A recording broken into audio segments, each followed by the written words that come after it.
It is playoffs, day number 2 of the PGL Arlington Major.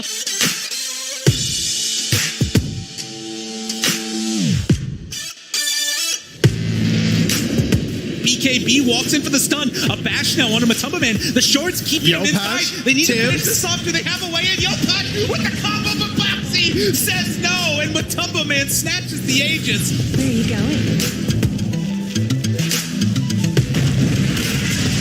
They turn, they find Mickey. If he goes down, that could be it.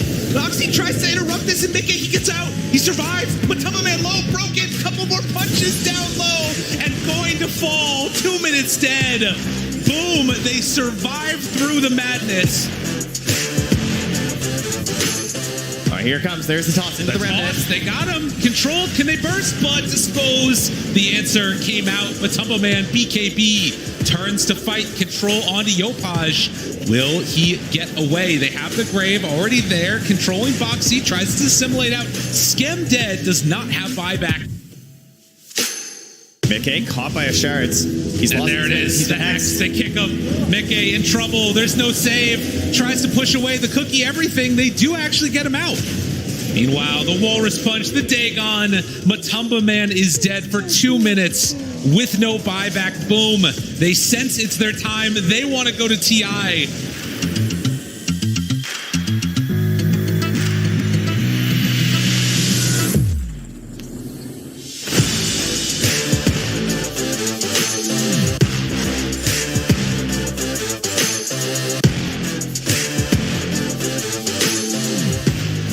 An impregnable push here by EG. A catch on crit. Storm is in. BKB's up, but they can't kill him. Fishman loses his Saber life. Light already low HP. While Kataomi's picked off. Both supports gone. GG is called. Stormer, coiled and dusted. Stone formed though, and the catch on crit in the back. He's trying to heal himself with a Holy Locket, but Saberlight has his number one. The curse, it's on Abed. Entity blow them up, and Toby, he's got the black hole they've been waiting for. Solos are easy. Crit, jetpack it up to the high ground, and Toby's diving. He does have another plasma field. They can go in for the kill.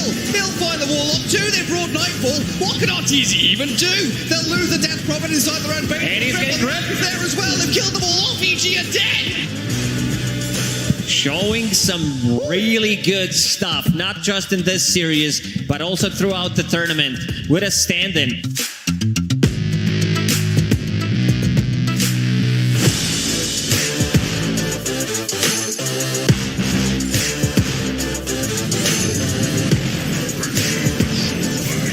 Melee Rax is in their favor, attempting to disengage, but Ramsey's just slow to a crawl. A nice coil onto 2, but again, this is just the Aegis. Exposed onto Ana. This will be a dieback for him. He's going to get demolished. 125 seconds. The Dagons just ripped him a new one.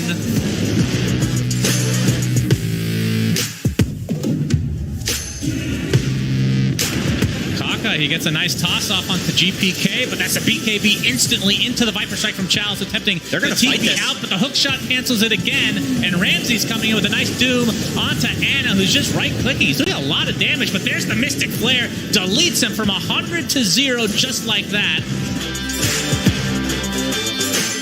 The initiation back in for Ramses, gets off the Doom onto the Ember Spirit with the Roar on top. They really want to kill Somnus, and they do. No buyback for him as GG is called and RNG eliminated from the tournament.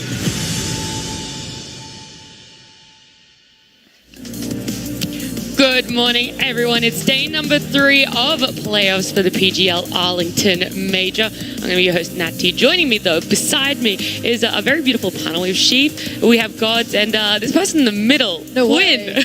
They're slightly less beautiful. Well, okay, well, that's not what I said, but hey, if you're going to say it, sure. How are you guys feeling today, though? We had an insane day yesterday for playoffs, a lot of eliminations. We saw 3 teams, unfortunately, leave the Major, but how are you guys feeling? And did you like it? I nearly cried like 3 times yesterday, so hopefully it goes better today. Once for each team getting eliminated. I was going to be so mean and be like, oh, Quinn, you're a little bit used to losing. Were there any tears when Quinn lost, Alex? I got over it kind of fast. Same. Yeah, I was going to say, what about you, Quinn? What have you been doing with the spare days? You freaking, you make do. Yeah, it sounds like it was a really good time for you then. It was less than ideal, but I'm okay now and ready to watch Beast Coast save me from playing easy in the qualifiers. I wasn't even going to ask, but you've just come out and you're like, yeah, I already have a bias towards which. We're super biased. I'm mega biased. He's like, his whole thing's riding on Beast Coast winning here. I'm sponsored by Beast Coast. This will be the most biased panel. I love Fnatic. Yeah, I was going to say, I guess it's going to be Gods and I being like SEA region. Hello. Yeah. I forgot Gods was on the panel. Yeah. That's my bad. What? You were just having a conversation with Gods. How are you feeling, though? I'm feeling good. Mm-hmm. That's all I got. Oh, okay, great. This battle's just full of energy today. Let's have a look at the bracket, though, if you guys weren't tuned in for yesterday and you don't know how it played out. It was all lower bracket games. We saw the Entity EG series. Entity went 2-1, even though EG took game 1. Boom Liquid was a very similar fashion. Outsiders RNG, though, a very quick 2-0, which means we have one last lower bracket game, an elimination game, and it is Fnatic Beast Coast. It's our first series for the day. Our second one, PSG.LGD up against OG. A nice little rematch there. It's going to be very hype. And then the last series for the day is Spirit versus Astro. disaster for you guys. Do you want to do bold predictions on how it's going to go? How this day is going to shape up? It's going to be a long one, short one. Who's your favorites? All right, this first game, 2-1 to Beast Coast. Okay. Oh, you reckon it's going all three? Oh, yeah. Okay. I don't know. I think Fnatic's fun to watch. They're just... You have two teams merged, and somehow it's like kind of working. Yeah, I think 3 games. I think I'm curious to see if LGD mops the floor and continues to do so with the mopping, or if OG puts a halt to it. Because there's only been one team that's put a halt to it so far. So we'll see if anyone can match that. No one really year of remembers. excellence. No one really remembers that team though. So Yeah. Remind me? Huh? Remind me who... Don't worry about it. It's God, what about you? Any bold predictions? I don't think anything bold. I think Spirit's going to win the last series. I think they're on the up and up. They're just playing better and better. And I'm actually most excited for that series because I think Aster's like they're kind of with how well LG is playing. People kind of forgot about Aster, but they're just like being slowly chilling and crushing everyone too. I wanted to talk about some heroes that we've seen a lot in this major, or at least do very, very well in this major. One of them being more notably LGD's performance with that Earthshaker. I feel like no one was really playing it beforehand, and its impact in like lineups and what it value it adds. Didn't they play for the first time after OG played it against them, and they just like crushed their Earthshaker and then picked it against them and then crushed them even harder back?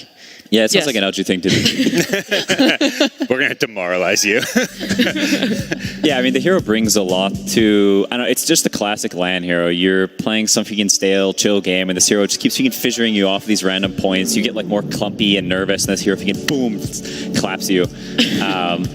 The hero just always comes back at LAN. Yeah. With that said, you remove LGD. I was talking about yesterday. The hero's win rate's 27%. Yeah. Is it really that bad? Gracious. Yeah. It's only 45% because I think LGD are 5-0 with it. So you take away those 5 wins, and the hero suddenly looks a lot less impressive. The other two, though, there on the screen, the Chen and the Tusk, are in similar positions where they weren't seeing a lot of action in DBC, but they've been picked quite a significant number of times in the major so far. Yeah, 71% win rate on Chen is pretty crazy. I didn't realize it was that high. It'll probably be pretty contested in this series because I know both teams play it, and it was first phase ban against Beast Coast sometimes, so I doubt we'll see any more of the creep-stealing Gooberman. Yeah, all 3 of those heroes are have been played by our upcoming series, like Fnatic and Beast Coast, picking them all. So yeah, they're like super in here, getting played. The Chen, I think I was down there and like Stormer and like Blitz were just talking about how insanely OP it was on Dire side. And like they wouldn't explain why. They were just like keeping it a secret from us. Do you know why?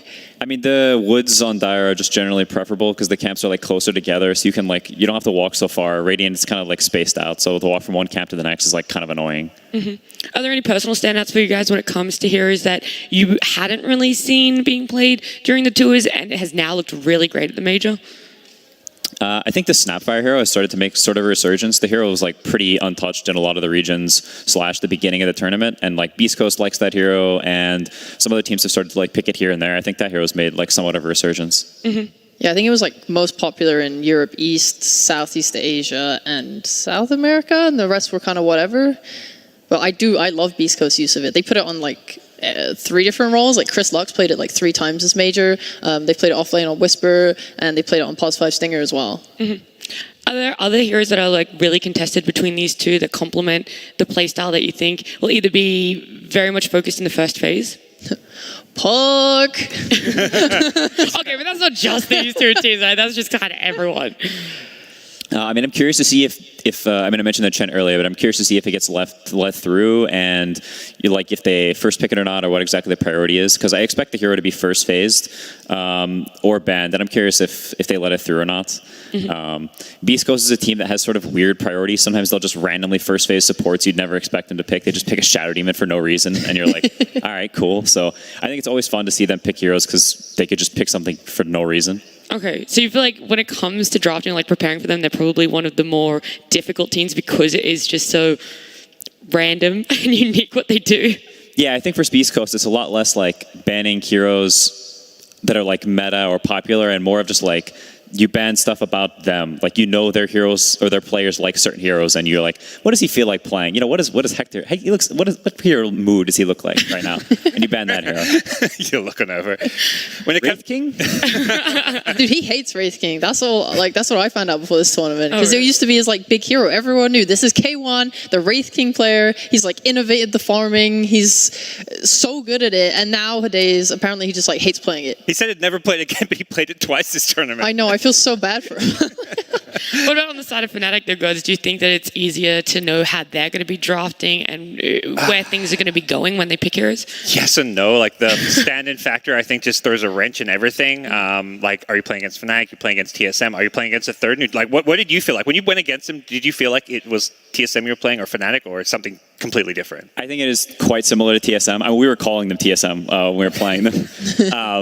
I think like a team with Dubu and Tomato will tend to pick like similar heroes. Dubu's going to play these like stable lane fives. The Tomato's always going to play hard carry, and Brow's like your standard sort of plays a lot of heroes mid player. And I think when those three things are sort of similar, like the offlane can sort of like ebb and flow. Like, it's a Tusk and a ranged hero. You know, that's not team specific particularly.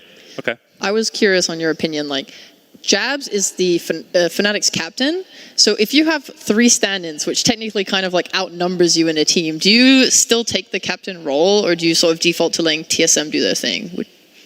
I imagine it's a mix of both. I think some of them have also like played together or like friends in the past or whatever. So there's like some chemistry there, I imagine, in terms of like, you know, being chill around each other or whatever. So I think it's probably like a balance of like bringing ideas and, you know, whatever. Right? At the end of the day, you just want to win. And I think when stand-ins come into a team, it's like you just become a new team essentially. Like, there's not very much like strat hiding or like secrecy, anything like that. Like, I think you're generally pretty open and you just like want to win. Are you impressed then with like how well they've adapted to having these stand-ins, I guess, from both sides, right? If we were to see like these two teams merging together. Yeah, I think it's pretty impressive what they've been able to do so far. I think I think they were almost upper bracket. They weren't upper bracket, but they were like almost there. And I think they've been playing pretty well. They were. They went up against Astor. Yeah, that's right. Yeah, no, I think they've been doing really well. I think a lot of people considered them like pretty weak coming into the tournament. Almost everybody rated them like last or, you know, whatever. Yeah, I thought they were going to get knocked out instantly. I actually want to go back and watch day one because I like, asked you for predictions of who you thought was the worst and like who were the dark horses. And just like, dude, I got everything wrong. I was like, yeah, Fnatic, they'll be eliminated. Na'Vi, they're my dark horse. I'm sure they can go all the way, guys. I just been like totally flipped. What were some of your thoughts coming into the whole major, Quinn, when you were like sizing up the competition? You know, there was that new team that got sponsored. I thought they were going to go far, but my predictions there went a little rocky. I mean, I'm always just excited to see LGD play. I think China being back on LAN after the not being able to be at the last major is always really exciting because China just mops the floor with everybody, shows them how it's done. So I think it's cool to have China back. Well, it is time for us to jump into our first series. It is Fnatic up against Beast Coast. Let's jump into it.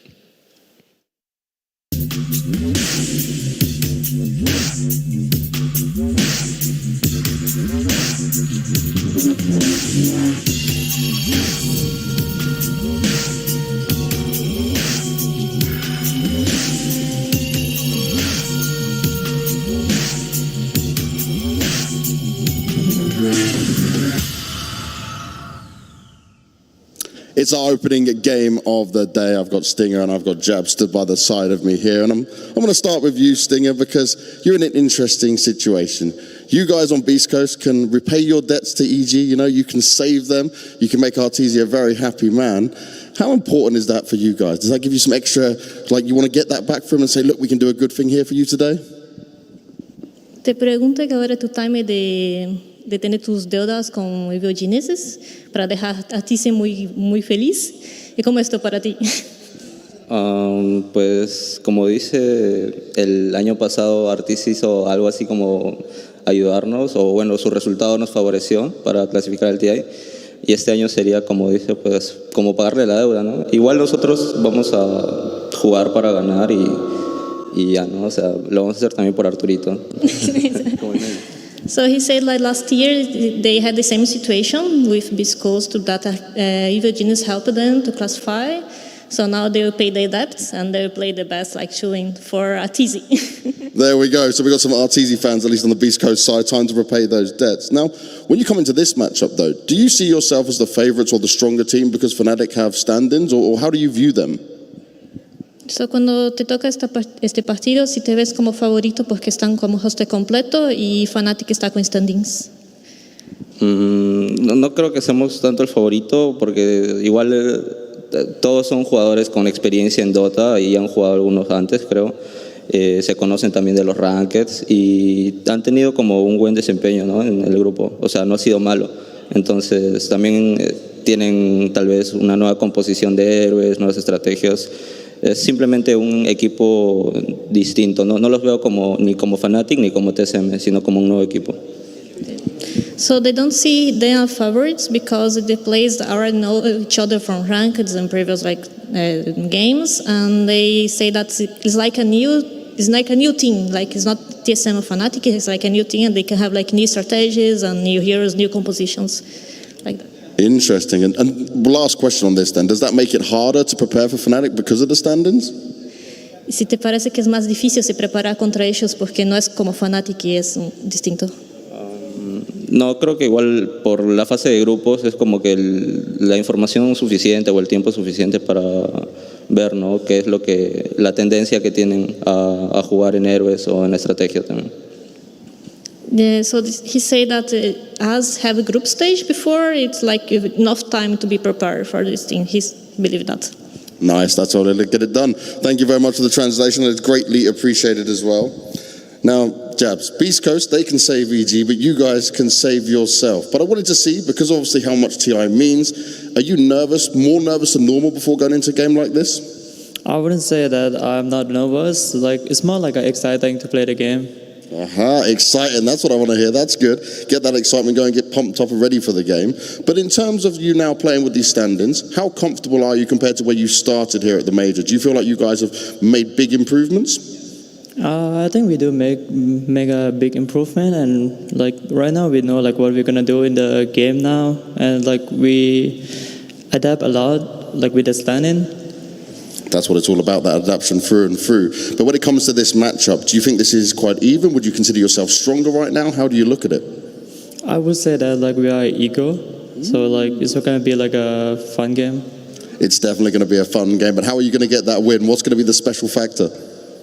I mean, I would love to win. You would love to win? Well, I'm sure you would. We'll have to see how it goes. Thank you very much, guys, for your time. Let's get ourselves back to the desk. Jabs, just keeping it honest, you'd definitely like to win. I'm sure most of us in that position would like to win. But something that Banks actually brought up, asked the two players that I'd like to ask you guys is, do you think this iteration of Fnatic is stronger than the SEA Fnatic that could have come and played at this major? No. Probably not. I would also say probably not. It's just, for me, it's a hard no. Yeah. I just don't think you compare a team formed last minute with a mix of two, like a hybrid team. They've got like this wildcard factor where they're unpredictable and maybe they get some wins because like you have no idea what to expect. But this team is weaker than TSM. It's weaker than Fnatic. It's just, you know, it got some wins, but it's still a weaker team. Mm-hmm. What about Beast Coast? Where do you feel that some of their weaknesses may be? Beast Coast, a fun team to cover. They're so inconsistent, right? They'll play groups and you'll think like, what the hell are they doing? They get to the lower bracket and they'll just like blitz through, right? And just kill a bunch of your favorite teams.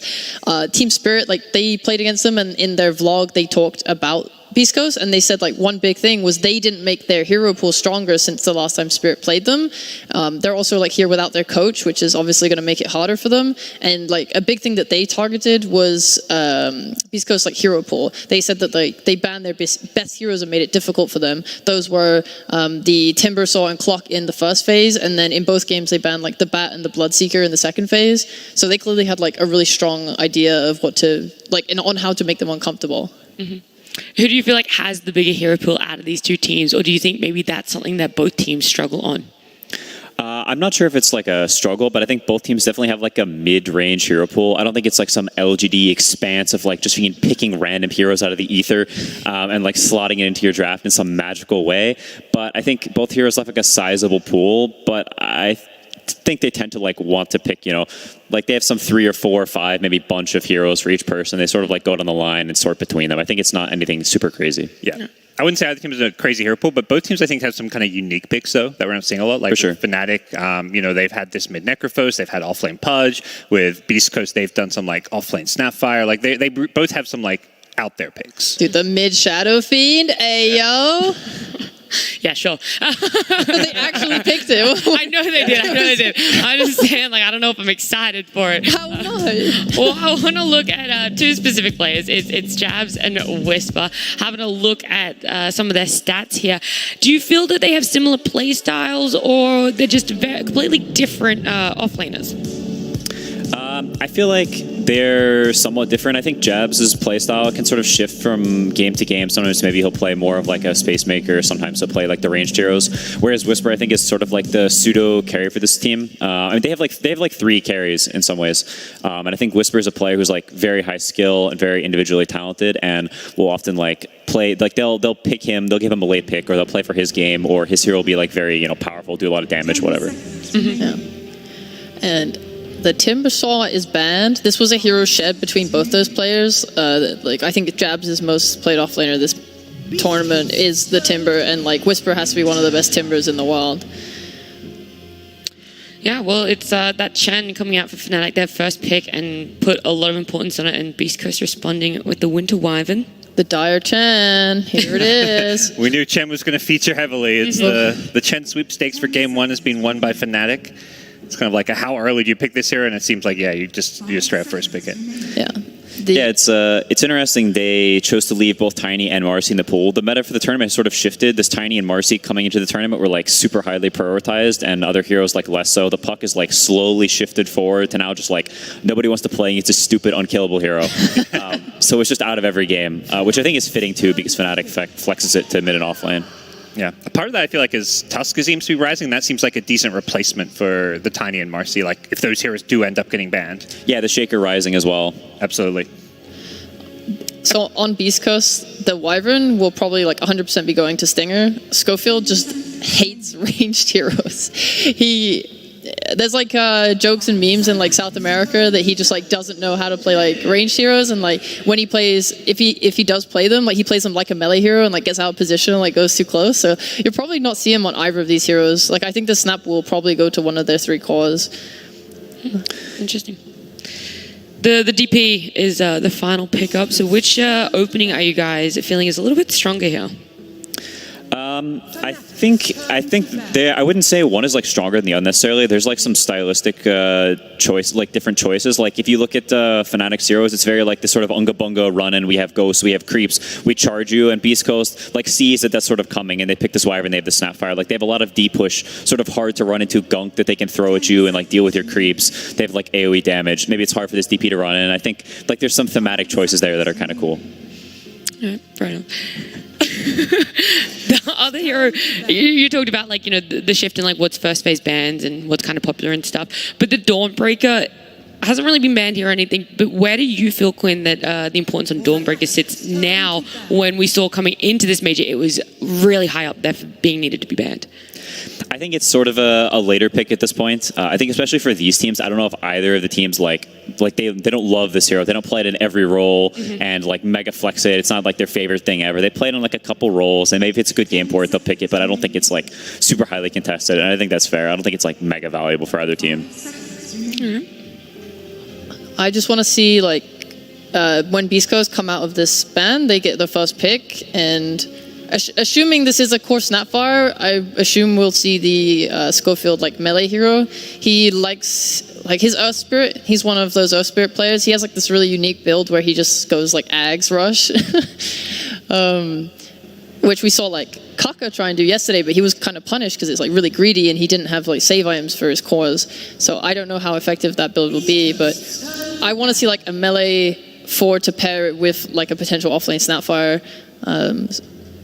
Yeah, but you could definitely see the clockwork here. That's like a Schofield classic, and the matchup versus Chen has sort of shifted over time because now you you kill the creeps twice as fast with Battery Assault. So there's like some matchup like changes there that have happened because of the recent buffs to clockwork, and it is a Schofield classic.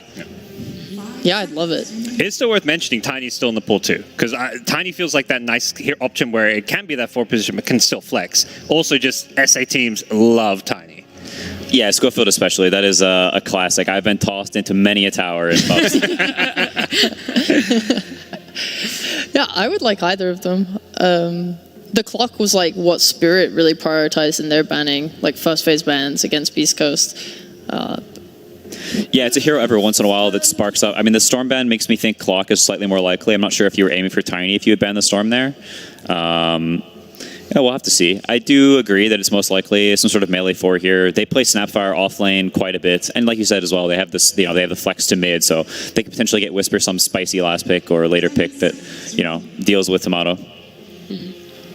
Yeah, I like this meta, this patch. We see so many offlane ranged offlaners, right? Like the DP, like Fnatic, Jabs is playing that a lot. And I think like Whisper is so kind of interesting in the way he deals with that idea, because he's played like Puck offlane, Venom offlane, Koto offlane. He's not super limited in like these Vipers and Razors, right? The other teams really prioritize. Yeah, for sure. I mean, this Cuddle being banned is pretty interesting. I think you wouldn't see that against any other team. Oh, Tusk, okay. So it is the melee 4, but they opt for the Tusk instead. Has pretty good... I mean, it's also quite good against Shen and DP. You can chase these creeps down with Tusk, with the tag team, and like just bop them as they walk away. And you have like, this really high physical damage burst for DP in the game. I think it's a totally fine pick.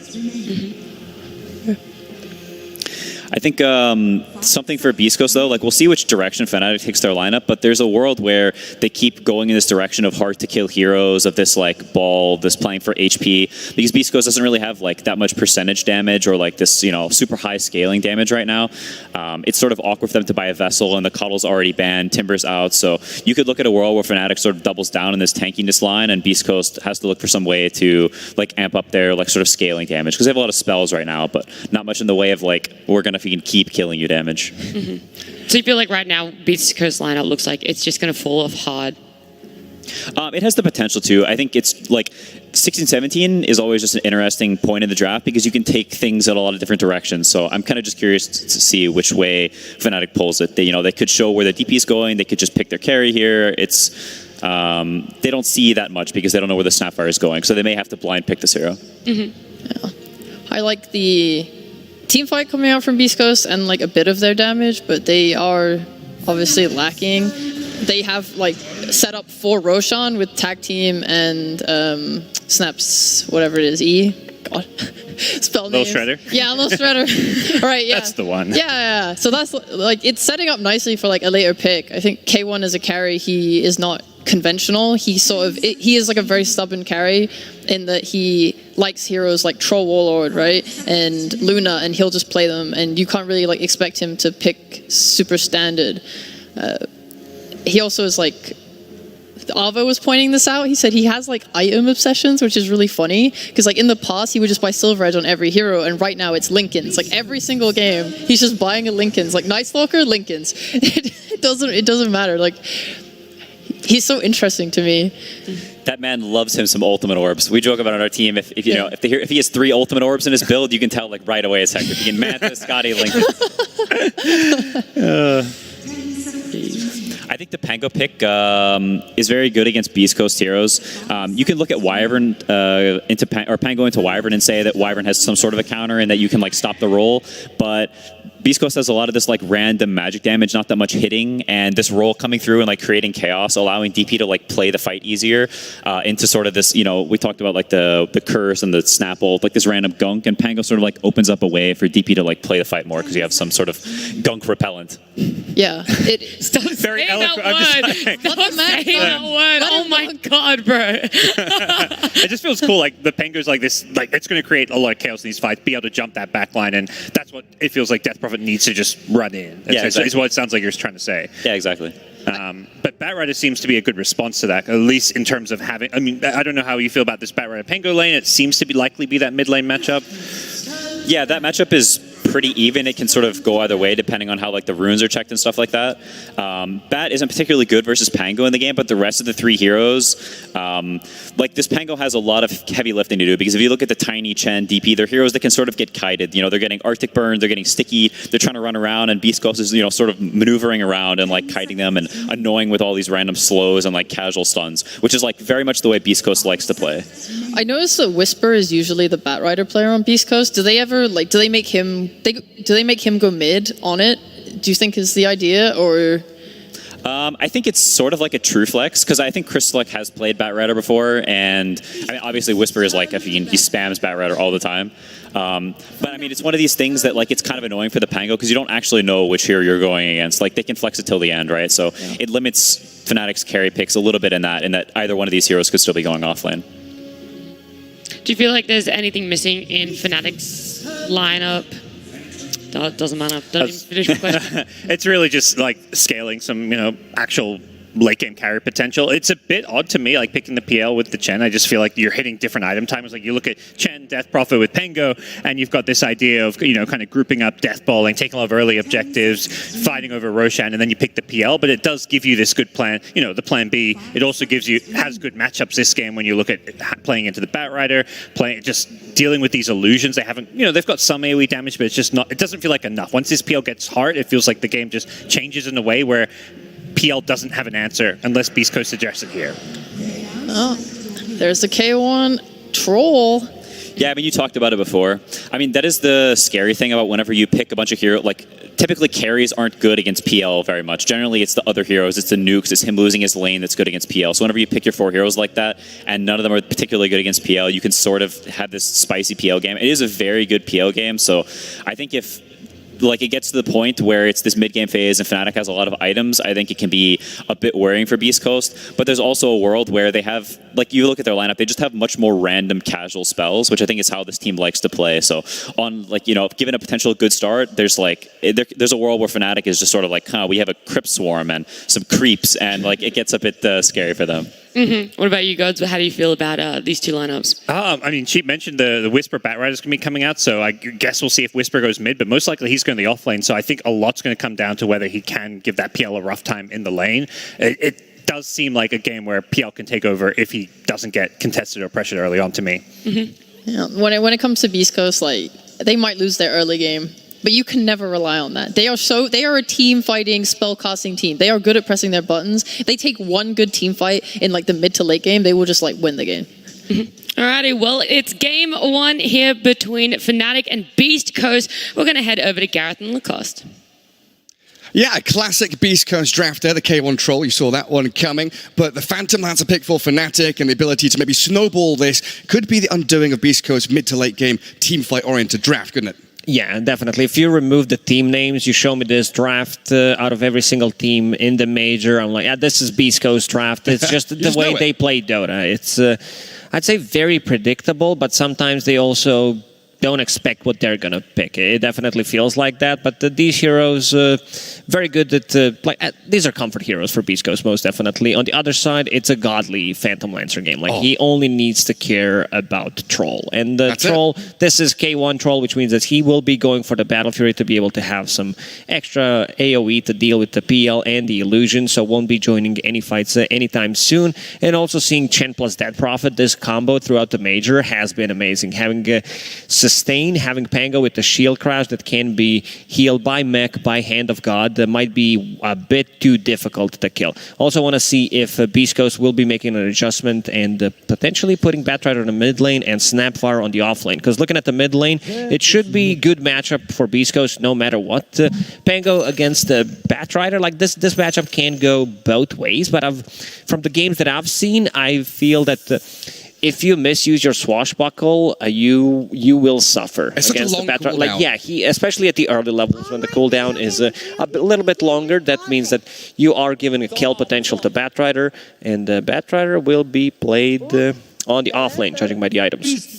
Yeah, in the hands of Whisper, like the panel was saying, Sheepo mentioning as well, that they've got the potential to swap things around between the Snap and the Bat, but more likely than not, it was going to be that Whisper Batrider in the off lane and the C Smile Snap going into mid.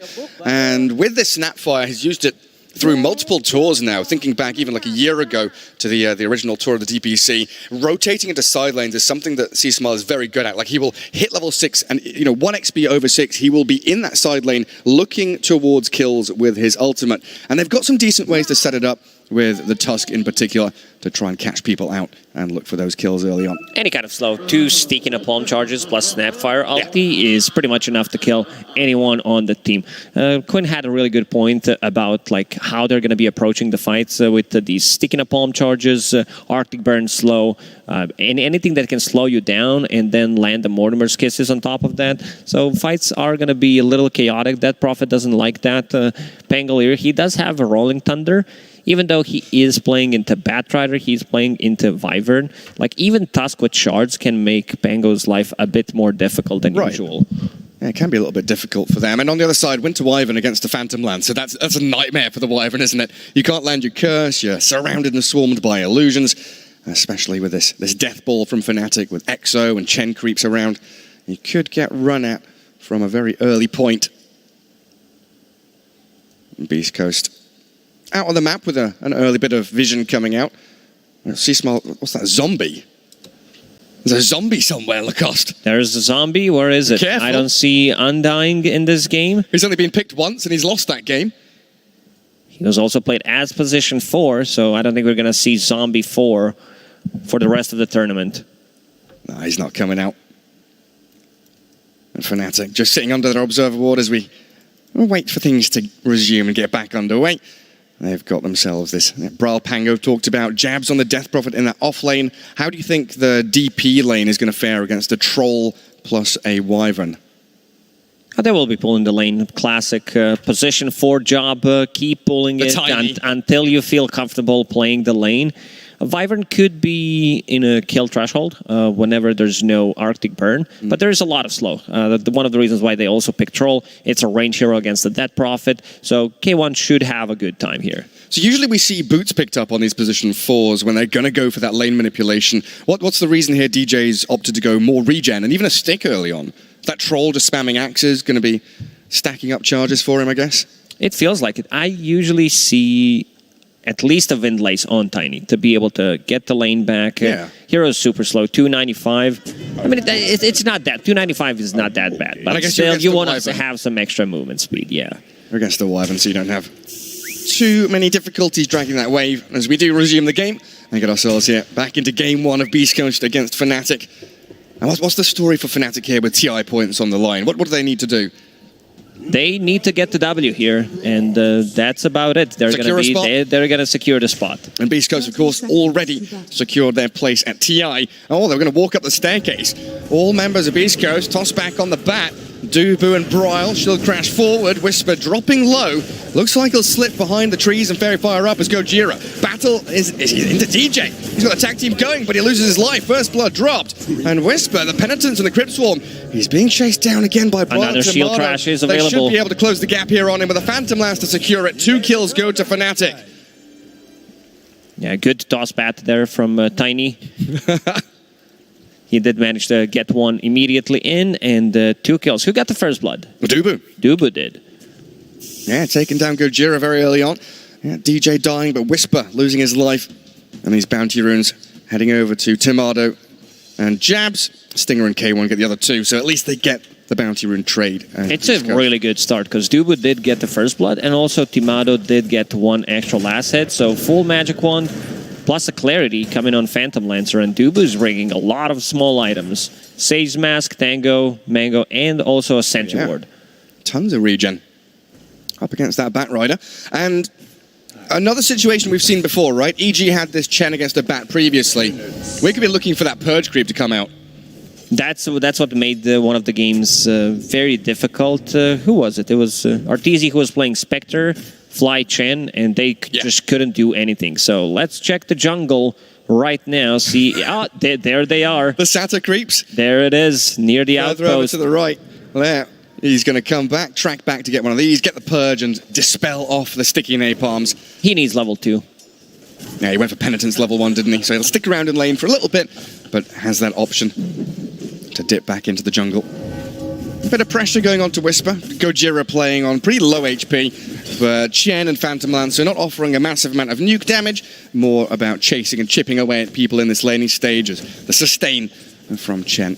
Going to keep the Phantom Lancer. Every single time they try to play aggressive, Tomato immediately uses Spirit Lance and try to stop the aggression. Dubu needs 1-2 extra CS to be able to get that level 2 and potentially look for that Purge creep. Gojira. He went into the back to kill the range creep. He secured it. And again, he knows there isn't that much nuke damage coming his way. Going to drag the range creep and block the small camp. The dewarding battle there. Dubu thought he'd won it. He pre-placed a sentry. That got dewarded. And Gojira lost his. Now his body will be that blocker. The mid lane, C-Smile 10-0. Bryle 11-2. Oh! The cookie. The creep turned around. The Keki melee creep turns around for whatever reason. Did not want to follow Bryle. We'll be able to pick up the water rune. How's bottom lane looking? 11 CS on Troll, 9 on Dead Prophet. Tiny was thinking about what he needs to get on level 2. Usually, a lot of the times we see Tiny picking up tree grab if they want to trade. But in this lane, I don't think you can get too close to Troll. You will get a couple of right clicks, slowed by Axis, slowed by Splinter Blast. So a bit difficult. So DJ is going to go for Avalanche and Toss instead. Go for the nuke instead. While up at top lane, Gojira once again playing very forward in this enemy jungle. Gets chased down with a doppelganger from Tomato. They will close the gap on him, and he's absolutely dead here. So one more lance. Tomato making sure he didn't have to chase and waste any more time. Just gives him the lance to the back of the head. Whisper.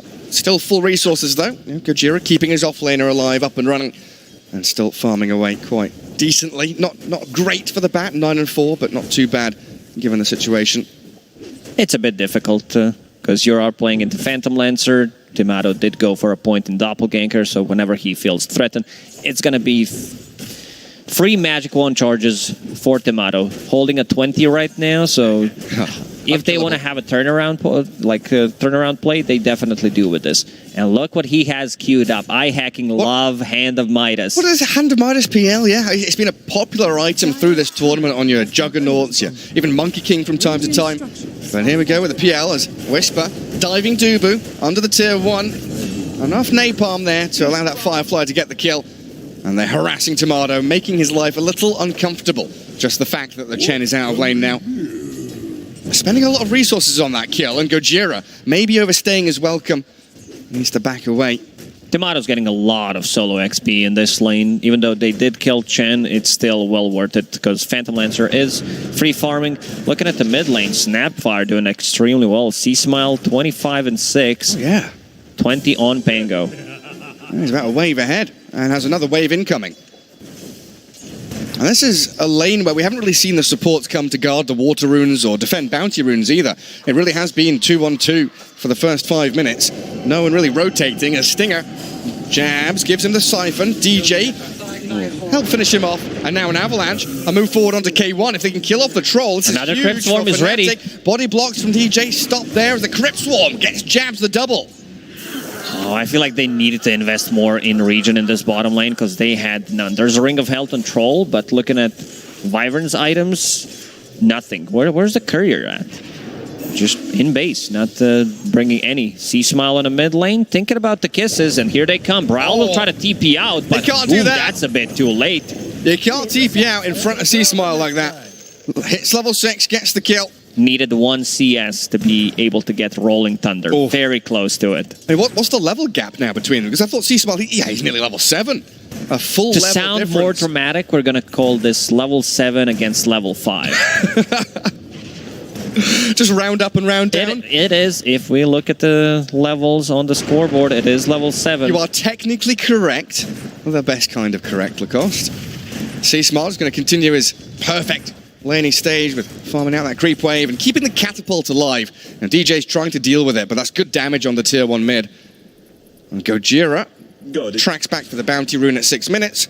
Active rune going to be a DD for C-Smile. No such thing. Was that an ogre grabbed up by Dubu? Yeah, he's going to slam down a couple of whacks from these maces onto the creep camp. A snowball. Gojira uses a steals snowball and gets it. He gets the big creep. sneaky play. This could potentially reveal Observer Ward that they have on high ground. They might. They might catch him now. The Lance not enough to slow him down. And looking pretty decent for the two most important cores of Beast Coast in normal circumstances. But one of the big topics throughout SADPC is that Whisper really has been the main carry of Beast Coast. Not necessarily the position one, but definitely the hero or player that makes the most action happen, starts team fights, makes calls. When he's struggling, you definitely can see Beast Coast have some difficulties heading into mid-game. Is he all right in this one to pick up the pieces? Considering that he is playing into Phantom Lancer lane, he's doing okay. Also in terms of levels, he's level 6.5, does have Flaming Lasso. Oh, cheeky. From Dubu, comes bottom. Can they land the stuns from the Ogres? Nah. K1 still going to die to the Spirit Siphon and Ghost, though, as Stinger. Under his tier 1. Dubu TP'd bot, recalled his creeps down as up at top lane, Tomato dying to Whisper. This is huge for the back, getting the solo kill, realizing that they have moved 3 heroes bottom. He was saving a point for Flaming Lasso. If he can find an opening, so both carries dying. Difference is Fnatic will be able to kill this. I don't think you defend this tower. This tower is gone. It's gone. Yeah, Exorcism used to perfection. Kill the carry, kill the tower. And these ogres, they're pretty tanky beasts. The bruisers coming into play from Dubu. Kind of difficult to land the stuns onto heroes, but they're pretty good farming and clearing out small camps. As Stinger, he does get found by DJ and Jabs again, pummeling the Wyvern into the ground, while C-Smile picked off by Tomato's rotation. The roaming PL. Roaming PL going for Hand of Midas. Take notes, chat, because this might become more popular. These are the kills that they need to get. Also, DJ has been on point with his rotation, involved in 6 out of 8 kills all over the place. One of the reasons why Tiny is top-tier pick so far in this tournament, and one of the most, if not the most picked hero. Middle tower is under attack. Yeah, he's definitely up there. I think he's sitting like 48% win rate, but that's a large factor. Doesn't matter. Everyone is playing him. Still looks good as they catch out another. DJ involved in one more, giving Broil yet another kill. He doesn't have his Rolling Thunder anymore, and there we have the stats. Dire, 60% win rate. There's a pretty big gap between the Dire and Radiant win rates there. Oh, you think so? Fnatic does have Dire buff for this game, so little worried. I believe someone posted for the playoffs, in terms of games, it was 16 for Dire and 2 for Radiant. Oh, jeez. That's a big difference. Yeah, Dire Chen, Dire Tiny, just Dire Dire Fnatic. anything at this point. Oh, that's huge stuff. And what do you think some of the reasons are for that? Because we always talked about Radiant with Roshan playing top part of the map. Dire team, what are the advantages they have? Outpost near Roshan, being able to drag the creep wave behind tier 1 and tier 2 tower, which we did not have before. Just being able to play around Roshan, it's closer. It just makes it more natural. So potentially for next patch, next big patch that drops, we might see some map changes that Roshan is involved, or have a second Roshan. Yeah, put a dragon on the map or something like that. 2 Roshans. You know, 1 Roshan drops Aegis, 1 Roshan drops Aghanim Shard. Have a baby Roshan. We do have a little pause here. Everyone warming their hands up to get back underway. Jabs and DJ in there, ready to go. That offlane pairing has been beautiful to watch. For the DP and Tiny in this game. They did enable Dead Prophet. They also have Bango, who's a hero that comes online extremely quickly.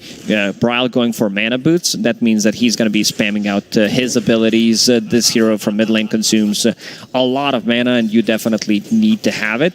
So that means that the Phantom Lancer will not need to care about, like, he doesn't need to join. One of the reasons why he is going for Hand of Midas, because he feels the rest of the team is doing really good, and Jabs is going for BKB after Power Treads and Double Null. Super tanky. Well, Gojira, he gets cookied forward onto DJ. Try and pick off this Tiny as Jabs fighting back with the Ghosts and the Siphon. C-Smiles, kisses, not going to land. They're too close in front of him. The turnaround from Fnatic as Beast Coast launch their aggression and get shut down immediately. I still, if that was not changed, you can still use Snapfire ulti. Last time I tested it was like a month ago. If you click on the self-portrait on top, you're going to be able to get the kisses like right on top of you. Gojira. Top of yourself. Tiny. Oh, damage. They don't even need Tiny. Yeah, no stuns required. Just get the kill and a bottle refill as well from the Tiny onto Bryle. Dubu going for a bit of a different build on Chen. I guess because he did get that first blood. Cookie connects. Yeah, can they finish him off though? Oh, but the toss He's back. got the backup. He's got the toss back into tower. C-Smile, slap down, swashbuckle from Bryle, find another one, and Fnatic on a roll. DJ really on point with these rotations. Also finds the best item you can. One of the Jin Q favorites as well. Tumbler Stoy being able to close the gap. And he's level 7, 11 minutes into the game. Dubu is about to hit level 6. So we'll have that global presence. In terms of damage from Beast Coast, they do have a decent amount to burst people down, but this Hand of God at every stage of the game will cause a lot of issues. And to go back to Dubu's itemization, he did pick up Medallion of Courage because he got the first blood. So it did, like, especially with Penitence, it's a ton of damage. That's a pretty nifty one. And you can put it on the curse target, buff them up a little bit, make sure they don't die. Put it on a DP when you're pushing towers. And gives you even more Roshan taking potential. There's an item that's come up in conversations a couple of times. You know, why is no one picking it up? What's going on there? And it's been nerfed a little bit, maybe a bit too expensive. Lots of other options to grab. But it is pretty nifty to see Dubu grabbing it. Now with this Pango item build, we went for the Arcane Boots, Orb of Corrosion. What's next for him? Is it utility or is it damage? Diffusal Blade. Okay. You want to be able to burn mana, have an extra kill potential. It's a setup for your roll, another layer off slow. DJ, he looks really dead here. There's way too much slow coming out from these two heroes. Well, he's trying to make them really work for it. Even pops his stick at the end. And Gojira did die up top, so a trade for Fnatic nonetheless. If you look at Troll's mana pool, he does not have mana, so one Diffusal Blade could make him not use Battle Trance in these fights. That's a good point. So reliant on that Battle Trance to extend these teamfight durations. I also noticed Fnatic have another buff, by the way. I think it's Bryle's Courier. The name of the chicken, they've got the Saber Chad buff. Oh, Jonas Wallach. Yeah, that's him. That's Giga Chicken himself. Look at him. Yeah. In the base, delivering couriers, even though he's here, not with his team, but also doing a very good job. And the two rockets on the chicken, flying around. Gorgeous stuff. As Fnatic smoke up 3 members, Chen, DP, Tiny. This is not only a gank squad, but a push squad as well. If they can connect onto a kill, they can shove these lanes very quickly. They're also bringing the remaining members down bottom. TPing here with a Pango rolling, Troll Warlord pausing, but it looks like Whisper has already completed his TP. As we will have another brief pause. That was lame. That's a good one. Right? He will be able to get out of the trouble. There's no stuns. Brawl is trying to connect. Yeah, look at him. He sees rolling Pango Thunder. rolling. And speaking of connecting, K1 is back in. Man, you pick Troll Warlord in an elimination game. You're very brave. That's all I gotta say. It's game 1. You can experiment. He does have Battle Fury complete finally. Still on top of net worth. Definitely one of those hit or miss heroes, though, right? Depending on how you're able to initiate these team fights. He's not as simple to execute as, say, the Phantom Lancer once he's got his items.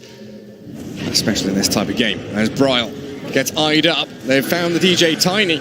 And a Winter's Curse towards Jabs moves Bryle into position there, but the Hand of God heals them up. The kiss is landing onto the Death Prophet, zoning away Fnatic, but they've found another target further up the ramp. They look towards the Tusk and pick off Gojira. Oh, the toss forward. Flying Death Prophet. The holy hand grenade of DJ comes straight in towards Whisper.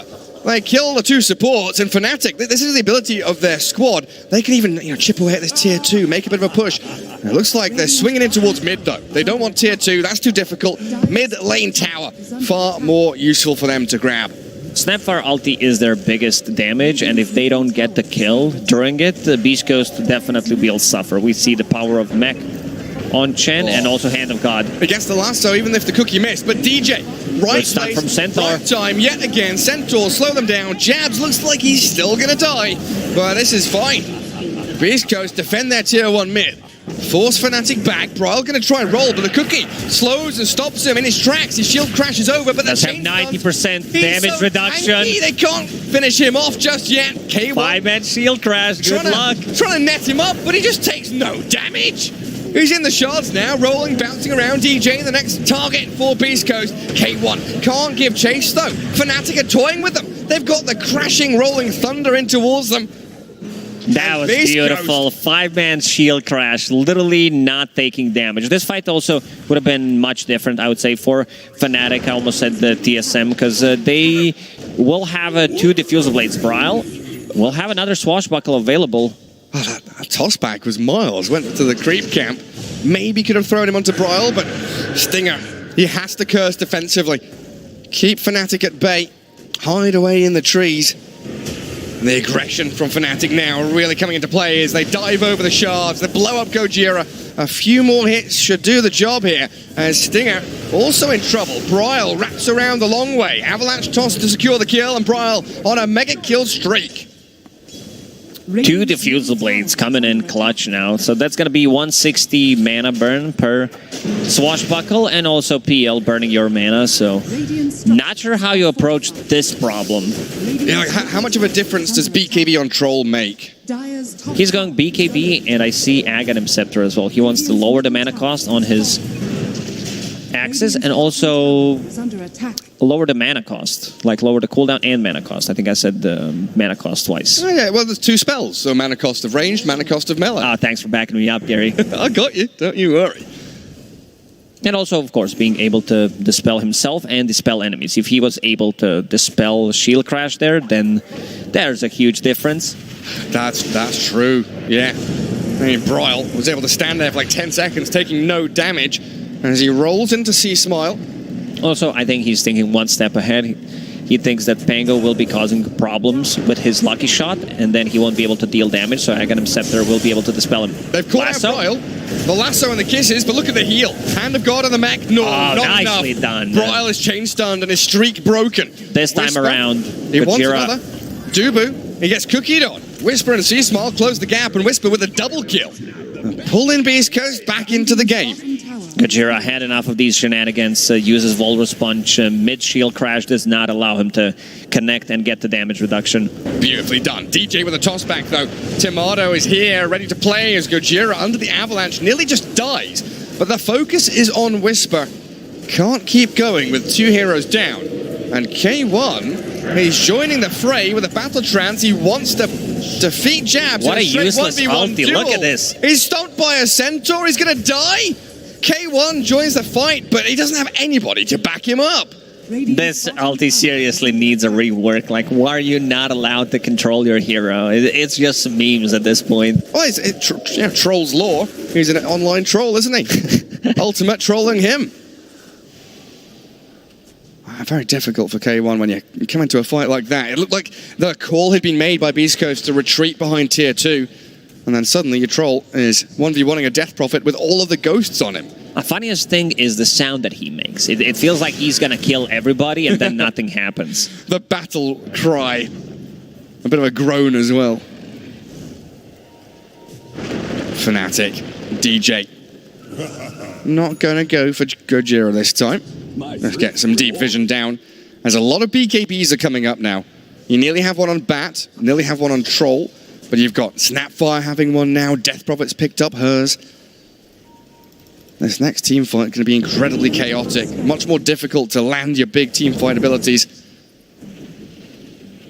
They have damage that goes through BKB. A right-click, swashbuckle, won't be able to burn mana, and also Dead Prophet ulti. But yeah, definitely going to be much easier for Beast Coast to take these fights. You said Whisper, very close to it, needs 300 gold to finish it, and K1 with his Battle Fury will be able to finish it off in the next minute. Yeah, so around 20 minutes, we're going to have one of these big clashes, potentially around the Roche Pit as well. It feels like Troll Warlord, one of those heroes that really wants Aegis to be able to play his game properly. And get that momentum going as well for oh yeah, he only needs Aegis and 4 other items.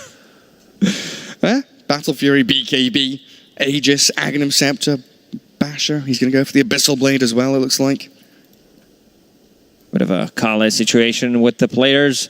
They will need to disconnect, reconnect, fix it, and hopefully we continue the game. Yeah, get back into things. Yeah, it can be a little bit disruptive in terms of the flow of the game for both squads, but as professional, what do you call them? E-gamers, you like to call them? Professional e-athletes. E-athletes, sorry, my apologies. Yeah, in Germany they call them e-sportlers. What a wonderful name.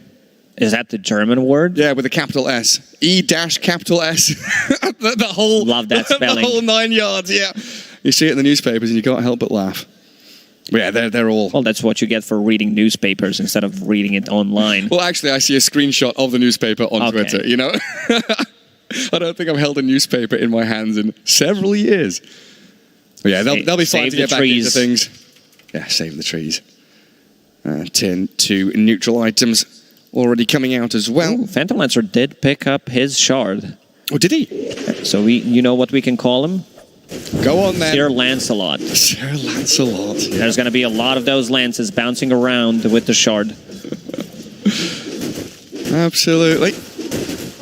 Even more chaos in these fights. Yeah, again, like DP Exo, Chen creeps. As they try and dive, Gojira... DJ didn't land his avalanche there. He blinked in, Tumbler's toyed. Doesn't catch him with the avalanche, so Gojira just TPs out. I think DJ maybe had enough time to just wait another second. Got a little bit antsy to kill his opposing position 4. But Fnatic going to feel pretty strong right now. Ready to go with Exo, BKB on the DP, Chen army ready, Roshan probably in their sights. Would like a kill in a team fight first, maybe if they can catch out Stinger or one of these Beast Coast supports, but they're beelining straight to mid. Avalanche toss, catching C-Smile. They'll use the Exo, C-Smile, BKBs and TPs, not successful though, while Tomato also hunted Stinger all the way towards that Radiant Triangle. And that's what we mentioned, them having enough damage that goes through Magic Immunity, they get the kill, they get another one, and straight inside Roshan Pit they go. Still 15 seconds left on Exorcism. They do have extra damage from Alpha Wolf and also Kobold Foreman. The best neutral creep in the game. Looking gangsta, sitting outside the Roche Pit, not allowing anyone to get in. Whisper tried to go in, but he's tossed back into the middle of all of this noise. Just get his BKB off. Gojira with a snowball, lasso onto Jabs. They've battle tranced and aggressively played into the DP. Bryle now maybe in a bit of trouble as he's rooted up and killed off by K1. The troll going wild. So double kill on K1, even though Fnatic are the ones to grab the Aegis. Beast Coast strike back. Beast Coast understanding that without the Death Prophet ulti and no Pango roll, they're going to have not that many issues approaching a team fight. And yeah, K1 popping that ulti immediately, locking onto a target. Level 18 right now, compared to Phantom Lancer's level 16. C-Smile, no BKB yet. Yeah, he's dead. They just walked into the mid lane and giving his life over to Fnatic.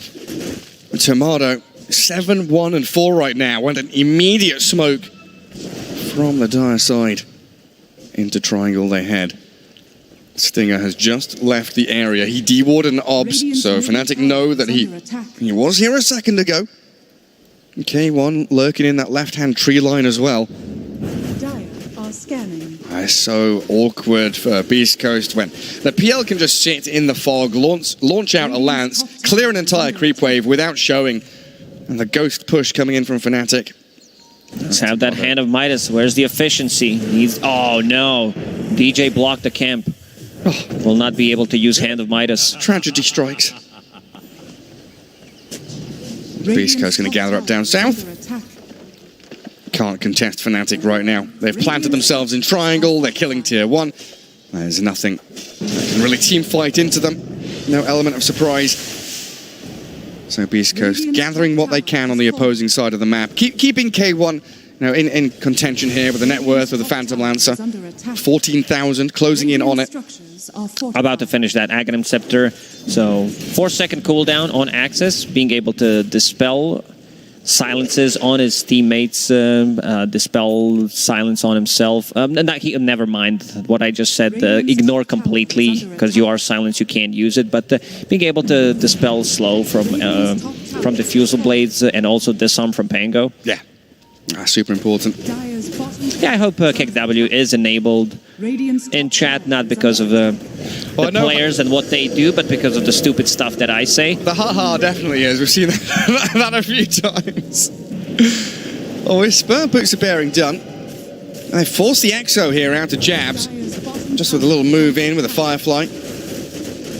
And Beast Coast rallying around this mid-tier 2. Yeah, you also can only dispel yourself, so can't even use it on allies. What an upgrade. That's upsetting. I just got upset by reading that. It's been a while. It's been a while since I saw this Aghanim Scepter in use. Yes, it's not very often we see it. It's like a third item from Troll as well. But Beast Coast, they feel like this is an item timing they can use to pivot into a teamfight victory as they get the jump on Bryle. Can he get out with a little ball up and a rolling thunder? No, he's lassoed now. K1 silence, trying to focus Dubu, but the Yule's into the sky, sent into the air, and K1 can't do anything. It's on illusion. The curse on illusions. Gojira dies in the back. Finally, Beast Coast get a kill. Chen will fall, but Winter Wyvern being pummeled by Bryle. And Fnatic, they hold their line. Keep the Aegis, kill 2 Beast Coast supports, and they're hunting for K1 now. Tossed back into jabs. Into silence. And Nice Timano combo. straight in towards him. Battle Trance is ready, pops his wand, gets the high ground, and he is safe. Oh, decent fight for Fnatic, being able to kill 2 supports and also forcing a BKB out of Troll Warlord. Wyvern needs to be careful. Like, I know that you might see an opening to use it on Phantom Lancer if you think you found the right one, but it's a very risky move. It's not an easy Wyvern game, because you know that there's going to be a lot of save. Dead Prophet doesn't kill heroes that are close to her, so you want to use it on target that is close to Phantom Lancer. That is not an illusion. Yeah, Winter Wyvern likes these kind of slow and steady initiations where you can bide your time, look for your target to wait and go. But there is just so much chaos and nonsense on the floor from Fnatic.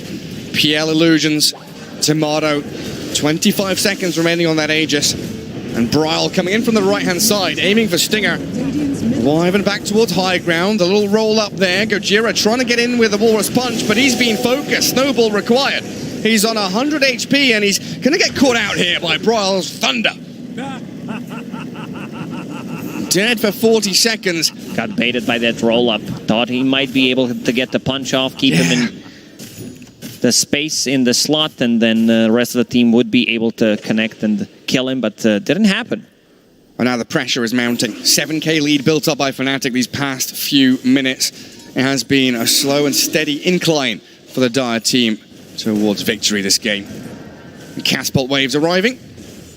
One down at that bottom tier 2. Oh, Whisper, he's in mid.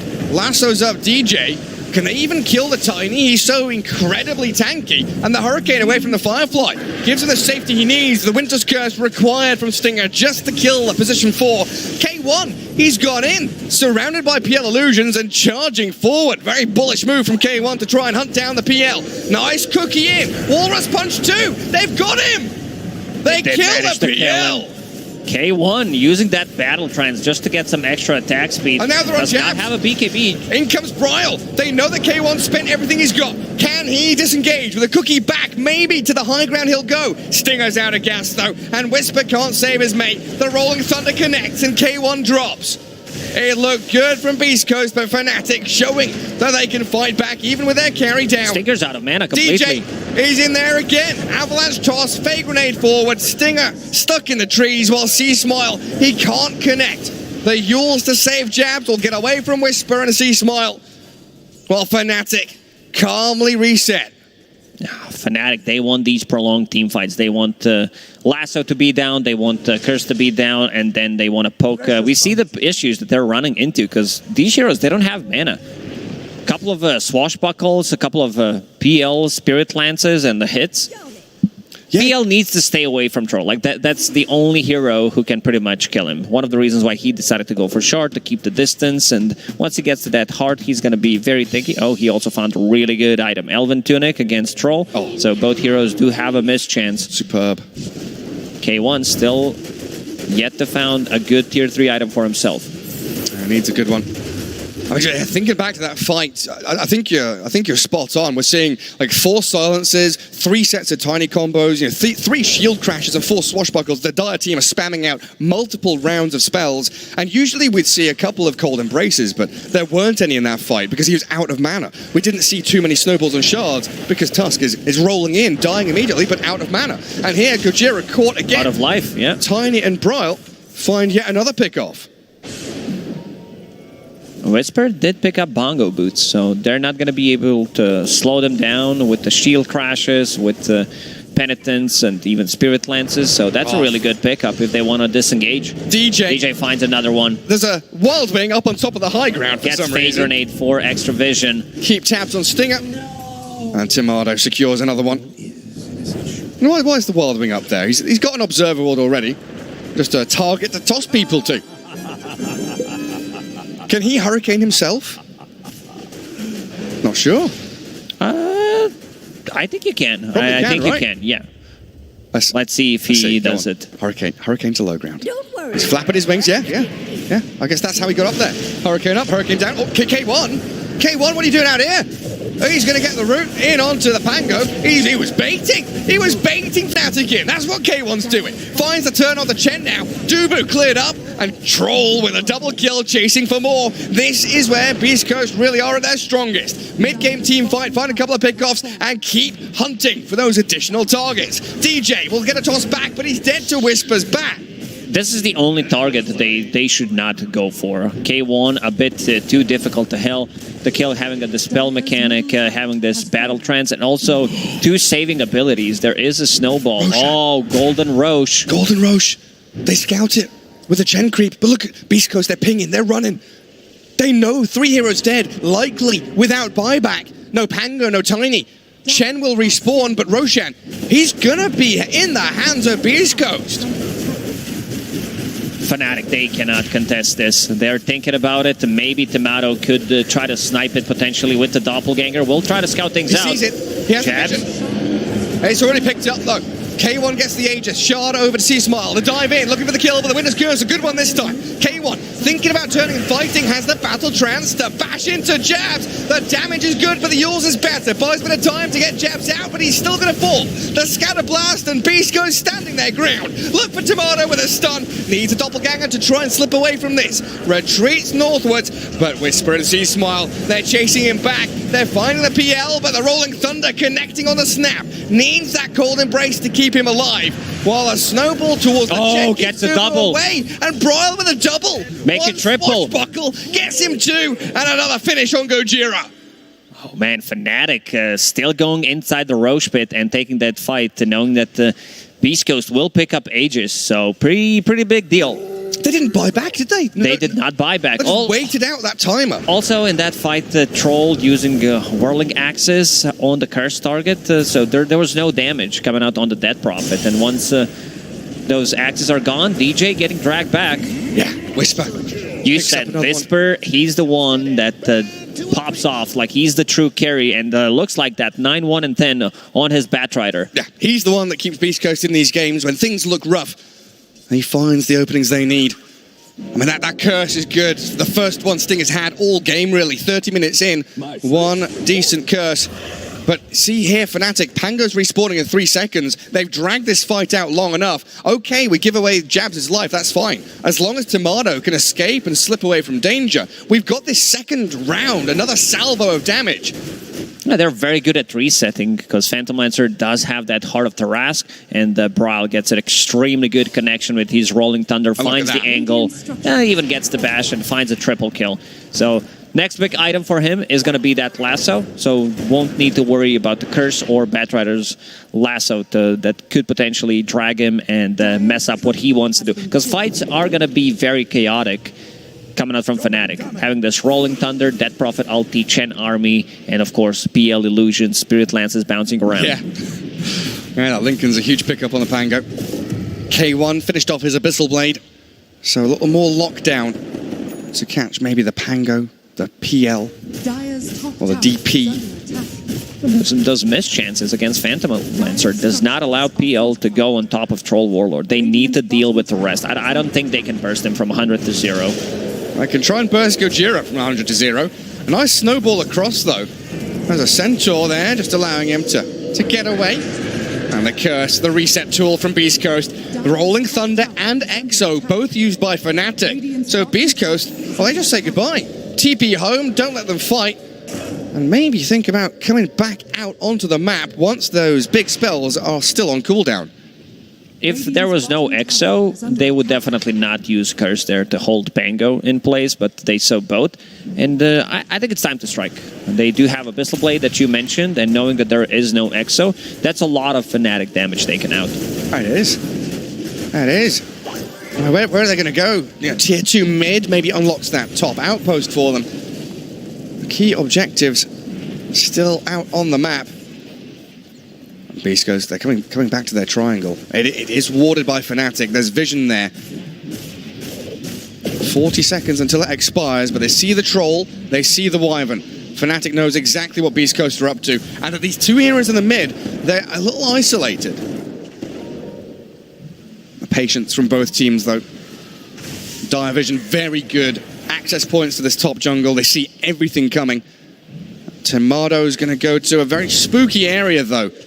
Radiant vision in triangle, and that's one of the key things here, and what I'm hammering at home is vision. 35 minutes in, you have a little bit of intel, knowledge of where these opponents are. You find a good target, and that's what can really allow you to launch yourself towards that high ground.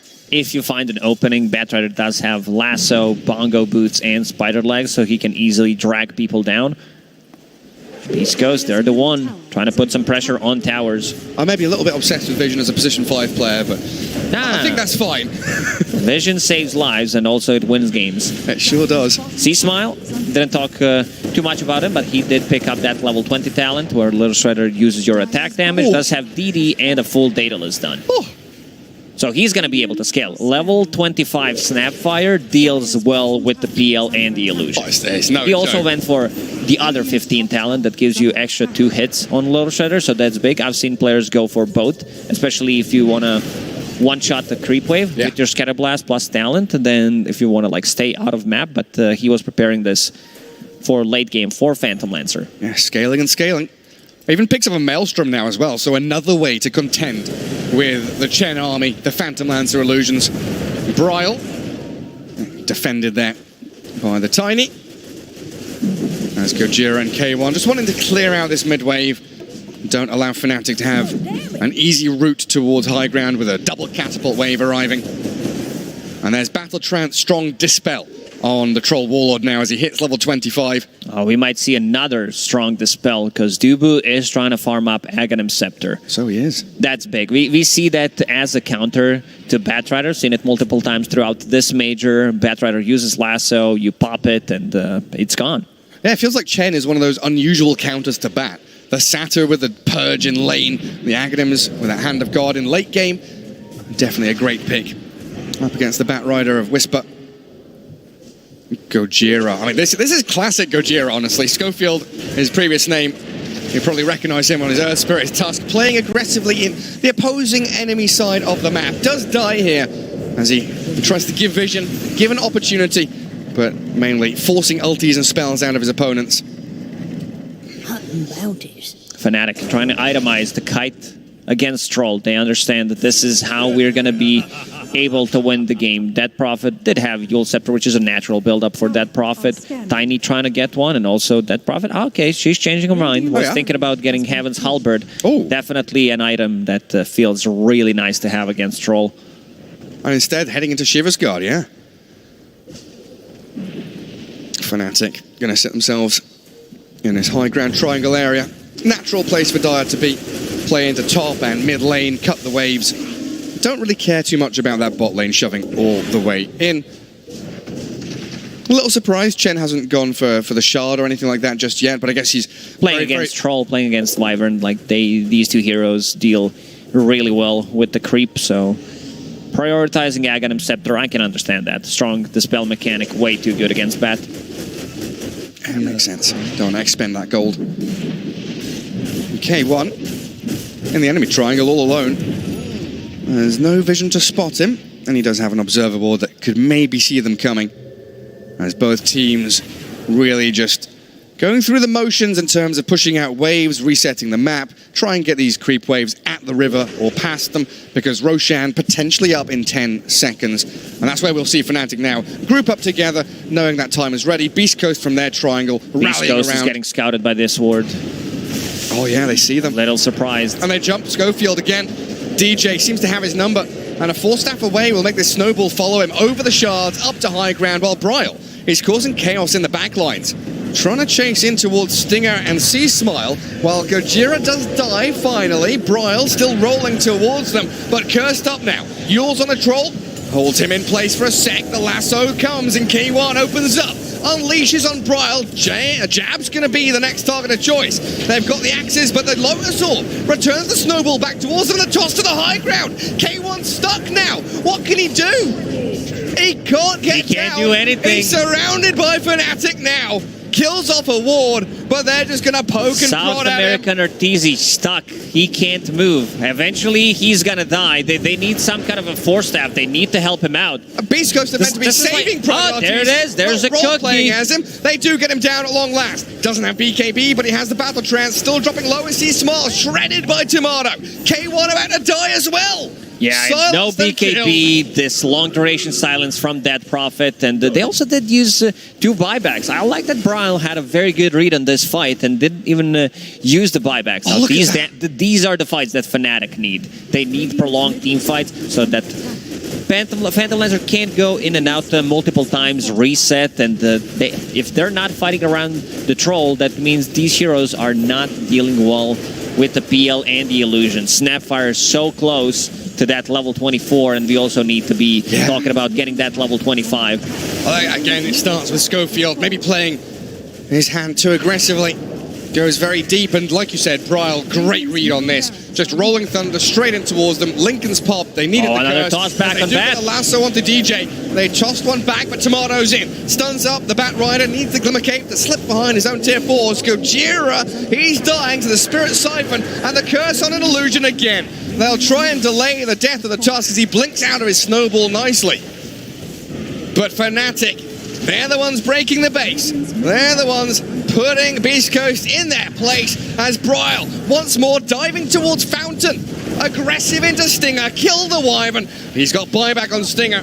Let's see if they decide to go for the throne. 20 seconds without a troll, or if they're going to respect the respawn timer and try to get another set of barracks, potentially get another kill. Another fast spawn on Roche.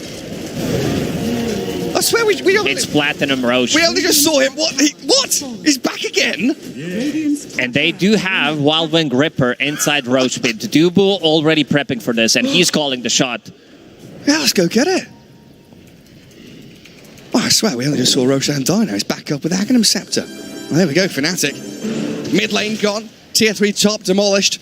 30,000 net worth on the Phantom Lancer. Top of the pops for Tomato. Beautiful performance. Out. Tusk is missing. He knows that Gojira will go for the steel play potentially. Big shards. He absolutely will. With shard. Beast Coast. K1 spider legs up to high ground.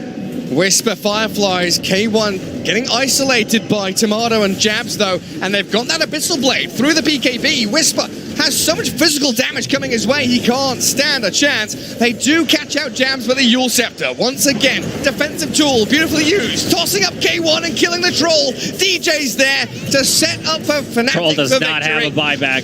There's no way now for Beast Coast. C-Small will try and get out. Oh, he gets the bash. He used to be called Chris Luck, but the luck is in the hands of Bryle, getting the bash to stop him in his tracks. And with 4 heroes down now, they'll lose Stinger and very likely lose the game as Fnatic ready themselves for Roche, prep for the push to high ground. PL very difficult to deal with at the moment. Because there's way too much stuff on the ground, and also Bryle with the Lincoln Sphere Basher causing a lot of issues, having that level 25 talent, reducing the cooldown on Rolling Thunder, getting multiple connections. They just scouted out. It was Whisper. He was potentially thinking about going in and stealing. It's going to be Aghanim Scepter. Jeez. That's what, 2 fights in a row where PL's got like 2,000 gold. He's done 8,000 damage. So much net worth has been filtering into key heroes on Fnatic from these fights. You know, Jabs has been so selfless. He puts himself in harm's way, but this DP is so tanky. She is, and now she's going to have cheese as well. Blast Rig definitely helps, giving her extra armor and also miss chance, which is great against Troll when he is trying to connect onto a target. 20 seconds, no Troll. Beast Coast, they have one more fight. There is Aghanim Scepter on Chen plus Hand of God. So strong Dispel mechanic. If Whisper decides to go for any kind of a play, tries to drag people inside a fountain, that's instantly going to get stopped by Chen. Can they just go for Mega Creeps? It looks like the answer is no from Fnatic. Rather take the steady approach. Head down bottom, push the wave in. Only one place to play into in that bottom lane as they grab the outpost. And a couple of bounty runes down here as well. It's been a good amount of time since anyone's been in this bottom jungle. All the fights around those fast Roshan respawns and around that top Radiant Triangle area. Whisper doing a bit of split pushing top. Trying to farm that refresher. So if he uses one, then Chen uses ulti, he will still have ability to potentially drag them into the fountain. That's a good way around it. It's a bit difficult because they can react potentially with a Yule Scepter or something on him if he does not have a BKB available. Oh, they're in. C-Smile, the curse to maybe save him, but C-Smile was tossed back too deep. Bryle will chase him back. The BKB's up, a little shred it goes, but the poor little Snapfire demolished. Oh, they use it to save DJ. And they're going to get him out of there. Keeping them all alive. Batrider does get his refresher delivered as Bryle. Rolling Thunder coming to an end, causing chaos by those tier 4s, but the focus is on the tier 3 bottom lane. Get the Mega Creeps going, shut Beast Coast down, silence up the Troll and force him back. And DJ with another Avatar. Stinger down to half HP, Glimmer caped up, Lasso there, but Lotus all back. They can't move. Whisper's He does have cheese, gonna get it off. Yes, he can. K1's in, he's got the bash onto the DP, but he can't stick on this Tomato PL.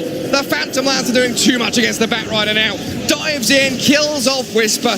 K1 being burst down as well by the Ghosts. They're all dead as Stinger is the last one standing after buying back. But Fnatic, the ones to secure the victory here in game number 1.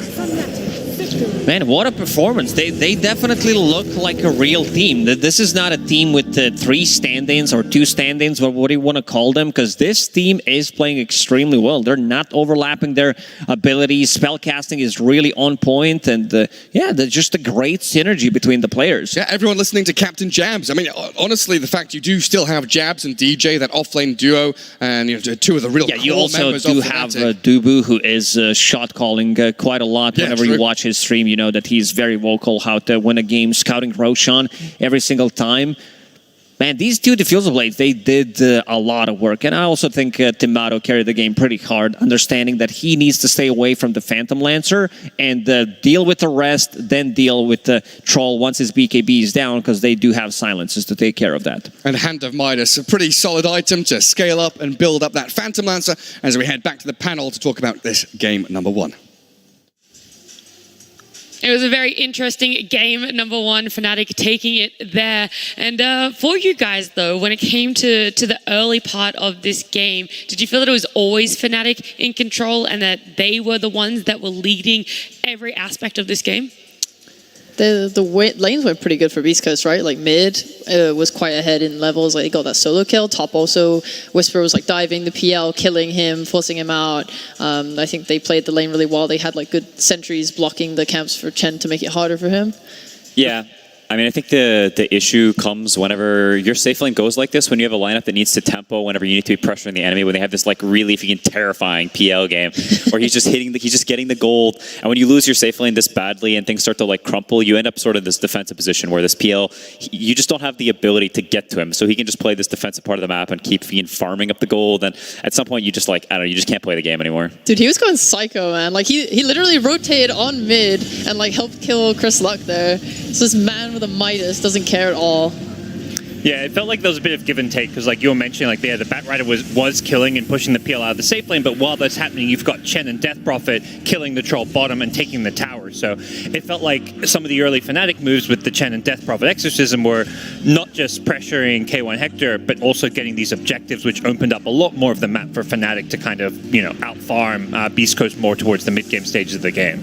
Yeah, I mean, we talked about, like, Radiant's a bit like their heroes having the ability to, like, sort of stand there and prevent the enemy from running into them. But if the flip side is true and they need to run into Dire, it's not that easy for their heroes to do so. They have the Snap, Bat, Wyvern. Like, they're very clunky. If your Tusk isn't having a good game, which he definitely wasn't, like, their heroes aren't particularly good at running in and doing stuff either. Dude, can I talk about Schofield? This man was like psychotic with. He just gets a smoke alone and like runs into the enemy triangle, blocks their ancients, and then like smokes all the way around into their main jungle just to like block some camps, and then dies doing it. He sees a rune, he's like, I'll go get it, guys, and like dies trying to get it. He had zero regard for his life the entire game. What do you think was one of the biggest downfalls for Beast Coast when it comes to team fighting, though? It felt like they never really were able to get an initiation on Fnatic for the most part of the early game. I mean, I think a lot of it is this Pango. I think this pick was like way too valuable. I think it like owns their heroes way too hard, and you could feel it in the game. Like Brawl got solo killed, he died TPing out, which is like the worst case scenario for pretty much any core hero. And it didn't even feel like he like died at all. That felt like it did nothing. And I feel like if that's the case, then there's some draft issues, because it's just like I just look at these heroes and I would not want to be Radiant in an even game. Like there's these stupid illusions, there's this freaking Ghost, there's this Chen stuff, there's just so much crap running around. It's like really annoying for Radiant's heroes to fight. And those stupid illusions were just burning everyone's mana. It felt like half these fights, like all these Beast Coast heroes can't even cast their spells. Like you have some Tusk just sitting there with no mana. Like, what do I do, guys? I got no spells here.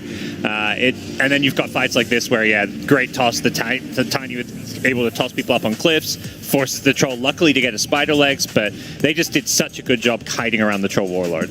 Yeah, I mean, if I look at a team like Beast Coast, I think something that they should really value, and they have really valued in the past, is having like at least as good or better scaling. Because I think this team, like Schofield especially as a player, thrives whenever his carry farming is like happy for him, because he's running around, he's creating all the space, he's being a wacky goober, and people are like chasing him around. And if they don't have better late game and their enemy carry is just farming, taking the free kills, the money bags running into him, then they're not going to be that happy. Yeah, they also had like some problems on Beast Coast with overextending and not just being happy with getting a small thing. Like when they had their Aegis and they took that fight, they killed the DP. Great, fantastic. But they see this PL under half health. They're like, oh, well, we gotta dive it, right? And then they like feed 3 heroes.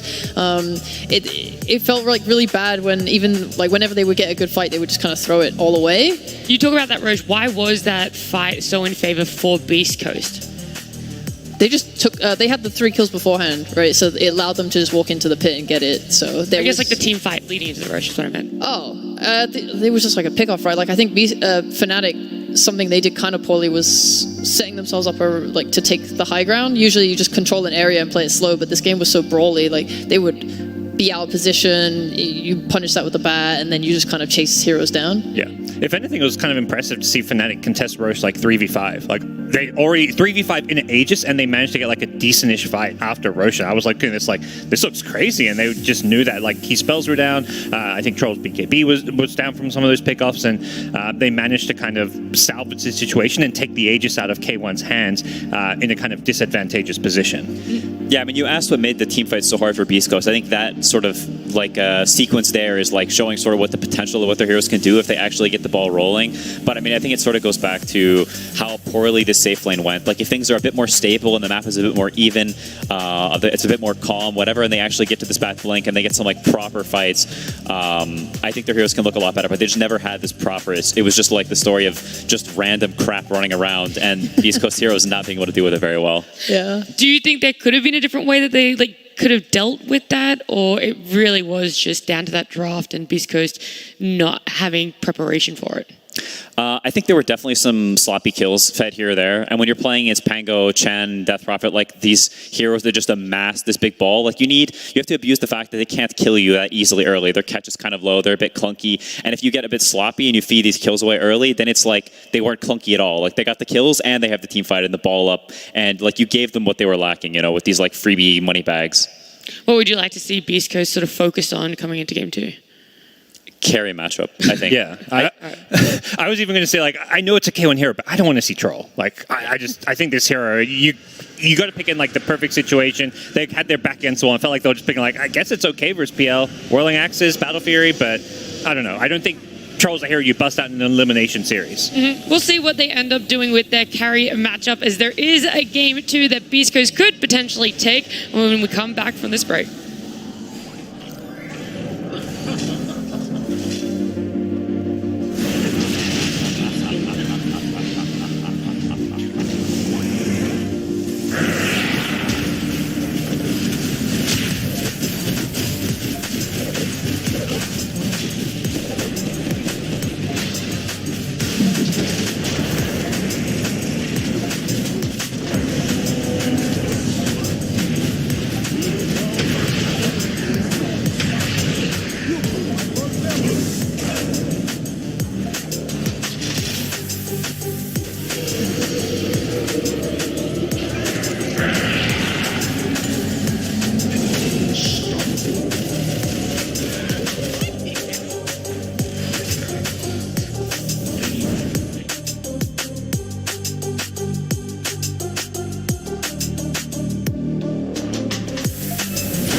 Power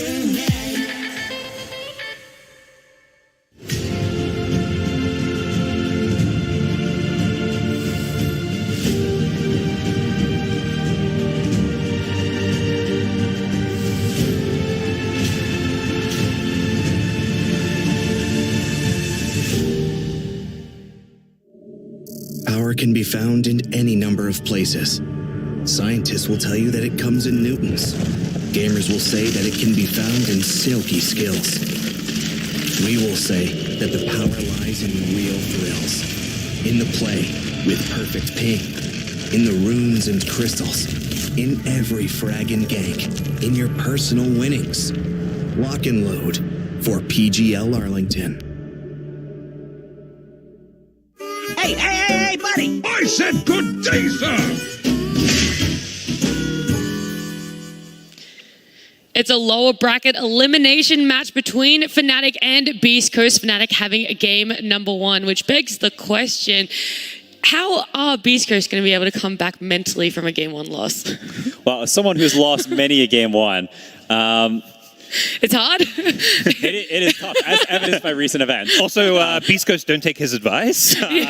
Whatever he did didn't work for him. If anyone's listening, don't do what Quinn says. No, but how do you mentally come back from a game 1 loss, all right? From my expansive experience, I mean, I think a lot of times it comes down to, like, in a really short time, I mean, you want to make sure you're confident and you're happy with your heroes, or like you remind yourself that, hey, there were some good things in this game, it wasn't all bad. Mm-hmm. We pulled back this fight near the end. We like, oftentimes you kind of just cope and you just like blame it on heroes and you're like, oh, this hero was the problem. We'll ban it next game and things will be different. Which I honestly don't even think is that bad of a strategy. Like, I don't know, you can look at this Chen and say it had really high impact, or you can look at this PL last pick and we say we should have banned it, and you can just alter things, you know, and you'll feel better going into the next game. At least, you know, once again, don't heed my advice. That's just, you know, that's what you've done in the past.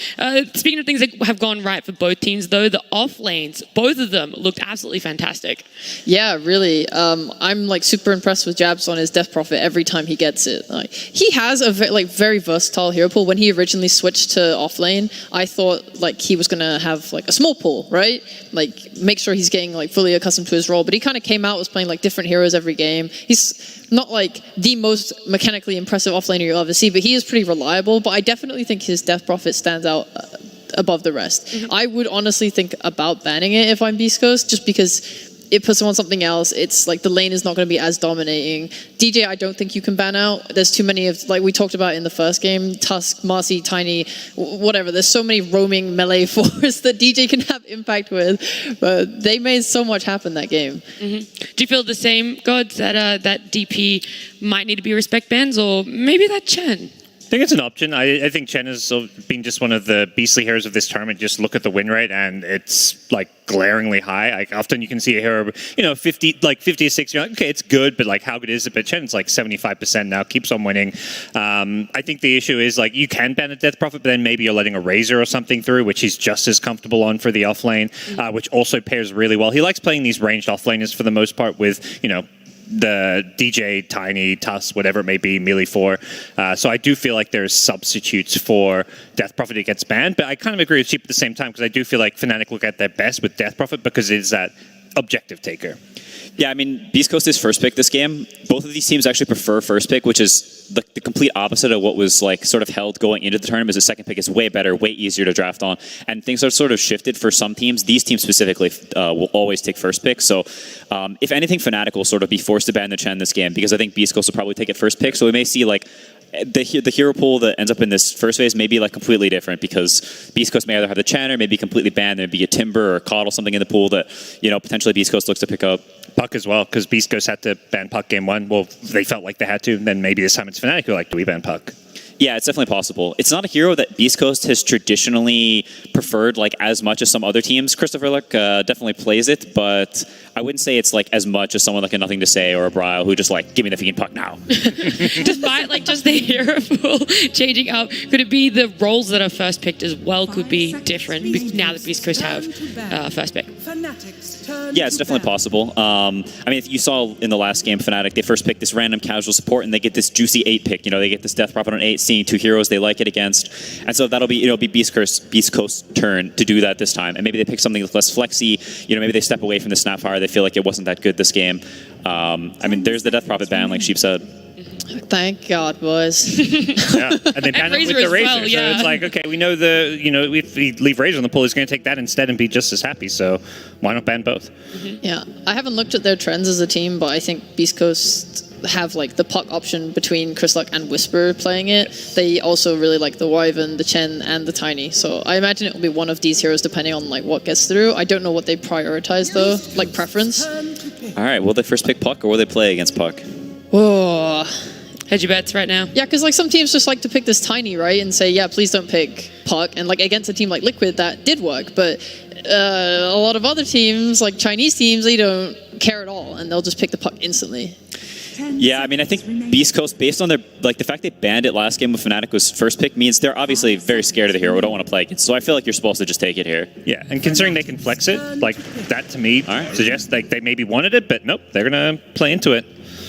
Yeah, this Tiny versus Puck matchup is interesting. At sort of the beginning of the tournament, if there was Tiny, the other team would opt to not pick Puck. They just skip it, pick something else, a different opener. But as things have progressed, people realize how fucking stupid this Puck hero is. They'll just pick it into Tiny. Like, they don't care. They'll pick it into the counter, which is not something you normally see.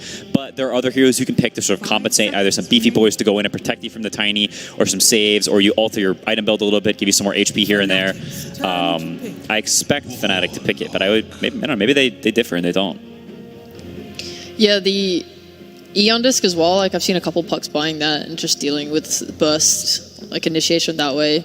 So that's so chill. I don't know, Beast Coast have to take this Puck, right? If Fnatic don't take it right now, it'd be so weird not to. Yeah, we'll see. Puck typically pairs well with Warlock. You have some lockdown for the bonds and the rock and stuff to actually beat on things. So the heroes have like pretty decent synergy. But we'll see. Wow. Okay. All right. This looks like a great Puck game. You have two supports that you can like really. You can get to the backline, you can disrupt the Warlock, you don't care about Tusk rotating on your lane because of your like hyper mobility, and you have a Tiny on your team. You're going to have that Tusk break combo with your coil. If Beast Coast don't take this, I don't know, man. I don't know. I don't understand Puck if they don't take it. Yeah, on the flip side, it's pretty interesting Fnatic taking two supports. It's something that was quite meta years in the past, but more recently, people almost always take a core in the first phase as something that's flexible, or they just pick something they think is broken. And so two supports in the first phase, when you see a hero that's flexible, in theory can give you some more information, but can sacrifice some draft integrity because you're not snatching up that super strong hero right away. Beast Coast get the Puck. I'm interested to know your thoughts, though, Quinn. Yesterday we saw Visage go up against Puck in mid, and the Visage absolutely sort of bodied the Puck. Do you feel like it was down to the teams that were playing it, or do you actually favor that mid matchup towards Visage? I think there are definitely some aspects to that matchup that are good for the Visage. You have this this super high physical damage, and you sort of keep the Puck in mid. You're almost emulating a DK, and that if you leave, I'm gonna freaking peck your tower, my stupid little birds. So there are some nice things to it, but I do think if you can also play it a bit differently from the Puck side, and you can say, okay, you're going to peck my tower, I'll gank you, and you can bring heroes to this Puck, and you can, shift the matchup the other way. So I think, especially considering I don't think it's a hero Brawl favors overly strongly, I would be surprised for Fnatic to pick it up. Okay. Yeah, they don't play a lot of the Shis on Fnatic's side. You look at Tomato's heroes he's been playing, there's the Alk at best. Other than that, you have Faceless Voids and Jugs and stuff. If you were playing against a team like Liquid, you need to ban that Lone Druid, or LGD as well. There's Lone Druid, so Puck matchup is really LG favored. Fnatic's just a good, honest team, Yes, sir. Yeah, Beast Coast, they've also had a tendency to put Puck in the offlane sometimes. It's not something they're afraid of doing, especially with Tiny. They have this crazy, wacky, we toss you around, we orb back, all these shenanigans. So if Fnatic goes and picks some Void Spirit in the next phase out the phase to counter the Puck, they put it mid. There's possibility for Beast Coast to counter that Puck in the offlane. If anything, I'd say they might even prefer that because I think Whisper tends to be more comfortable on the Puck than Chryslok. Interesting. Yeah, I think that's part of why they were maybe even hesitant to just straight up flat first pick Puck, because okay, we don't, Chryslok is probably saying thinking he wants something else for the mid lane. He's got a very kind of wacky hero pull at times, and that's something where they've now set themselves up to, flex his Puck and wait and see what Fnatic pick before they kind of commit it to any given lane. Yeah, they might want to decide in the after Fnatic pick their next hero, because I don't think they're going to give up the... Oh, snap span. I was going to say, I would love to see damage coming out for the coil, no matter the role of the puck, and a snap would fit into their lineup very well. 5 seconds. I feel like Fnatic, you may just want some kind of like Viper pick, like get your offlaner here. Like pair some range here with the Tusk always feels nice. I guess the other option is the Nature's Prophet. Those are kind of the at least common ranged offlaners we're seeing. Jabs has played a couple games on the Nature's Prophet too. Dude, Jabs is Nature's Prophet. Like, remember when he was playing support and he just played the Nature's Prophet and he was like blocking every camp with the Treants and rotating super early to like any like tower push? It was insane. Like, he is a really good Nature's Prophet. Yeah, try and farm your Ancients against him. They'll just never spawn. Yeah. You learn from the best in Ice Ice Ice. I mean, speaking of the devil, there's the Visage ban. Nat goated on the sticks out here. What the heck? I said one thing, bro. But thank you. I mean, clearly they watched the series the other day, and I mean, it is a hero that Bryle has played in pubs. They haven't played it yet, I don't think, at the tournament. So, also, it could be offlane Visage too. Like, Japs plays a decent amount of Visage during 2 or 3. Yeah, there can be some reasoning as well. This on 15, they have this, short-term flex. They flex it for like 1 pick, maybe okay, that's fair. Yeah, boy. I think Nature's Prophet has looked awful as a carry, but as an offlaner, I don't know the win rate. Throw some numbers out there. Why do you like it more in offlane than Sheep? I don't. I have no idea how to say it. I just like Jabs playing it, and I think like when everyone talks about the Nature's Prophet, they talk about how good the laning is, and I like... It's not when it's not on carry, you're not committing it to like you have to go to the triangle, farm up as hard as you can. Like you have to be the one that carries this game. You can get way more involved. Like if there's an opportunity to bring a support mid and threaten on like the 5-minute catapult, right? Your natures could potentially show up to that. Well, and I think importantly, they can still flex it. Like if Beast Coast really like maybe hard counter it with their safe lane carry pick, there is the option to play it safe lane for Tomato. Yeah, I mean, we talked about carry matchup a bit before, and I think this game Beast Coast is looking a lot happier. If you look at Fnatic's heroes, they don't have this like annoying magic damage. They don't have that much swarm. Like they don't have even that high damage. Like if there's some elusive carry hero, some fat carry hero, like Fnatic's heroes right now are not particularly high damage. And if this Furon is in the off lane, Ench has a pretty good matchup against the Furon because you just steal the tree and you just lane with it. So whatever carry Beast Coast goes for will most likely have a pretty good lane and pretty good game matchups against these heroes so far as well. You also have some puck to create some chaos for you. I think like Beast Coast is probably much more happy with the draft at this point. They still haven't picked their carry yet, but they has a good lane, and I think their heroes, they have a lot more spells and like things to do as opposed to being on this like timer of this terrifying PL just slowly acquiring gold. Do you think there's a threat though of any other cheese heroes like Alchemist for Fnatic potentially? Just like hitting that Radiance BKB timing and just kind of like rolling with Fnatic's current lineup? It's definitely possible. I think that Alchemist could certainly come out. All right, Chows. Oh. I think this lane is very, very strong. I think Hector will have top net worth for sure. Like, he will be very, very fat this game. Fnatic subs are not particularly good at killing this hero, and CK Ench against the Furon lane is like quite intimidating. There's a world here where Fnatic opts to put Nature's Prophet mid against Puck and pick a new offlaner. Bryle has played Furon in the past. He plays it in pub sometimes, so there's a possibility they do a flex here. But they opt not to. I guess the flex is with their last pick because now they can go between the offlane and the safe lane with the Nature's Prophet if they feel like, this Nature's Prophet's going to get pummeled too hard by an Ench plus CK. But is there even anything that is going to do better against Ench CK because of how strong this lane is? Yeah, with the Tusk, it might be hard, to be honest. I'm not sure you're going to find anything that's going to like stomp. It's not looking particularly likely. If you feel like you can't get an even lane matchup, then what are you looking for in that last pick?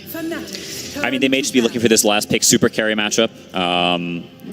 Beast Coast bans the Necro because they obviously think that that's some hero that could threaten the CK's lane. I'm a bit surprised they're not eyeing this PL again, as Beast Coast damage for PL is not that high. You have this one puck, and that's all you're looking at. And I mean, if we saw anything last game, this Tomato playing this late pick carry hero that has really free matchups is pretty scary, I think, for Beast Coast.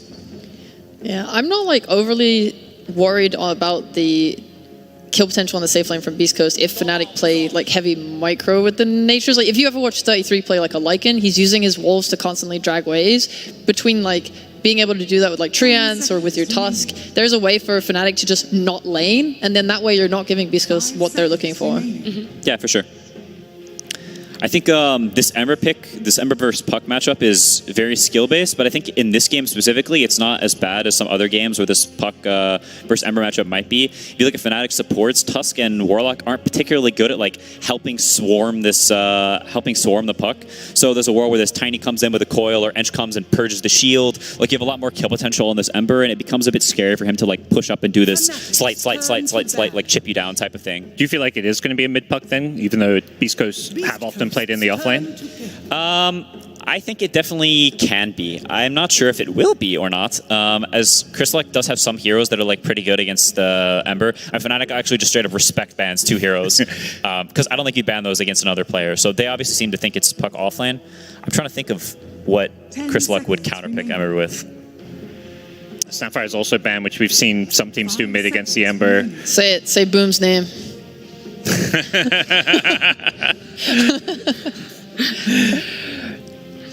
I am not sure. What about like a Conga? It's definitely an option. Against Tusk and a Warlock, you definitely want to be like very fat. Because if you're not, then they have like a lot of damage. They have this like snowball to save and stuff, so you're less playing around your combo and more around like, I am net worth man, fear me.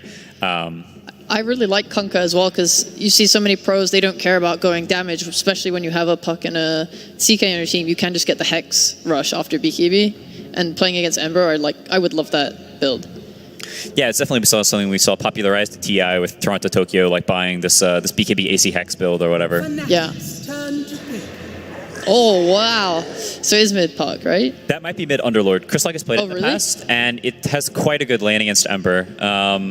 So I think this is actually like a true flex. Like if they pick something, this last pick, the Underlord doesn't like laning against, or Puck doesn't like laning against, they can sort of mix it around. But I think this is actually Underlord mid. Do you know what his item build is? That's actually really interesting.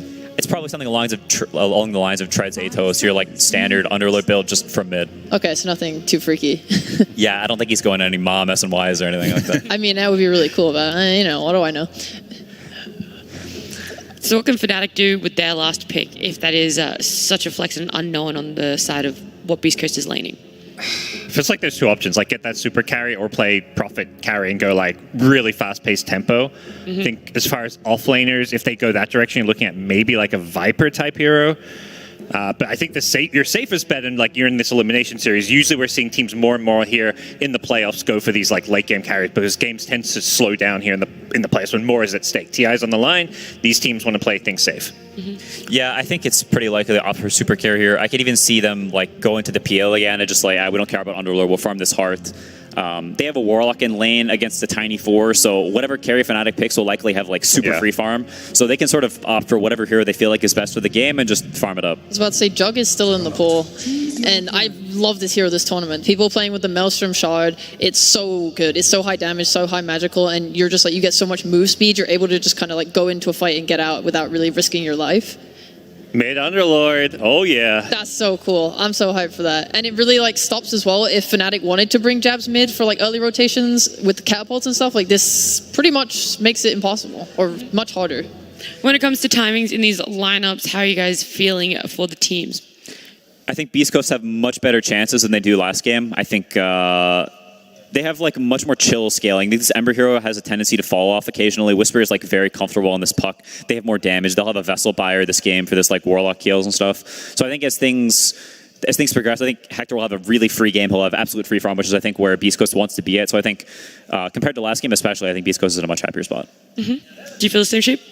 Yeah, I love it. I love Beast Coast drafting. It's like the most fun way to watch Dota. I want them to get to a game 3. I want, potentially to see them keep going further in the tournament, because they just bring out these crazy strats. It's super cool. Well, I'm excited to see how this plays out. We're in a little bit of favor for Beast Coast here. Game 2, it's Gareth and Lacoste. Yeah, let's see if Beast Coast can make some waves. They've got some signature picks here. That Underlord mid for C-Smile. K1, of course, on his Chaos Knight. And Gojira Tiny. And maybe going to be a little bit better than the Tusk in the previous game. Play aggressively. Well, Fnatic, what are your thoughts on their draft? They didn't pick this Juggernaut for the lane. Like it's more about the sustain. Warlock Juggernaut doesn't give you that kill threat, especially because you're playing against Puck. So it's more about the sustain. They picked it for the game, not just straight up for the lane to be able to dominate the matchup, something that Juggernaut does really well quite a lot of times. And look at some of the other heroes. Jabs on the Nature's Prophet. He looked really good. He's going to be paired up with Tusk on the off lane. Beast Coast, they have super strong safe lane. This is CK plus Enchantress, so that means that they are going to be able to take one of the creeps, potentially from Nature's Prophet, and also have a lot of sustain from healing Enchantress, and also CK does have a built-in healing from Chaos Strike. Yeah, he does, and again, like a lot on the line for Fnatic, right? Heading towards TI, a victory here would mean a hell of a lot to them as we get ourselves into Game 2 of this best of 3. Fnatic leading 1-0. And moving down bottom, seeing a lot more of these wraparounds into enemy jungles, getting deep vision out, trying to spot out lanes, maybe snipe some couriers, and of course, importantly, the first blood into the bounty runes that Fnatic are looking for. See Smile. They're going to spot DJ. K1 sees him. And they'll realize very quickly that the majority of Fnatic are all around there. Gojira. He's up at top. An interesting ward from him in that top lane. That courier sniping ward. Yeah, definitely. Tiny, one of the heroes that can snipe the courier, especially if he decides to go for the tree grab level 1. So, yeah, you might see him do some lane dragging as well. He's got the boots queued up. 2 sentries on the Tiny as well. So he'll be blocking camps and making sure that Dubu doesn't have that stacking and pulling capability. And like you said, of course, with the Warlock able to sustain the Juggernaut, it gives a lot more room to the Warlock to actually manipulate the creep waves by pulling. Imagine if Tiny can use tree grab, take Nature's Prophet, and throw him out there. But you would need to have like some specific cosmetic. Oh, we did have the little intro from PGL, didn't we? Where there's Tiny coming along, Nature's Prophet puts a tree down, Tiny grabs the tree. Imagine if he just grabs the hero. Interesting move as well by Whisper, right? He goes in, kills off the range creep, so this wave is going to be pushing hard towards the Radiant side. Both Timato and Dubu forced a TP to this top lane because this ward did give them that vision and potentially zoning thing that they're not going to be able to do. Timato immediately puts down a healing ward. Yeah, desperately needs it. Gojira and Stinger will put a lot of that pressure on very early on, and this gives Whisper an exceptional start. He's already 2-2 as the offlane Puck, one of his key signature heroes, and again a tempo controller the Beast Coast needs. Mid is the matchup that I'm going to be looking forward the most because Underlord, he's one of the heroes that does dominate the matchup. So far, 3 picks, did manage to win only 1 game. Maybe a bit deceiving though, because that's probably offlane Underlord, right? Yeah, that's definitely not mid Underlord. Mid Underlord, 100% win rate for sure. We'll see if C-Small can pick up those stats. You get levels so quickly, and you're going to have a lot of denies. You already see the difference. 4 denies on Underlord, Ember Spirit, doing even worse than I expected. Yeah, an incredible laner, that Underlord, and able to go into that Rod of Atos build, which even further compounds the Ember's difficulties. You've got that Pit of Malice with the root from Rod of Atos that can catch and kill heroes like Bryle or even the Jabs Nature's Prophet. That's a root mechanic against Tusk. This is what ruins the hero. And Underlord will have 3 if you think about the layers. So very difficult for him to get the snowball saves. If there's a bit of Malice, he blinks in, won't be able to get the snowball off. So that's a very good counter to Tusk in general. It's domination across the board as well. It's not just C-Smile here at 14-6 against the Embers 5-1. All 3 cores. All 3 cores. 12-1 CK, 11-4 Puck. Fnatic struggling early days here as Beast Coast really laying it on thick. It's DJ battling with K1, the tag team doing some good work there with the Treants to slow him down. And body blocked up by Jabs, but he will be able to get a little bit of distance now. And Stinger, once we get those levels up. Fnatic does have creep advantage here. They did manage to push the lane. So now we'll start to put a bit more pressure, and also Jabs investing in these small items, getting Null Talisman on Nature's Prophet, something we usually don't see, and he queues up another one. So that's about the lanes, right? He wants to try and he wants to put some more pressure on the CK and also Enchantress. Yeah, mitigate the difficulties they've already been having. While Stinger, I was just wondering, Nature's Attendants, usually the build we see from these position 5 Enchantresses, right, to safeguard your safe lane, give that heal and sustain, but he's gone aggressive with Impetus and Enchant. Maybe he feels it's not necessary because CK does have a built-in Chaos Strike. Oh, true. I just hand over some tangos to him. Oh man, every time we look into mid, 22 and 10, 32. Well, stop looking. Total CS. I can't. 10 CS on Ember Spirit. I mean, we expected this to be difficult matchup for Ember Spirit. One of the reasons why they picked it, C-Smile, one of his niche heroes that he tends to bring up if the matchup is good. Absolutely, yeah. And there's the Courier Snipe. The ward may be removed by Dubu if they understand that Gojira has been using that deeper vision, but they don't find it just yet. And he's missed out on the sentry as well. He's placed that to try and de-ward his small camp, but Gojira has placed it in the perfect spot. And now Whisper has that urn. They would love to grab a kill on the Warlock here, get some charges going and snowball that top lane even further as a 1k lead develops for Beast Coast. The way things are going, it's only going to ramp up even further. Ember Spirit is supposed to be the playmaker for this team. Like, Nature's Prophet can do some lifting early on, but you have Warlock, you have Juggernaut. Like, they don't want to join early on. The Warlock needs level 6, and if you misuse the Golem, that's going to be a bit more difficult. And Ember Spirit's getting shut down in the mid. 16, 31, and 12 on C-Smile. Is this one of those situations, like we've previously seen Ember against Necro as a matchup, where he goes and cuts wave? Does he go between tier 2 and tier 3, or is that not something we do anymore? I'm thinking, Gary, it might be one of the options. He's getting levels. He's level 5, so he will be able to farm the jungle efficiently. K1, good body blocks here. Yeah, the Treant's right in front of him and a snowball there. Grab first blood for Jabs. Able to take down that Chaos Knight and get themselves something out of this laning stage as they were really starting to struggle. Investing in these small items did really pay off for Jabs, something we usually don't see. Most of the time it's rush for power treads because his attack speed, like his animation, everything is good about Nature's Prophet. His stats gain is pretty nuts, one of the best in the game. Absolutely. Early point in Pit of Malice. Yeah, trying to catch out Bryle. A challenge though to get through the Flame Guard as we do see Tiny coming in from behind. I'm not sure if Bryle spotted him during nighttime. Tiny being very sly. He definitely spotted him now. He did see him now, you're right. And look at this, Fnatic responding in kind. Bring 2 heroes mid, refill the bottle, give Bryle at least some recovery in this mid lane. And Dubu going to be guarding these runes. C-Smile pretty low, so 6 minutes will hit. And Fnatic have managed to guard both rune spots, giving an arcane rune to Bryle's Ember. They needed to help out Bryle because he was not having a good time. Looking at the top lane, Vesper, he's destroying this matchup, going into Spirit Vessel next, so the healing and also the overtime damage. Good shards. Yeah, but he's trapped himself inside.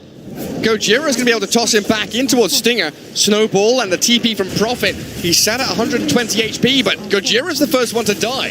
DJ will finally drop, but now with the Treants and a move forward from Jabs, chip away at the Ench, while C-Smile against the Ember Spirit's Arcane Rune, taking a bit of a beating now. It's all about that chip damage. Bryle will TP back to base, does still have Arcane Rune running for next 20 seconds. Orb of Corrosion. Done. Jabs is controlling these summons real nice. The Nature's Attendants, though, finally available for Stinger's Ench, keeping him up and running in K1. He's back in here, the Centaur Stomp will chain stun Jabs, and a nice reaction from Beast Coast. Going for Orchid on Nature's Prophet. I like that a lot. They're very limited how they can control this puck, and also gives them a bit more pick-off potential. He can play with the Ember Spirit and pretty much kill anyone pre-BKB. Still top 3 CS and top 3 net worth belong to Beast Coast. Not looking as tragic as it was 3-4 minutes ago, though, as Fnatic do it's grab still a a little bit 2k back. gold lead for Beast Coast. And another Courier Snipe. Dubu loses it to Gojira's movements. C-Smile in that mid lane. Does have the backup of the Ench, as Bryle with a Tusk Sap behind him.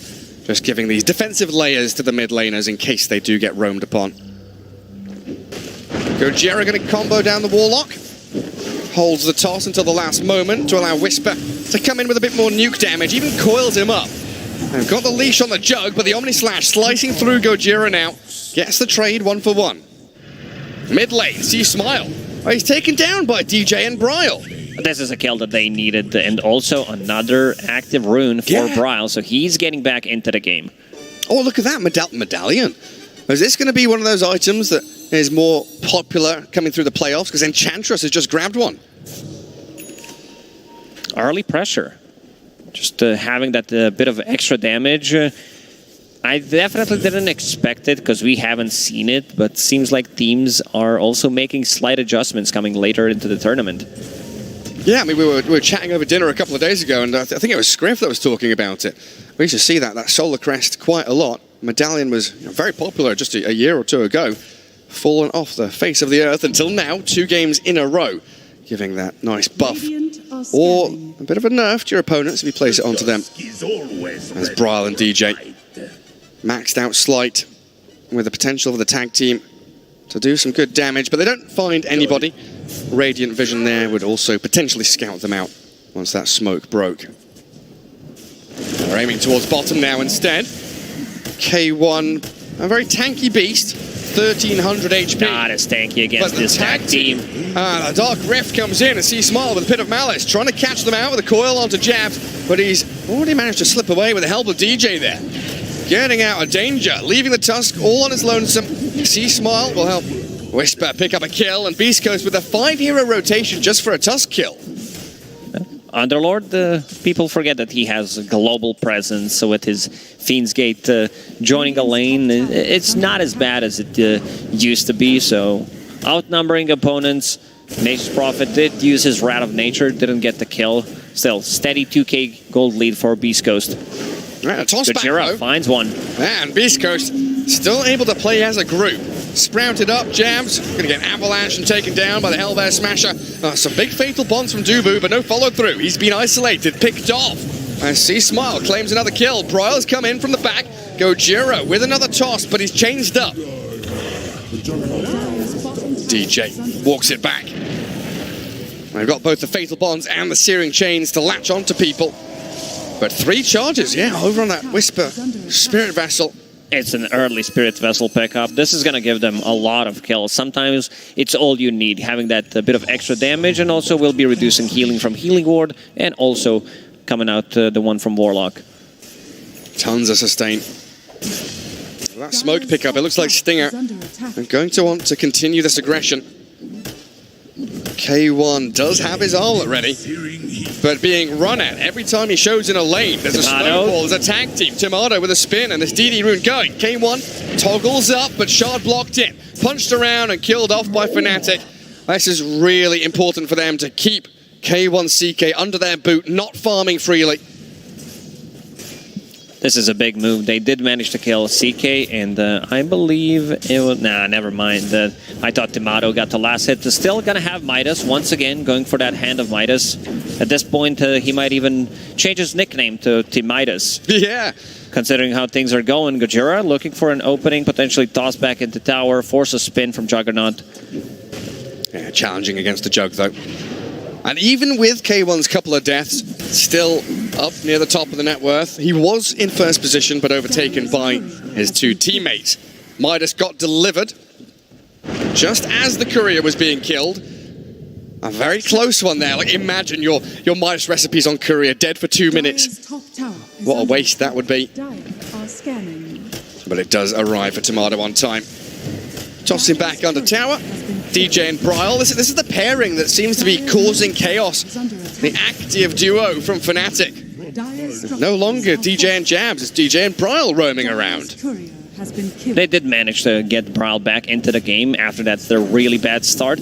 Tier 1 tower on the mid lane, a lot of damage done. You're playing against the Underlord. He naturally pushes in the wave.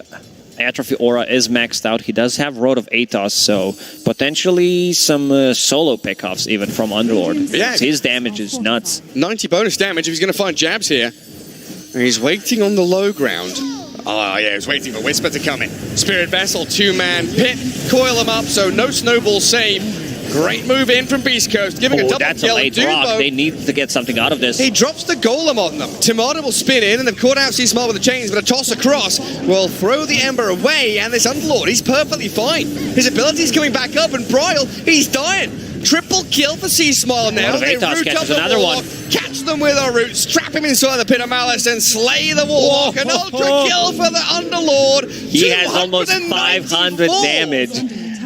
That's not. These are the fights that they need to take because they have a lot of control with Tiny Underlord. He's putting more points in Pit of Malice. How much damage is that? Can we see that again? Oh, it's like 3,000 damage, was it? 2,941 damage from the Underlord and getting himself about $1,000 in cash.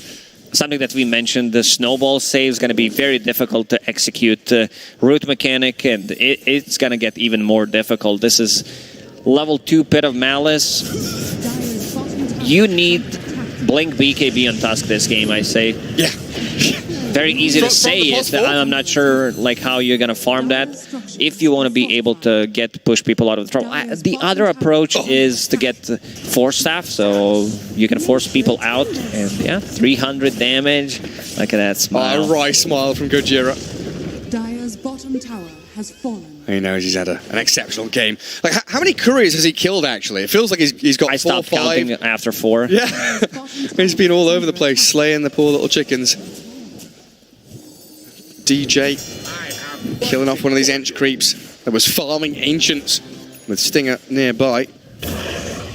And Chaos Knight arriving at his second key item timing. Echo Saber there, BKB and the heart queued up. Feels like it's go time for Beast Coast. No Maelstrom yet on the Juggernaut. Comparatively, 1,000 difference between the two position ones. And there was no deny on that mid-tier 1 tower. They glyph it up, but C-Smile will claim the takedown on the objective. It's one of the games where CK might even skip a BKB and go for the heart immediately. I know K1 does not like to change his item build no matter what happens. He's like, oh, I'm going to go for this. Very stubborn about his item build. Obsessive almost. But this time around, if he has heart, I don't think he's dying. BKB is a safer choice, don't get me wrong. It is. He has to be one of the caster's favorite carries though, right? Because at the start of the game, you love to point it out, he queues every item he's going to buy. We know what his build's going to be before the game really even starts properly. And there's that smoke we were expecting from Beast Coast. Keep the pressure on. Keep Fnatic on this dire side of the river. Find a pick-off, turn it into more. Catch the Tusk inside the pit. And C-Smile, 175 bonus damage. So good at snowballing on this hero, as long as he can stay alive in these fights. With BKB nearly done, that's going to only increase that potential.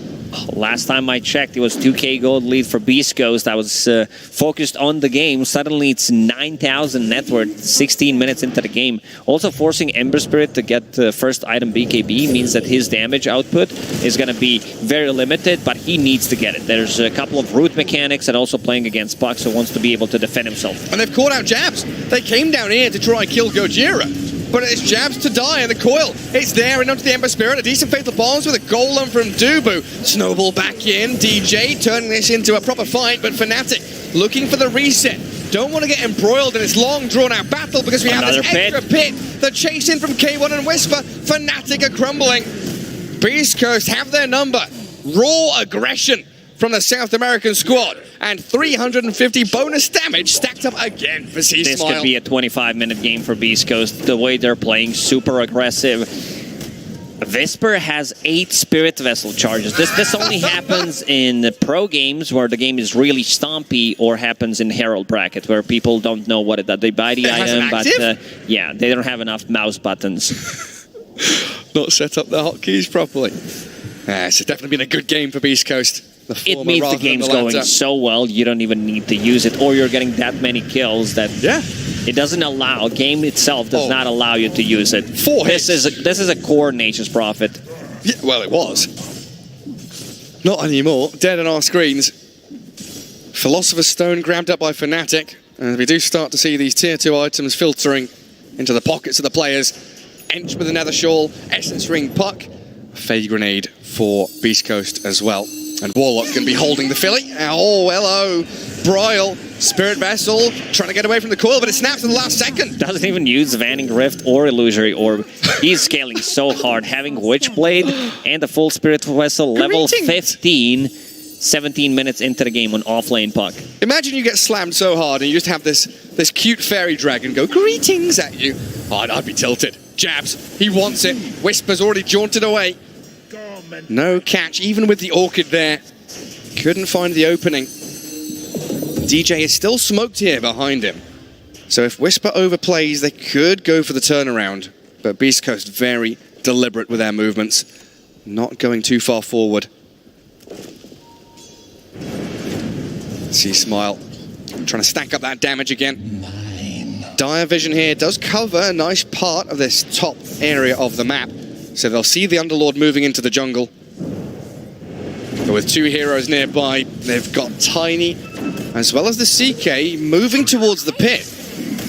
Gojira with his favorite item yet again, Tiny with the toy. It's a must-have. You pick Tiny, that means you're getting the item. And inside Roche Pit they go.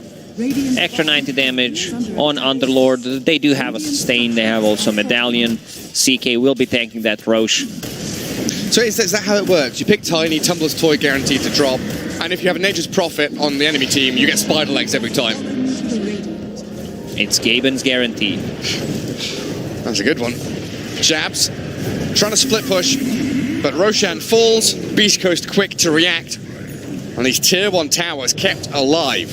Not a single one has fallen on this Beast Coast side. See Smile back through the portal, straight up towards top lane. A tier 2 tower would be great for them now to unlock the outpost, keep this pressure onto Fnatic with a 13k lead. It's a struggle to see how Fnatic come back into this. Gojira just going to blink and tumble away as DJ was lurking. There was a game where Jabs played Nature's Prophet, did buy a lot of time for his team. It's very difficult right now. This is Nature's Prophet that's trying to buy his shard, doesn't have a BKB, so can't protect himself against Underlord rotations. Puck can't solo kill him, as we've seen. And speaking of solo kills, Whisper did get another one on Dubu. It's everywhere on the map, Lacoste. They go on Gojira bottom, he survives, they kill Dubu in triangle, Broil up on top. Everywhere you look, Beast Coast are either getting kills or dodging ganks. Fnatic is all about buying time.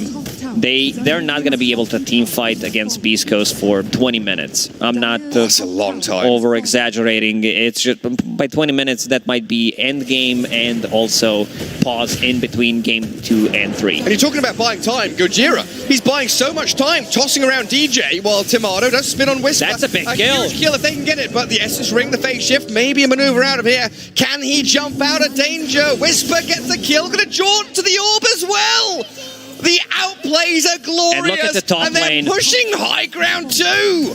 175 on Underlord. Oh, Beast Coast. K1 a bit low on HP. Seems like they're going to respect the damage that can come from Fnatic, but nicely done by Whisper. Good jukes. It would be 1,000 plus gold. He's 6-0 and 8, extremely farmed. Oh yeah, he's a fatty. Fnatic, what can you do? You can't defend your top lane, can't play aggressively down in bot lane. There's no Roshan for you to take. The CK has the Aegis for 2.5 minutes. BKB done, Heart well on the way. See Smile about to finish his AC. Oh, is he? AC Smile. That's going to be extra tower damage that they need extra, because they want to close out this game. Oh, man. And Whisper's Puck doesn't even need boots, does he? He's got Blink Dagger. Tanky enough, the Essence Ring, such a nice item on this Puck. Makes you even more elusive and tanky, difficult to kill. Well, Jabs farming enemy ancients, getting some tier 2 items which were still left unclaimed. Finding little pockets of farm wherever they can, Fnatic. But I think they have to forfeit these tier 2 towers. The defense of the objectives, not a simple task for them unless they're all set up on their high ground where maybe they can mount a defense. This next set of items is going to be big for Beast Coast. CK about to finish his Heart and AC on Underlord that we mentioned. Also Puck getting closer to his Yule Scepter, so we'll not need to care about the initiation from Nature's Prophet. We'll have something to dispel this Orchid. AC done. CK still needs 500 gold. Well, he'll get closer and closer with this tower take. Fnatic not really in position here to respond either. Nobody's up on this high ground to defend. Dubu starts pinging it out, and people will have to TP back to filter back to this base. It's one of those lineups right now that hit critical momentum, so if you lose a fight, you lose the game. They have way too much damage. It's a bulldozer. Oh, Broil gets the BKB off. inside the Pit of Malice. He will have a bit of safety with that magic immunity. Blinks out by Beast Coast as they turn and battle. C-Smile and K1 aiming Tomato, force the spin, and now the barracks falling, shaking the foundations of Fnatic's base. This was a BKB with Arcane Rune, so another BKB will be available in 50 seconds. Also, the reset is pretty nice. With the Fiend's Gate, can go back to base, reset, especially if they can bait the big spell from Fnatic, like Rock or Omni Slash, and then getting back into the fight. Yeah, so the split push availability as well, like Whisper can TP back, has that portal to return to fight, and Gojira with a good avalanche there, sees jabs coming. But Fnatic, they are hungry, desperate, scrambling for a kill on the Tiny. He's got Blink in a second, but the chains catch him just before it comes off cooldown. A pick-off for Fnatic allows them to play across the map. It's a 5-man rotation just to be able to get one position 4, and CK Illusions already pushing out every single lane. Yeah, I mean, he's basically position 5. Lowest net worth on the Radiant team is that Tiny. And Chantra starting to get a little bit more farm priority, it looks like, here on Stinger. Got his 4 staff. Heading into Holy Locket, I believe, with the fluffy hat and the energy booster on the Ench. C-Smile, the Underlord, plants himself in front of the enemy base. Go on then, have a go. Tomato, static charge from the Mjolnir.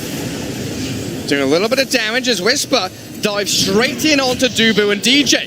They've got the healing ward out, K1 being spun at, but a tanky CK, not the target they can go for. Will pop it. Jab's gonna get dragged around and killed off. CK with that BKB just opens up. And it's mid lane of Barracks with a toss back. Bryle has the BKB himself. Fnatic using and wasting so many cooldowns just to stay alive a little bit longer. And now the dive in onto Bryle. They'll find the Ember Spirit, silenced and killed, and even with a Dubu rock dropped in, C-Smile will finally die to the Omni Slash of the Juggernaut. Buybacks galore from Fnatic now, but C-Smile returns Jabs trying to get in. He was trying to get into Fiend's Gate. They got jabs and they're diving for more. C-Smile has respawned, comes back in, and surely it's got to be game over now. They will call it. What a draft from Beast Coast. They did some, you know, shenanigans in game 1. People will say classic Beast Coast draft, but in this game too, they did good adjustments. And look at K1 talking very aggressively to his team, like this is how we play, and this is how they do play, because this was extremely good. Puck dominated the top matchup. CK was getting a free farm on the bottom lane, and also mid Underlord. You gotta be aware of some of these niche picks that C-Smile brings to the table. You know, every role was played to perfection. Gojira's Tiny, sniping couriers, finding rotations, the tossbacks. They're the classic Beast Coast. I'll just say it again. Beautiful stuff from them. And going into game 3, just reiterating, an important one for Fnatic, isn't it? Oh, it is. They need this dub to be able to go to TI through points. Yeah, they absolutely do. As we potentially are ready to head over to the panel and see what they had to say about game number 2.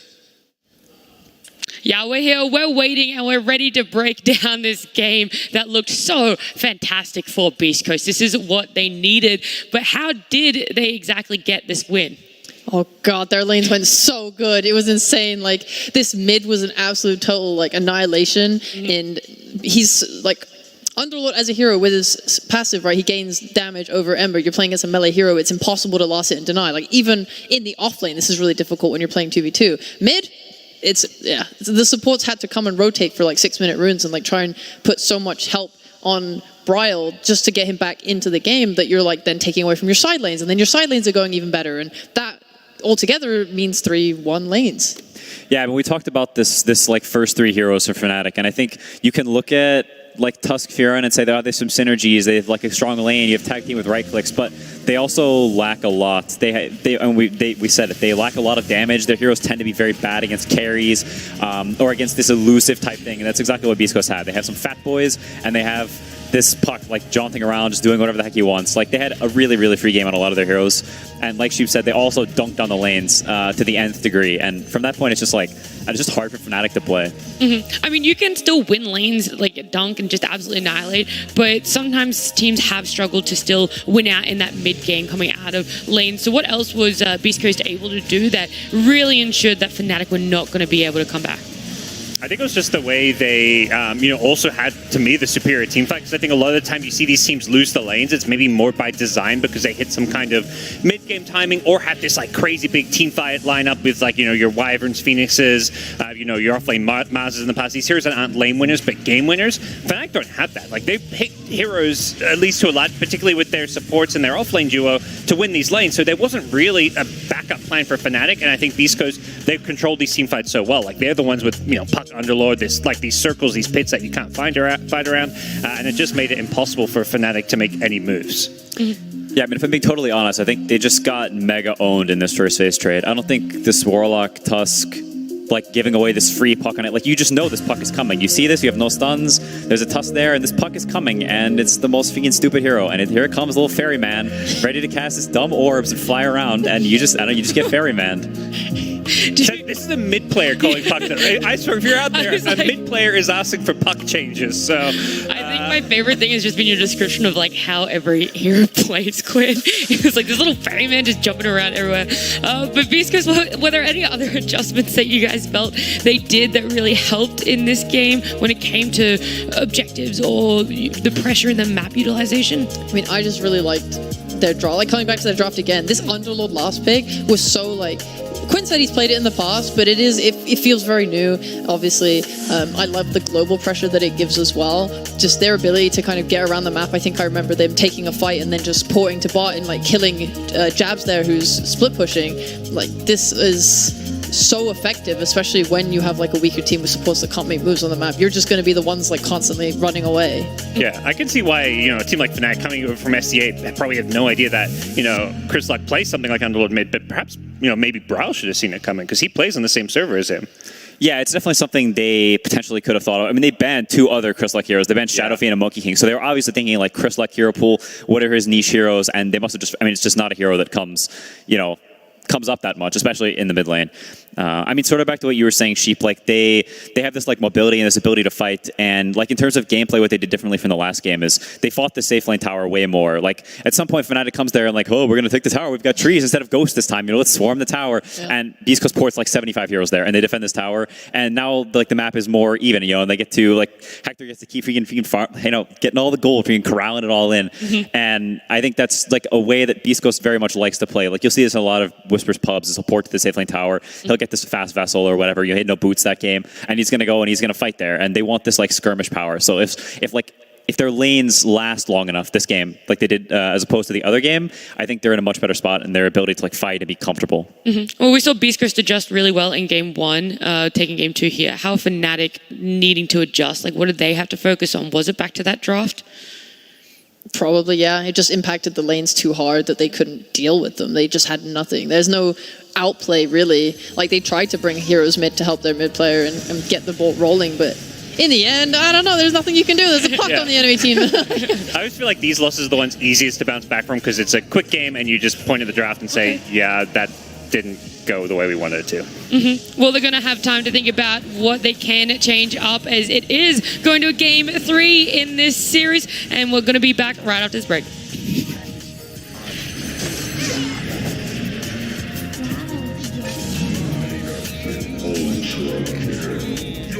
Dire's top tower is under attack.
Dire's bottom barracks are under attack. 走好不送。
Power can be found in any number of places.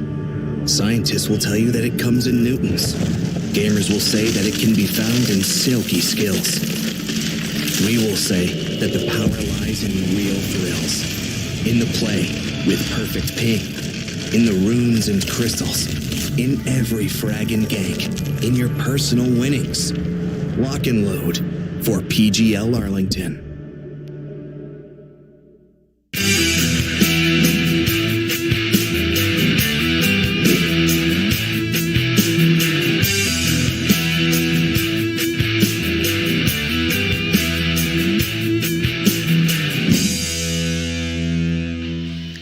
It wouldn't be an elimination series if we weren't going to a game 3. It is Fnatic up against Beast Coast. We saw the Chen sort of take over in game 1. It got banned out in game 2. Do you think it's going to be the same sort of play out in game 3 here? I do think it's pretty likely they ban out the Chen. I think if you compare how much impact this Warlock had to the Chen the game before, it's just not even it didn't even look like Dubu was in the game that game. Whereas the other game, he's he can chat it up, going typical Dubu Giga Chat mode, walking into areas, if he can taking creeps, taking names. I think they probably won't look for the Warlock this game either, but I do think whichever team is first pick, the other team is going to ban Chen. Yeah, I also think that DP ban was massively you saw the difference in impact between Jab's Nature's Prophet and Death Prophet. His lane on DP was so easy. It was much easier for him to roll it, whereas Nature's really suffered. I like the response and aggression on the safe lane too with the ENG CK. Mm-hmm. Do you feel like there's going to be any need for Fnatic to potentially do some adjustments to their ban and have a respect ban for Beast Coast with the heroes they played in game 2? I think they need, it's maybe less about a guarantee a respect ban. I think it's more just either have an answer for the puck or just pick the puck themselves. Mm-hmm. I think so much depends on the kind of first pick, as Quinn said. It's whoever doesn't have first pick, it feels has to ban the Chen. And that kind of really highlights why both these teams coming into this series, unlike other teams, are prioritizing first pick. And it does feel for game 3, first pick is going to be a bit of a draft advantage. Mm-hmm. Yeah, I think regardless of which team, regardless of who has what side, I think they'll alter their bans. I think Fnatic will most definitely... they'll either pick the puck 2-3, or there's a world where then you're oh, the puck really owned that game. You get kind of scared as Fnatic. You're oh, maybe they're going to first pick it this time. Maybe you ban your own puck. You can sort of you have to evaluate how much the priority in these heroes is actually shifting and how much you're scared of it. If you have answers, you start have to come up with things very much on the fly. Guarantee off stage. They're talking about how broken is this puck. If they get first pick, do we want to give it to them? Or if we're second pick, then are we going to play against it? What do we want against it? They're behind stage trying to come up with stuff because the priority has suddenly shifted and they weren't playing puck that much before, and now just you can own your cheeks, and now you're you got to fix stuff. I didn't even know to react to that. What would you guys be doing, Quinn, if you were in this series? How would you guys be reacting to that Beast Coast win? Well, we'd probably lose the next game. But if I were role-playing them... Yeah, you're role-playing as you. Let's pretend you're Bryle in this situation. Okay, I'm Bryle. And you're standing in for Fnatic. I either want to play Puck or I don't want to play against Puck. I don't want the fairy lad, as we talked about before, on the other team causing mayhem, sproinking around. It's not the freaking right word. But anyway, doing her fairy magic. Yeah. I've been so derailed, I'm not even going to lie. Anything else that stands out as some Ember heroes for you guys that you think could come into play for this game? I just like the focus on really good lanes for Beast Coast. They thrive when they get a really good start. I am surprised that the puck lane went as well as it did. I think there is a problem when you talk about flexing, like this safe lane could have been more aggressive on Puck. Puck's super low armor, which means that you have two heroes in a lane hitting Puck, and they shouldn't be able to really lane. So clearly they had issues there with dealing with it, letting Whisper get as much as he did. Well, the first thing to note coming into Game 3 draft, it is Beast Coast with first pick, so that means Fnatic are the ones who have to adjust their bans around that more than Beast Coast. They're just going to go with the same bans. There's only two heroes they have to worry about because it's up to Fnatic to decide whether to let Chen through or to ban it. They've already adjusted their bans with the Puck ban. Yeah, I expect to see Chen next, and I think Beast Coast will also probably run it back with a Tiny, and if they do, I think Fnatic will not respond with Warlock likely. Either that or if they pick the Warlock, they'll pick some core with it that enables the Warlock more than just the support Tusk. It's possible they felt like, hey, this Warlock defeated nothing in the last game, this hero's trash, we want to move away from it, and they look for something more like a Dazzle, which everybody picks every single game. How do you compare the two? Which one would you rate a little bit higher when it comes to Warlock and Dazzle? I think Dazzle currently is definitely a more powerful hero.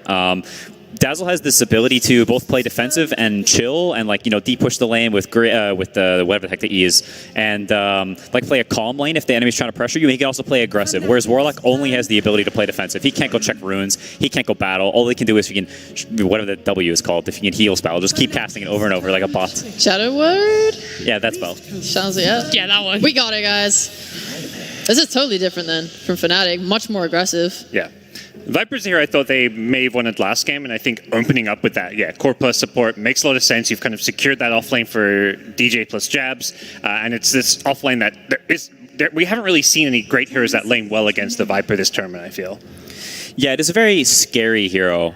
Maybe you can come up with conceptual answers for this stuff, but the issue is if you mess up some, the game kind of just ends because you die 4 times in lane and you're like level 3, and it's just like a very scary proposition as a carry. They're like, hey, if I mess up a little bit, if I misstep, suddenly the game is just over at like 6 minutes. That's really freaking spooky. Yeah, I feel like the best hero I've seen against the Viper has actually been from the 5 role has been Enchantress, but I think if you're Beast Coast, first facing Enchantress doesn't feel good because you're picking your 2 supports. So if anything, it may just be Fnatic who get to ban Enchantress now. Yeah, I mean, the other weird thing is normally when you see a hero, you would like to counterpick it in lane if you have the opportunity, if there's something that's spicy there. But Hector doesn't play Furion, so they're not going to pick Furion on 8 there. The other ones that are good against Viper offlane are these Jugs and Naxus and stuff, but you don't know if this Viper's offlane. It could be, it's flexing, right? So I think Beast Coast opting for this Lina is a very Beast Coast pick. It's a hero that Chris Luck is very comfortable on. It's very good against Viper, so now Fnatic is already inclined to put the Viper offlane or support, so you're sort of limiting Fnatic's options, and it's also a hero that pairs well with Tiny, because you have this toss back, you have this setup stun for Lina to land her stun, you have a hero to go in front first. So I think it's a very Beast Coast pick, something they're very comfortable with. And I think it's also pretty solid. Whenever I see Viper or Razor, my first thought is Nature's Prophet, because that's how a lot of teams have responded to it. But I swear to God, I'm sick of it. I don't want any more Nature's Prophets. Has it won a game recently? When was the last time we saw Nature's win? I'm so sad. Every game it feels like he just super struggles. How do you feel about the Earthshaker as well on Fnatic? It's more likely to be going to DJ as a 4, whereas we have mostly seen it as a 5 in the major. Yeah, so has been playing it as 5 a decent amount. Zinq has been playing it at 4 some, so there's some back and forth there. I do think it is interesting that they opt to take their 4 here instead of their 5 in the first phase. The prior 2 games, they took Dubu's hero first phase, and now they switch it up and they take DJs instead. So a bit of a switch up there. Maybe they felt like the Warlock was too counterpicked in the last game. We sort of talked about him having low impact, so maybe they see that and they're like, hey, we'd like to counterpick our 5. We'd like to give our 5 the counterpick in lane because we're picking if you can Tusk or Shaker or Tiny or if you can whatever the heck anyway, right? It's all the same hero. Is it really going to change anything? Yeah, the Earthshaker does feel like harder to kind of go mid with sometimes though. Like a Marcy, for example, we've seen her strength in being able to come from behind the mid and rebound off and get that impact, whereas Earthshaker really has to spend a lot of time like going around, getting like the block off properly. We've seen some Shakers in that regard really fall behind in levels and gold because they're not getting like either space on the map because the carry's too greedy, they are spending a lot of time smoking instead of sitting in a lane. Like, it's a very precarious hero that we really have only seen LGD playing to the maximum effectiveness. I'm curious, like, as a mid play, you see this Lina come out. Like, are there certain heroes that you think Brow's already like thinking about that he wants to play into Lina right now? Yeah, I mean, Kunkka is one of the better ones. They banned out the Kunkka. I mean, the annoying thing about this Lina hero, whenever you blind pick it like this in a game where, like, what's good against Lina is, like, lineups and gameplay. It tends not to be specific mid heroes because the hero is just a freaking stupid laner with, like, 1 billion damage and 5 armor and a dumb nuke. So you tend to, like, want things that swarm her or gank her. You check her runes or things like this. And Fnatic is, like, they're okay at that. But in terms of like straight one-to-one counter picks, it's not that easy to just like you pick this and Lina's like, uh-oh, spooky, you know, because the hero is just a freaking dumb laner. Tell us how you really feel. Oh, you sure you want that? Yeah. You hate Lina. Who are the honest mid heroes then? Because it doesn't sound like Lina or Puck fit that category. Good old Shadow Fiend. Shadow Fiend's honest. I'll play against Shadow Fiend all day. Fnatic actually did end up picking up the Dazzle. It wasn't in that first phase, but they do pick it up anyway, Quinn. The Dazzle's great. Oh, you said Gwen? I did, but only because he talked about it. But you can explain your thoughts, Sheep. Sheep, I would love to hear what you have to say. Oh my gosh, thank you, Quinn. Fuck you. I really love the Dazzle this patch and like how the Grave and how effective it is because for those that don't know, you get more healing amp for how much health you're missing. So people will get Graved, play their health down as far as possible, especially in early. You can then get like a Fairy Fire plus wand off and it pulls you up on like to nearly half health. Like these early Graves are actually been looking really, really effective. So I love this hero's like just early to mid when you are having this hard carry and you focus everything on him and your Grave just like lets him exist. That is a weird hero choice. I did not expect Elder Titan here at all. The hero, I don't know if it's been played more than like I guess Seb has been playing it some here and there. Times, yeah. It's been, I was gonna say played 4 times. Quinn, can you rate what I said about Dazzle? Was it oh my god, 1 to 10? Did you enjoy it? It was impeccable. Wonderful. It's flawless. That's not a 1 to 10 scale, bro. Where does impeccable fit on a 1 to 10, my friend? It's between 8 and 9. That's great. That's great. Okay, carry on. I was going to say, actually keep talking about the Elder Titan, though, and now the CK that's come out for East Coast. Yeah, I mean, I think it's possible that Beast Coast is eyeing for a tri-lane here. I do not think Elder Titan Chaos Knight will do very well against Viper Shaker. I think that lane will probably be quite bad. So there's a possibility here that Beast Coast looks for something more solo-y and they look to like do some shenanigans and like tri-lane kill the Viper level 1. But there's definitely like a lot of volatility in this lane. It could potentially go like extremely poorly for Beast Coast and snowball out of control because CK is not a hero that plays particularly well from behind like whatsoever. Cool. I like, how would you rate that out of 10? Yeah, how would you rate that out of 10? With a word, but it has to be between numbers. It was fine. Spectacular. Spectacular out of 10. Not with the 5. It was fine. That's like a 5. Right? Wouldn't you say? Fnatic PL, they're going back to it. Tried, true, tested. Yeah, this is a scary pick. This is very scary. I do not think Beast Coast is happy seeing this. This lad's gonna have a very free lane. Dazzle plus anything against Tiny plus most stuff is gonna have pretty much free farm. It has good matchups against basically all the Beast Coast heroes. I think if you're Fnatic, you're like you have this last pick too. You get to counter pick whatever Beast Coast is about to pick to like round up your lineup. You'll get some Brile here most likely to make things like nicer. And give you some either like skirmishing power, some fighting, maybe some more disables. I think Fnatic is in a way better position here. Which is not good news for me. Yeah, I was about to say, I was like, wow, you must not enjoy us saying that. I saw the freaking ghosty illusion man, and I was not happy. You're like, oh, no, they let it through. If we think about, like, Whisper, one of the things that he is known for is his Leshrac. He, like, took it, he saw Brax playing it, he took it, he made it his own, and off-lane Leshrac is, like, a big thing for him. So when you look at PL counters, Lesh is kind of pretty up there. You're playing with a melee hero to tank for you in lane. And I don't know how hard the matchup is because obviously we don't see Lesh offlane anymore. Yeah, I'd like to see Beast Coast go for like some of their own comfort and flavor. If like the Leshrac, even the offlane Snapfire, that's another hero with like some nice AoE magic damage. Like they need something that's not going to get run over by a Dazzle PL lane, which looks to me like the ranged cores. Yeah, I think the Leshrac suggestion is pretty cute. It's definitely like a very comfort hero for... Cute, what number is that? That's like a 6 to a 7, right? Yeah, I think that's a fair rating. Hey, they banned it. That's 10 out of 10 me. 10 out of 10? That's honestly the biggest respect I can take as an analyst. I'm retiring. All right, see you, Sheep. It was really great to have you on the panel, though. Peace. Sorry, what was All right. So Sheep, what else do you think Whisper has in his Rolodex of heroes? All right, let me just think here. I'm just gonna look at my notes. Coddle. I like it. Oh wait, it's banned. God damn it. Okay, you and Fnatic are on the save away flank right now, which is actually just too impressive. Yeah. At this point, I think you just kind of call it and and go game 4. You just asked for a reset. Yeah, guys, can we get a mulligan on this draft? Thank you. I'll go. Offlane Faceless Void. All right. Yes. Yeah, I mean, we've seen it work in the past. Yeah, well, like what you don't need to deal with like figuring out what cat's real if you just put all of them in the big purple sphere. It's always very telling. You get to this last pick and the team has like all their reserve time left and they're just ticking it down, like ticking. You know they're a little bit stumped and really like they're going to pick a hero that they're not totally thrilled about a lot of the time. Yeah, I mean the thing is you could pick something like an Underlord that has like some merits. They could go for that again, but I think the lane might be rather spooky against Dazzle. You'll end up just like pulling waves, but this PO will like mega free farm. Like you're not going to punish this guy in lane. I think realistically, pretty much whatever you pick, you're not pressuring this guy. So it's a matter of like Beast Coast getting something they feel like is going to like solve their lineup issues. Because in terms of pressure in the offlane, I just don't see it like happening that realistically. What do you think about just more AoE control like an Enigma?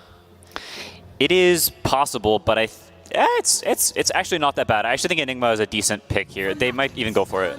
Magnus, the AoE control. We got the vibe right. It just comes out in the form of Magnus. I think Zai played it earlier this tournament, and that's about it. Yep. It didn't look good though that game. How dare you say that about Zai's Magnus? Did they win with it? No, I don't think so. Yeah, I was gonna say I know they didn't win with it. I just wanted to hear you say it. Whatever, it's cool. It is cool. I think Beast Coast definitely still have some holes in the lineup, and Fnatic has a hero yet to pick. But it is a hero Whisper, like we were talking about comfort heroes. I think in a game 3 like this, like Magnus' hero Whisper is very comfortable on. Dawn mid? Question mark? Or, I mean, Viper could go mid.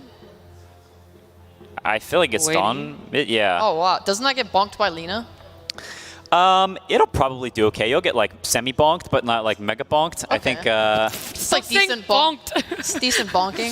I feel like every time we dropped, you just have like one word that you're like fixated on. It's like this one's bonked. How are the rest of the lane matchups though? Not just that mid with the Lina and Dawn. I think Fnatic's in a much happier spot. I think they'll be either Bing chilling or they will be doing very well in either or both of the lanes. Getting bonked. Yeah, bonked as they say. So if I were a team, I would rather be Fnatic. Yeah. This looks like a Dream Viper game. Like other than the Lina, like everything else, you're like, yeah, I'm feeling like my hero matches up well against everything here. 4 melee heroes. As long as the lane goes well for Jabs, it feels like a game where he can really set up Tomato for success. Alex, how do you think that was going to play out? Well, I definitely like Fnatic's lineup more, but I am huffing copium, so I'm gonna go for Beast Coast. Oh, you're gonna take the copium that Quinn has left over. Yes, please. I mean, there's not much. There's like little dregs, a little bit of. My canister's running low. Yeah, I can tell by the start of this major. But it's getting through. I'm so sorry. Fnatic and Beast Coast. Let's over to Gareth and Lacoste. Well, a great job by our panel, bonking their way through the draft as we bonk our way into Game 3. Deciding time as Fnatic need that victory, and Beast Coast with a pretty unique draft coming into this one. It's always a unique draft for Beast Coast, and we would like to congratulate Team Fnatic for qualifying to just kidding. They're not done yet, but looking at their draft, they look like they're very close to it. Their last pick, Dawnbreaker on the mid lane. Right.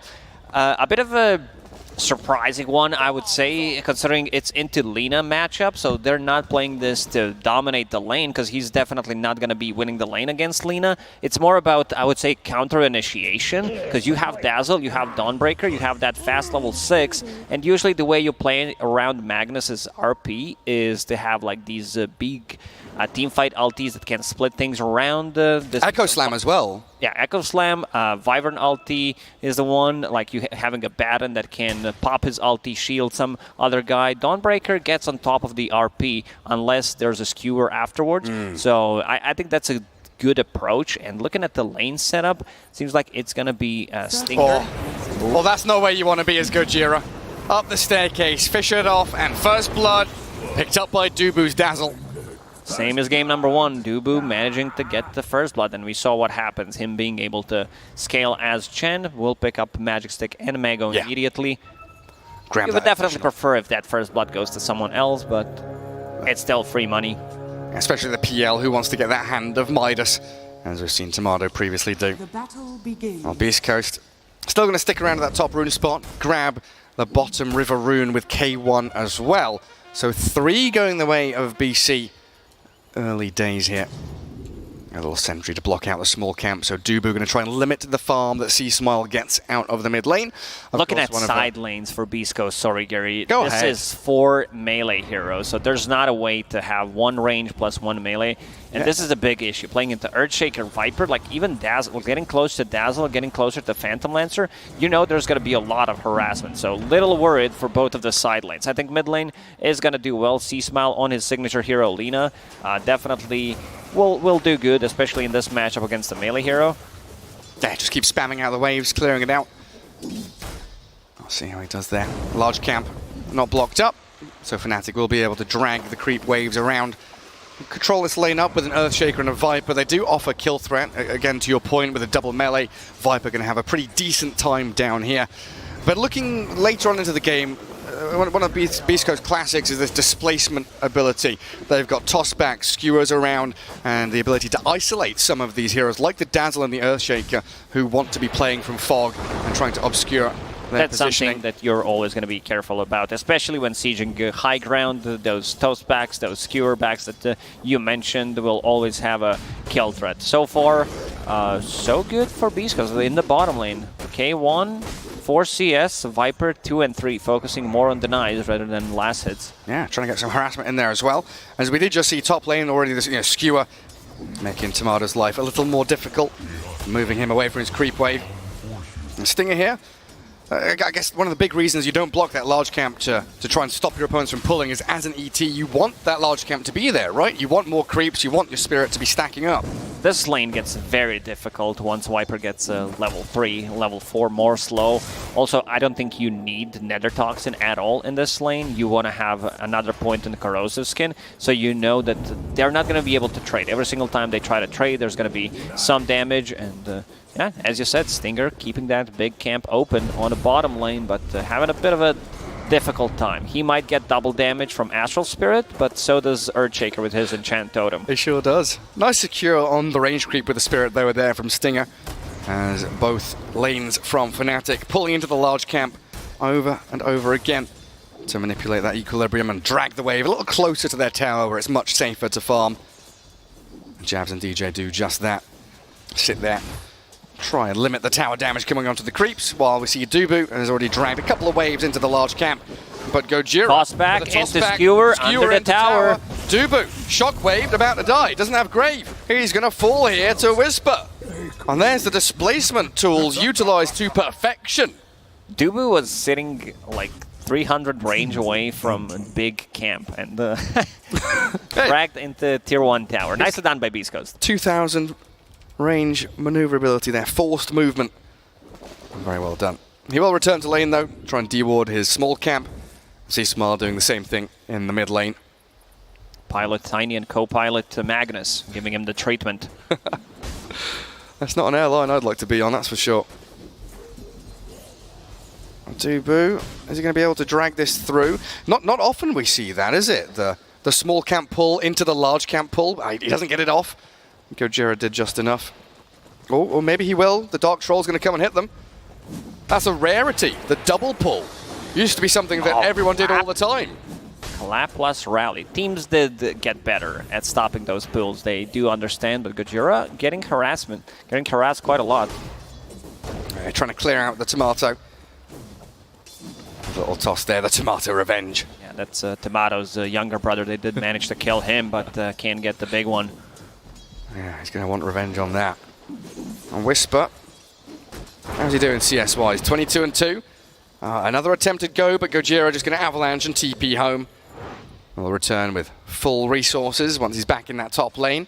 He may even think about moving in towards mid to maybe help out C-Smile, get a kill on this Bryle Dawnbreaker, who so far hasn't suffered that much. 5 last hits behind as a melee hero against Alina. I would expect him to do like slightly worse. Not familiar with this matchup, so yeah, he's doing a very good job. I mean, having Celestial Hammer on the ground to be able to get that extra damage on the creeps, and also small camp is being farmed by Bryle from the mid lane. Yeah, just having that counter wave push. Super important for them. ACC Smile putting the pressure on. A couple of spells. Bryle does have stick charges and the raindrops to keep himself sustained though. And now he's level 6. The reactive ability with that Solar Guardian. It might be time to play aggressively in that bottom lane now, but it looks like Bryle, for now, just chilling back as DJ fishes up Stinger, lands the aftershock. Hey, it's not fair. This is 3 versus 1. John Will also shows up with his mullet. Way too powerful, and they get a kill on Stinger. And he's pointing and laughing at him as he dies. Where's Gojira heading? He did come in mid, helping out C-Smile, finds Dubu. Looking for the 6-minute rune, which is up in about 15 seconds. And Dazzle will keep him back. Another Blight Stone and the Poison Touch. There's a lot of physical damage through that minus armor. And even warding up this jungle to spot the movements of the Tiny.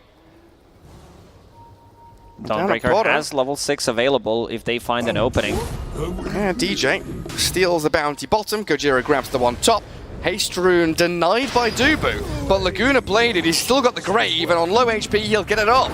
Saves himself with the avalanche. The move in from Gojira under tower, tosses across Bryle into Dubu. Raindrop keeping him alive. One more hit from C-Smile. Finally gets the Bryle kill. could have saved him if he used the bottle charge. Oh wait, Whisper. He's killed off the PL. CK comes top, and they've taken down Timado. He's not even leveled up RP. Magnus is level 6.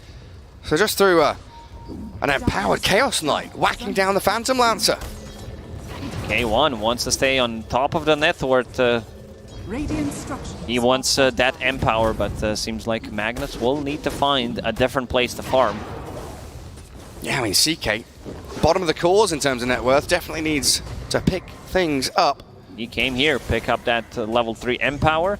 Usually we don't see that often from offlane Magnuses. It's more about getting the shockwave, getting the damage done. But he's prepping for K1, and he also wants to be able to like scale, get some farm done, because it does allow you to farm your Blink Dagger. It does have a mana boots. Visper has been the shining star of Beast Coast, not just throughout this tournament, but specifically this series. First game on Batrider, did extremely well, and his buck performance in the previous one was top tier. Yeah, beautiful stuff. Yeah, like you say, kind of a rarity for the position 1 and 3 to be playing together in the same lane. And this potentially opens things up for the 2 supports to play with C-Smile, get some aggression going. But it's very calm from Beast Coast, early days. Minor net worth lead for them, 3-2. Only 8 minutes in.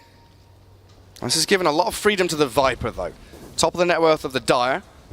Having a very good time. Jabs pushing into tower as well. Limited defense coming in from Beast Coast, while C-Smile trapped on the low ground. In comes the Starbreaker, but the Stomp will cancel it. Now a Light Strike Array going to allow the Lina to slip away. Nice defensive maneuvering from Beast Coast to get out of the danger. From Stinger with that Echo Stomp.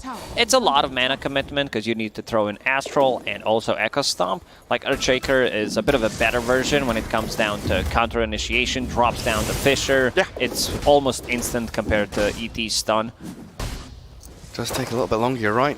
And what's C-Smile going for? I see a lot of money saved up. Is that the Boots of Travel rush coming in for the Lina? Yeah, very smart, Gary. You see what's in a quick buy, and then you say it. It's gonna he didn't have it queued, to be fair. It's gonna be Boots of Travel in the end. So different build for Lina's. Gojira looks very dead here. Does have a TP, but against Earthshaker might be a bit too difficult. There's also Dawnbreaker ulti that can come through. Guardian. Bryle comes in to get some of that XP back. The 2-man RP. Whisper helped out to kill DJ in the back as Stinger arrives. A skewer across, but Whisper, he needs more, buyback from Tiny. Needs more help, he needs more friends. The buyback from Tiny is going to come in and maybe help Stinger get a couple more kills here. The return battle from Beast Coast, picking up the Dawn and the Viper. Gojira buying back, stealing triple kill from Stinger. This is level 6 Elder Titan. I would prefer if they swap things around a little bit. Maybe Gojira gets that Blink Dagger, but I also want to see Elder Titan scale in this game because he's off to a really good start. And look what he has. He has Empower. That's true. Well, what kind of items do we see from this? Because I know Crit likes the Aghanim Scepter, or has in the past, that phase into Ags. You need one smaller item, like maybe a drums. I wouldn't mind seeing that. Okay. Maybe even full bongo boot, so you can be slowed by Dawnbreaker, Dazzle, Viper, and then it gives your team ability to run away. That's a good idea, yeah. And then if you have farm, start thinking about getting that Aghanim Scepter, but this is a position 5 Elder Titan we were talking about. That's maybe a bit of a pipe dream there for him, but with 1,000 gold saved up, and he's got some options. What about the Hand of Midas on a support, Lacoste? He's shaking his head. He's not even going to dignify that with a response. I'll just create this sound. We don't like that, do we? Well, you do, apparently. I don't. I was suggesting it. I wasn't condoning it or anything like that. As we get the Midas on the PL, much happier with that. This particular doesn't make me happy, but he's playing for the late game. He's thinking about scaling. Did the same thing in all 3 games so far. Twice on PL and once in Juggernaut. On Juggernaut, not as successful because they did get ran over. Yeah, run over by the Underlord. And K1 secures the top tower with his catapults arriving. DJ looking for Gojira. And he did buy back not too long ago, so this death... This is going to be 40 seconds, 45 seconds potentially for Tiny. Put him on the sidelines for a long old time, but the toss back gives him a bit of room to maneuver. Enchant Totem and the Echo Slam, but he pops the stick. Avalanche comes. Gojira, he's on the run. Does have a Fissure. He's got the Fissure, lines it up. Dead for 55. All right, I'm really bad at math. Oh, I didn't expect that much. Nearly a minute without your Tiny now. This is where you start pinging your team's items, because you have nothing better to do. Skewer back. Skewer back into Grave immediately. Straight off the bat. Dubu saved himself. And Bryle, Solar Guardian to kill off Stinger. See Smile being run at by the Dawn and the Earthshaker, but they're back behind their tower, safe and sound. And it's all noise on the map here from Beast Coast to give K1 that farming time he needs. Still trying to clamber his way up the net worth board. He's overtaken the Dawn and the Magnus now, as we see a pretty dead even game in that win probability. And we see Phantom Lancer to Mido holding that mid lane. Wants to be able to get his Diffusal Blade and then start to be very annoying poke from the distance. Fnatic does have very good way of counter-initiating. There is Dazzle and also Dawnbreaker ulti, so they kind of want Beast Coast to jump them. Oh, Stinger, the strength of this ET, able to set up a kill here. Allow the TPs from Beast Coast to arrive. Very good at delaying pushes, defending high ground, but here we see the ability to set up kills, basically from across the map. Bit of pressure onto the mid lane though from Beast Coast. See Smile, 2,000 gold saved up again, and this Lina build, he did popularize it a while back. The boosted travel into the BKB, then the Shivers, the Daedalus. We'll see if he goes a similar direction, as he does spend out quite a bit of money there. Going to be bringing the first item, the Mithril Hammer, so BKB definitely on the cards for him. You need to be able to protect yourself. They don't have abilities that do so. There's like potential tossback from Tiny, maybe a stomp, but if they get the initiation on you, you get the Viper Struck, most likely you're gonna die. And well done by Fnatic, bringing numbers mid just to deter Beast Coast from continuing on that tower. But look at Tiny. Gojira. He's doing this. Oh, he's alive. I forgot. I thought he's still dead because he used the buyback early on. Well, he might be dying again now, though. Steals a couple of large creeps from Bryle. But the Starbreaker, the stuns, DJ comes, and Gojira's Tiny dead again. This time more like 30 seconds. Yeah, on the mark there, 30. As Tomato gets into the trees, Doppelganger's back to the rest of his team. Still looking for this blink initiation from Whisper. He has that reverse polarity ready. And a smoke in his backpack, so it feels like he wants to make a move. Skewer's going to be a great tool, keeping target away from Dazzle's Grave and potentially putting people out of Solar Guardian, so there's not going to be healing. Stun will not be able to connect. Looking at Gojira, he needs time to recover. He needs to be able to farm his Blink Dagger. This is going to be one of the later Blink Daggers on Tiny, because he did go for the Soul Ring. Some kind of mana is needed. And how upset are you that Magnus has the Tumbler's Toy and not the Tiny? Very upset, Gary. Like, you can hear it in my voice. I'm not happy about that. It's one of the better ones for Tiny. I mean, it's pretty similar because Magnus does have a Blink Dagger, so having an extra way to close the gap might be better on Magnus this time around. Yeah, they might swap it out a little bit later on. We'll see what they do with that. As Fnatic, maybe, you know, under the cosh here a little bit with Beast Coast pressure. Now the Reality Rift is ready. Broyle getting picked up top. They've got the Fissure from DJ. Jabs trying to slow them with the poison attacks, but Beast Coast look like they're out of there, while C-Smile gets the pick off on Dubu. Kills off the tower as well. On every lane here, Beast Coast playing multiple angles. You know, the lanes are, and the game's going well when you're getting multiple kills on multiple lanes. Gojira still trying to farm up his Blink Dagger, using that Soul Ring, 4 mana, nuking out the wave, and needs Avalanche to be level 4, and then you instantly kill it. Both position 4 is struggling, but DJ's struggling more. He didn't find, like, if you look at his score, looks really nice. It's 2-1-3, but does have only 6 CS. Oh yes, it's been a struggle for him. He's got a lot of little items as well. Tranquil's Wand, Raindrops, lots of regen there, so delaying that blink even further. But do you 6 slotted, basically. Yeah, 16 minutes in, 6 slotted. Do you think Fnatic are okay with the way the game's going? The fact they've got a Phantom Lancer here? Or is Empower, RP, the CK going to be able to handle him late game? These guys, they scaled really well into the late game. ET's level 10, 16 minutes in. He's almost the same level as Viper, so this is supposed to be position 5, right? Yeah, it was. It was, yeah. He's barely behind that Dawnbreaker. Oh, Laguna Blade, quick and easy. Fisher not coming in on time, so Dazzle didn't have time to get Grave. Beast Coast, they are all over the place. Every single time someone from Fnatic shows on the lane, they get something done. Yeah, I mean, when I was asking about that Phantom Lancer fact, they were about 2-3k ahead. Get a couple of towers, get a couple of kills. Now 5k is their net worth lead as they spot DJ. Fisher onto 2 will hold them back, but look at Gojira's positioning. Able to wrap around and find the Tiny combo.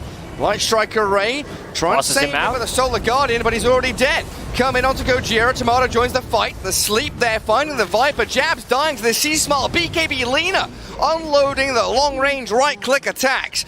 And Tomato, well, chasing forward, but clipped by the Light Strike. RP's still available. With another stomp, and you're right, Whisper is ready. Has that Blink RP, but it'll tumble down to low ground. They got what they came for, a couple of nice kills, and back away. A buyback as well. DJ kind of killed his game with this buyback. It's not getting anything out of this. Pretty similar to what happened to Tiny with his first buyback. I like the fact that K1 was sitting on a mid lane, like literally 600 range away from this fight, does not want to join.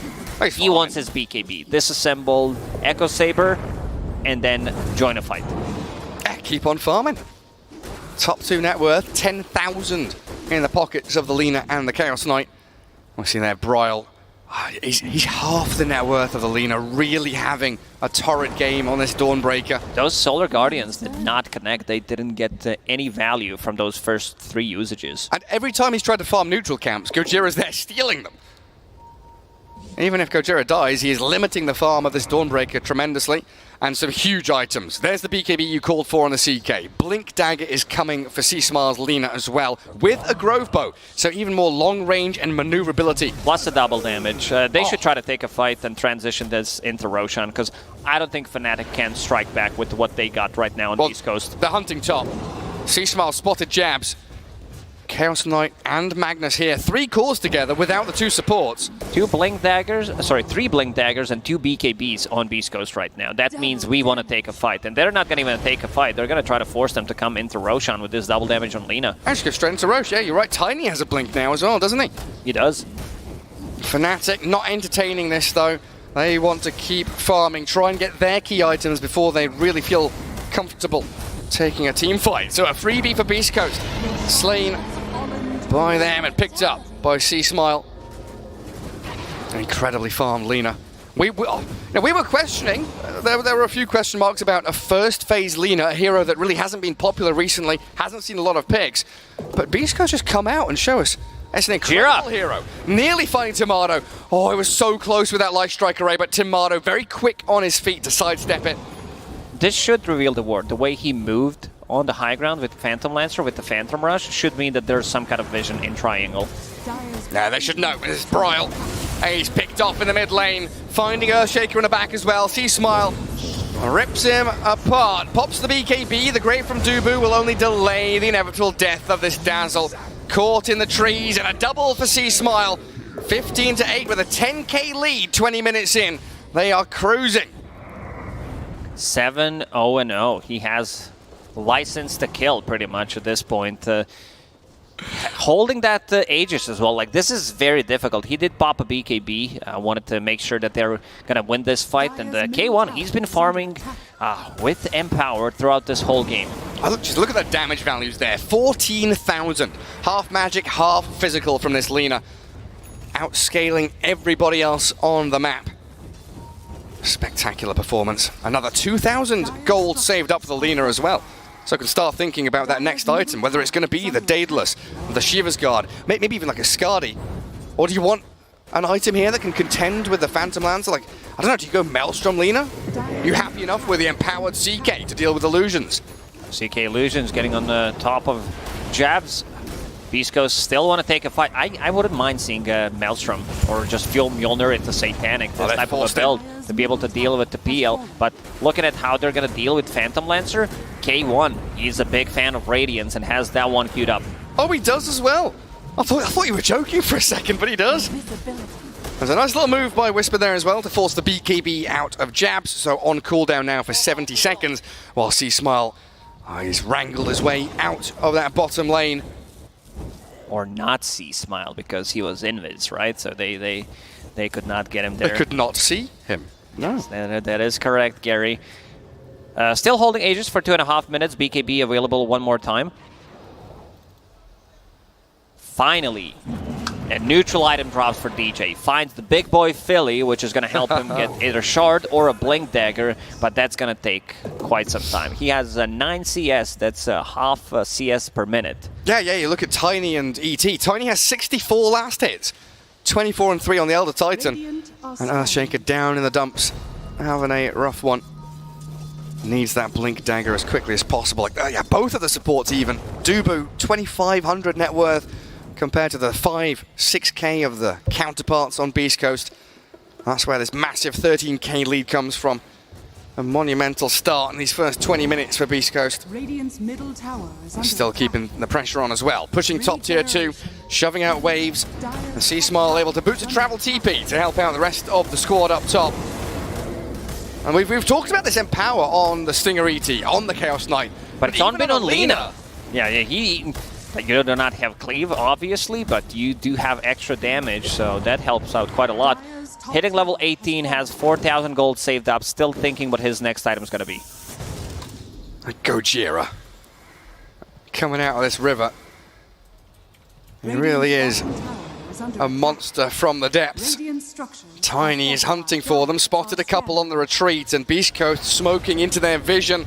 Seeing DJ, forcing him back, RP solo onto the Viper, toss back in, Tomato low, and the Laguna Blade kills off Dubu. C-Smile turns on his BKB, focusing the Phantom Lancer, but Tomato's out of there. Jabs and Bryle now the targets of choice. From Lina. Trying to blow up this Viper and get a double kill while K1 backstabs into the retreating lines of Fnatic. Their formation broken, morale in the dumps, and a triple for C-Smile as Beast Coast looking to claim this victory.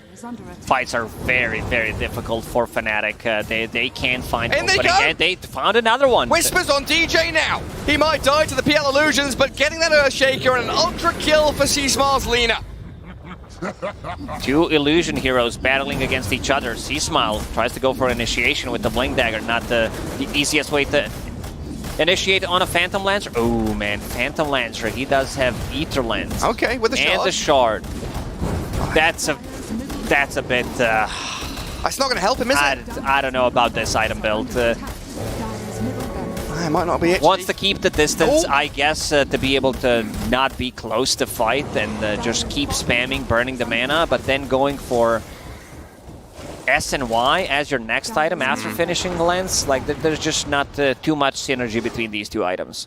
Yeah, and then you've got the fact that DJ's behind, Dubu, he bought back and died, and here we see the team fight back again. Tomato just can't keep going in these team fights. That BKB's up from Beast Coast. Allow them to just rally around this one hero. Lina stands her ground as a turret in the middle of the battle. Also, ET, whoever he gets on top of, losing magic resistance from Spirit, losing physical resistance, it's you get blown up so easily. And Hector making the calls. I'm buying Radiance, I'm buying Radiance, I'm buying Radiance. That's what's going through his head. Gojira dead to Tomato. Fnatic getting something under their belt with a kill and a tier 1. They want to close out this game. I see item on Tiny, full Vanguard going for Crimson Guard. Oh, cool. So that's going to be their way of protecting against the PL and the Illusions. They want to tank up, take one more fight potentially, and try to close out the game. Set of barracks already gone. Next Roshan potentially respawning in a minute and 30 seconds. And K1 might not even get to that Radiance. And there is that Skadi we mentioned on C-Smile. Had 3 options that he really likes to go for on this Lina after that Blink BKB. The Shivers, Daedalus, and Skadi. But opting for the Skadi here against some of the heals, right? The Dazzle, the Solar Guardian from the Dawnbreaker. It also gives him quite a lot of mana. It's not just Skadi, it's also Skadi and Crystallis. Oh, wow, pretty much at the same time. You're right. So being able to focus down hero like Viper and Dawnbreaker, this is going to be Lina's focus. You know you're not getting away. Oh, illusions against illusions. Shard on the Chaos Knight. Throwing another one out there. Bryle. Bryle going to TP. C-Smile already spent the Light Strike Array. Can't find the catch on the Dawn. And Gojira down here. Tossing the Lina around, killing off creep waves. What are his last hits now? Yeah, he's nearly at the Crimson Guard. 92. He's basically on par with the Magnus in terms of last hits. Getting a lot of farm priority on this Tiny. Vesper in this game understanding that it's not about him. He did the farm until CK showed up at his lane 9 minutes in. He's like, I gotta stop. I'm gonna be following my CK, following my Lina. Well, they smile using a BKB, but look at that, Scotty slow. Yeah, it's like they catch the Lina, then she turns around and catches you. Okay, one. He's in with his BKB on jabs. Solar Guardian from Bryle. Bullying back Beast Coast. Oh! He comes in with the RP. Great there onto jabs, but he's still being slapped around by K1. C-Smile, but no BKB up. Laguna Blade's out, but he's going to drop.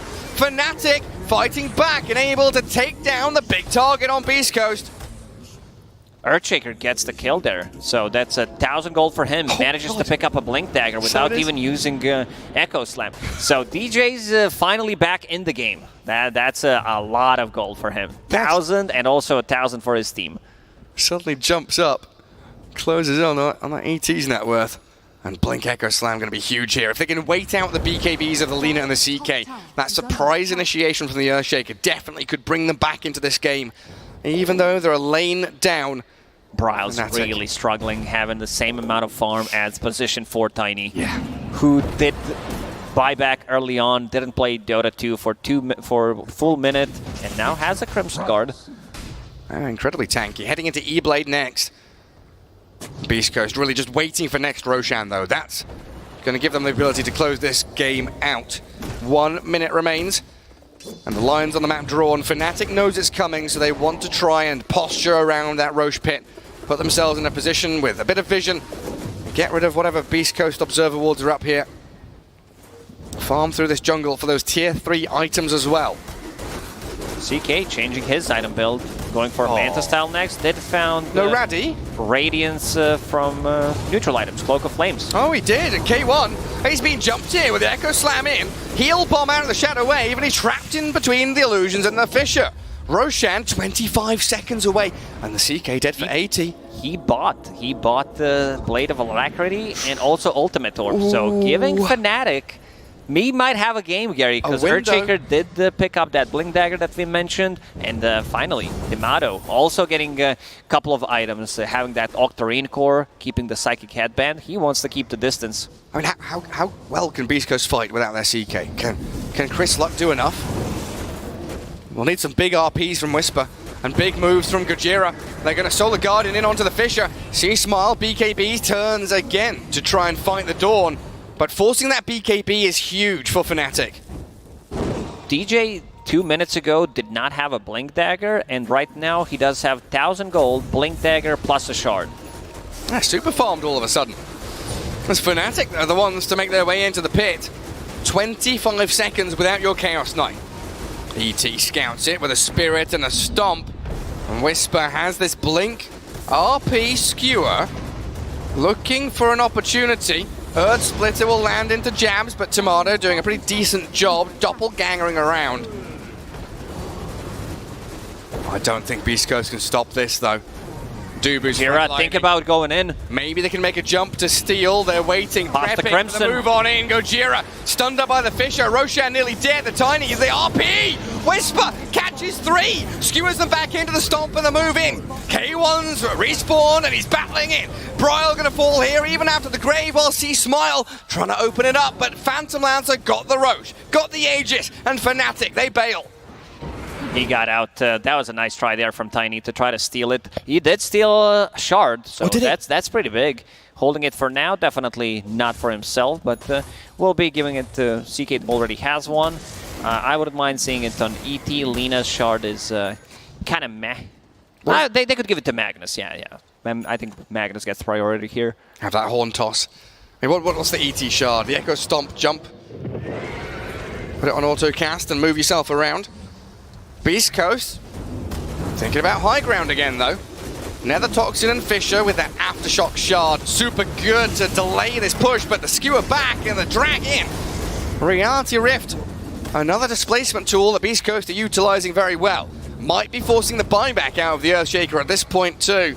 Dead for 40 seconds and a Catapult Wave making short work of the tier 3. K1 in with Whisper, jumping once more, this time onto jabs. They found and isolated the Viper, trying to focus him down. Damage. Smile. They've killed him off.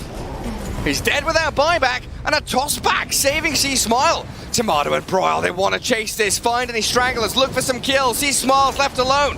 Light Strike Array and the movement speed. Let's have Shadow Blade in a second. Gojira with the avalanche, the Shadow Blade, but in goes DJ. Echo Slam to kill off 2. That's a turnaround. DJ did manage to use his buyback and finds a good opening. I think the Grave landed on one of the PL illusions. Oh, did it? Instead of Viper, because these fights tend to get very chaotic. There's a lot of stuff on the ground and didn't get Grave on time. It's difficult for Dubu. Try and get the clicks on the portraits instead of the heroes actually on your screen. Now we're going to see that again. Double damage on Lena running. Yeah. This is some machine gun stuff. With the Grove Bow, yeah. Plus Empower on top of that. And Whisper being so good finding these targets. A little bit wonky there with the Reality Rift dragging him back to the high ground. And you're right, yeah, Grave on the PL illusion. Good spot. But a good chase back out of the base ball, the rest of Fnatic. Finding a couple of very important kills and defending their their top barracks as well. And DJ again getting last hit on Super Farm Hero, extra 500 for him, and also 1,000 round numbers spread across everybody. And I like how they're protecting each other, because he was holding Big Boy Philly until he found the Blink Dagger, and now Dazzle is the one holding it. So did manage to find some farm and have that 4-staff. Nearly had a heart attack because I pressed my keyboard. Oh, you thought it was you. I thought I'd accidentally Doesn't work paused. anymore. We got rid of that for a good reason. I was like, oh god, please no, not me. But no, we do have a little tech pause going out as this 18,000 net worth lead has plateaued for the past 5-6 minutes or so. No real increase from Beast Coast, so Fnatic keeping themselves in the game quite nicely, holding their high ground, winning a couple of team fights, or at least breaking even to get some of those big, high priority targets killed off. And teams are ready to go. Phantom Lancer, Hand of Midas ready. Aegis still for 2 minutes on him, and that's one of the key things, right? Beast Coast not getting Aegis means Fnatic have another window back into the game with his Tomato Phantom Lancer. As the Solar Guardian from Bryle brings him into the middle of the fight. Slept up and dragged under tier 2, but he's got his BKB to try and run back. Oh, great RP. RP in. They've caught the Dazzle and the PL. No Grave comes. Tomato has the doppelganger back, but Bryle being focused down by Gojira. Gets over the Fisher. Gojira gonna turn here onto the PL. He's isolated. Doppelganger buys him space and time as Jabs BKB'd up, but can't stand his ground against the C-Small Lina. Whisper shuffling forward. Skewer and Forstaff looking for Tomato. Bryle TP's home. Whisper's going for a full meme build. Yule Scepter, Blank Dagger, Etherlance has a Psychic Headband. So if your chase potential is through the roof. Going for what seems to be Refresher next, the double Refresher. Refresh, the Refresher doesn't work like that, but it's good for the memes. Yeah, I mean, you've seen Arise Magnus for years and years with this kind of build. Whisper bringing it out here on the main stage. Getting closer to that level 20, so extra skewer range. And ET, yeah, going for the scaling. The 2 talents he's picked for the spirit bonuses, attack speed and that hero attack bonus. Looking for the big punches out of Stinger. Oh, look at that. You go for cleave. You definitely go for cleave. You just hit level 20. You have extra cleave potentially from your Magnus. I mean, you're not the priority target, but you deal well with the PL and the illusions. He's thinking about it. Yeah, considering his options. It has to be cleave. You want to scale. Get that BKB up online. Wait, Chris Luck, or C-Smile, sorry, he's got another DD rune bottled. How many times have we seen this man just find a DD rune that allows them to unlock the enemy base? That's why he changed his name. He was called Chris Luck, yeah. Chris Luck, yeah, and then changed the C-Smile. They found Bryle. BKB Solar Guardian. Way too lucky. They caught him. ET ulti. Oh. This Lina's damage. What, that 500 a hit with the Silver Edge crit. Disgusting stuff. Nice glyph on the courier there. No items on it, but does get away from the grasps of this Lina. And now the net worth building again for Beast Coast. 23,000. Swiftly maneuvering towards the high ground of Fnatic, who are down a hero and no buyback, right? They put an Observer Ward inside the base, so Magnus will be looking for something. He will be looking to get that skewer back. It's all in the back of Tomato. Tomato and DJ, they need the biggest blink echo of his life. No Bryle for 35 seconds. Tier 3 open, toss back Jabs. Send him into the Lina's damage. He's being dragged and drifted all the way across the map while Dubu, blown up by the Lina, dead with buyback, but Jabs following him into the grave. They can return these 2 heroes onto the map, but if they do, what do they even accomplish? Without your Dawnbreaker, you can't really fight anymore, and Mega Creeps are incoming. Beast Coast, from bot to top, straight up there and looking for these buildings. Double buyback from Fnatic as Tomato, he's aiming for the backlines, the Lina. Silver Edge to invis and slip away. Jabs. Oh, you step too far forward, you get avalanche, but the BKB before the toss. Good turnaround from the Viper. Ups that Crimson. Gojira, so tanky. And a nice force staff from Stinger. Down to the low ground we go. Beast Coast just going to reset.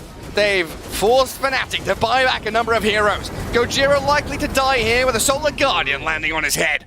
Beast Coast should be pretty happy about this. They did manage to kill full set of barracks bottom. They did kill melee barracks on top, and now the only one that is left is the range barracks. And you know that CK at every point of the game will be able to have enough damage and backdoor, so you will be playing against Mega Creeps, and you need to start prepping for it. Yeah, when is this Roshan coming?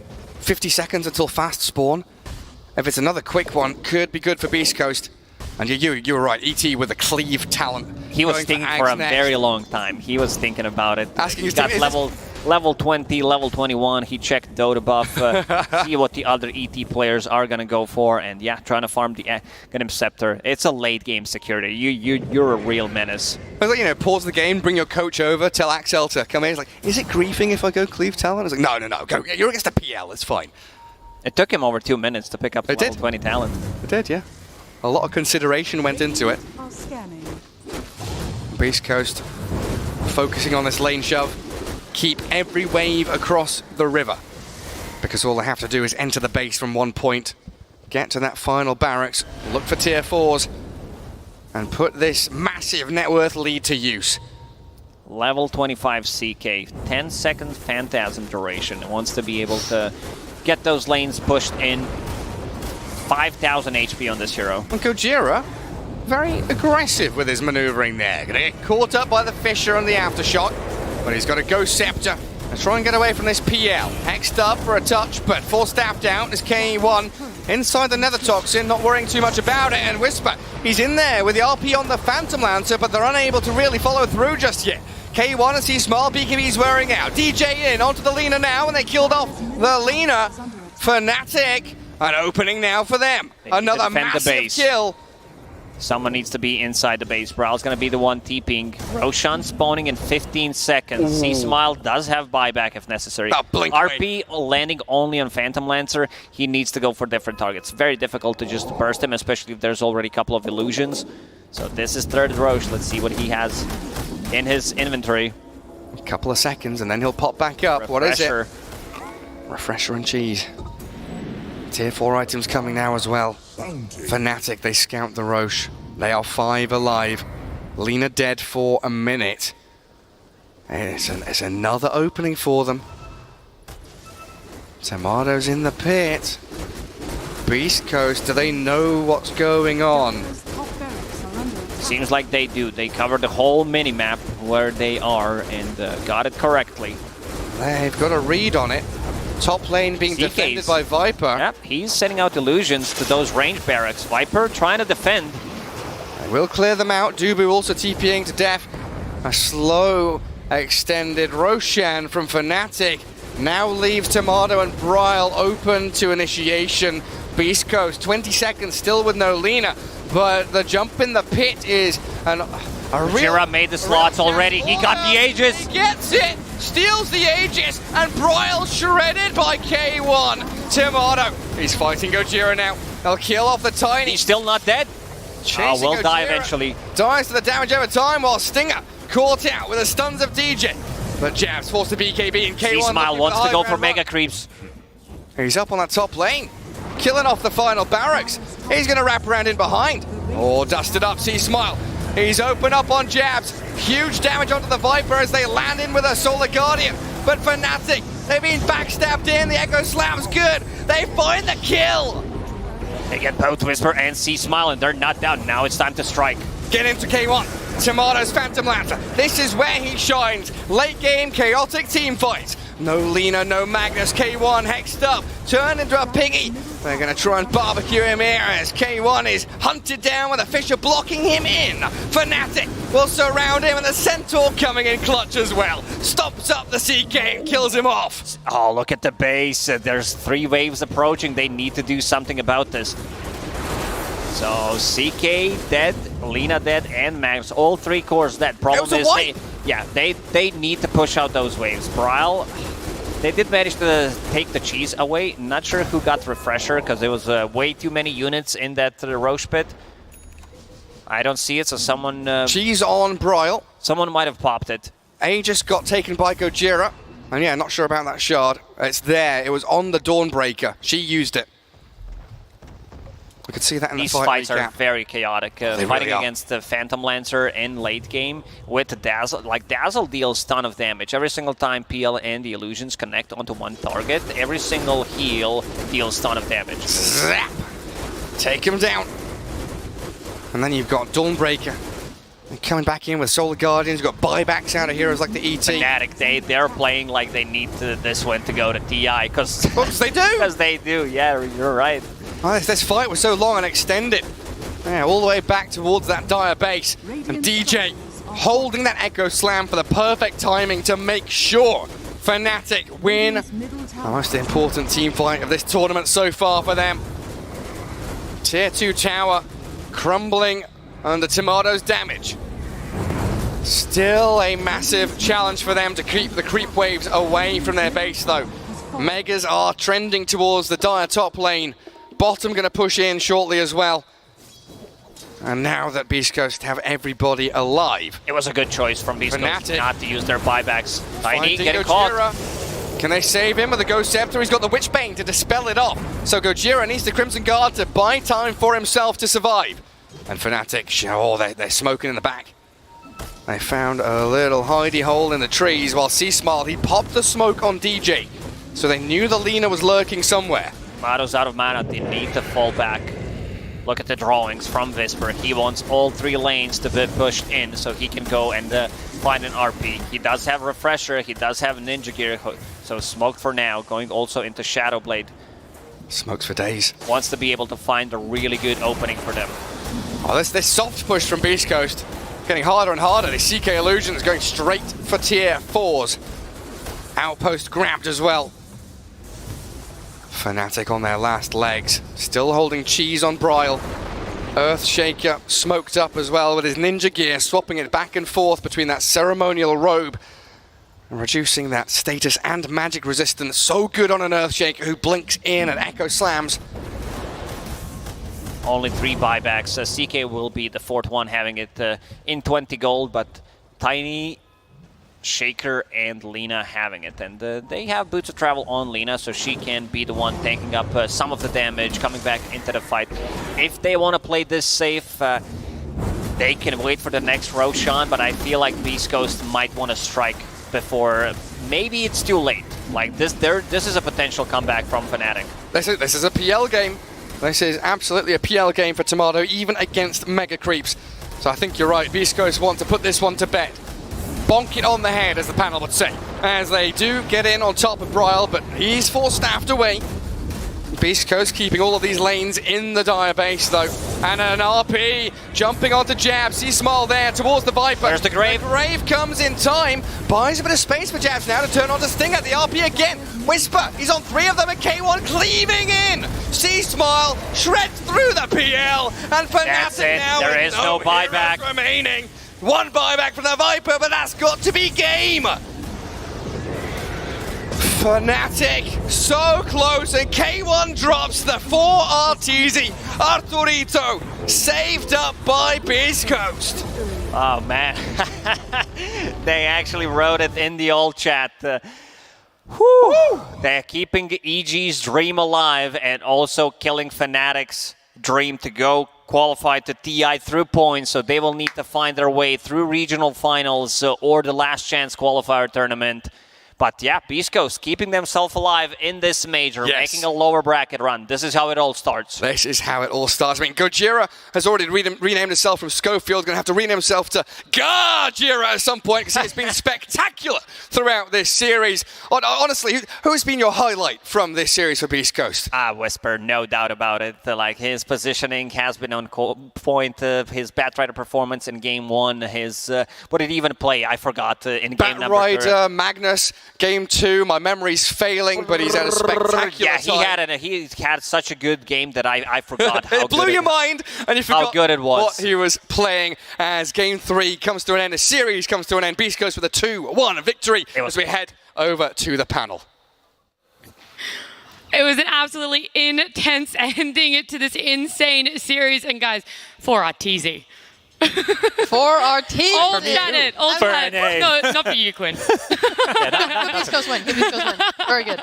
You guys were hedging your bets. Beast Coast did do it. They just had a game. Everything was so in favor for them. It felt all the way from that draft, especially with that Lina pick. Oh my God, this Lina, he was so good. Like he played it in Beast Coast style, almost like a pub playing these like side lanes, getting these pickoffs with the Silver Edge, like getting that help from Whisper on his Magnus. Like you have just this team that is so feeling themselves that they're just playing multiple parts of the map at once and having like so many kills.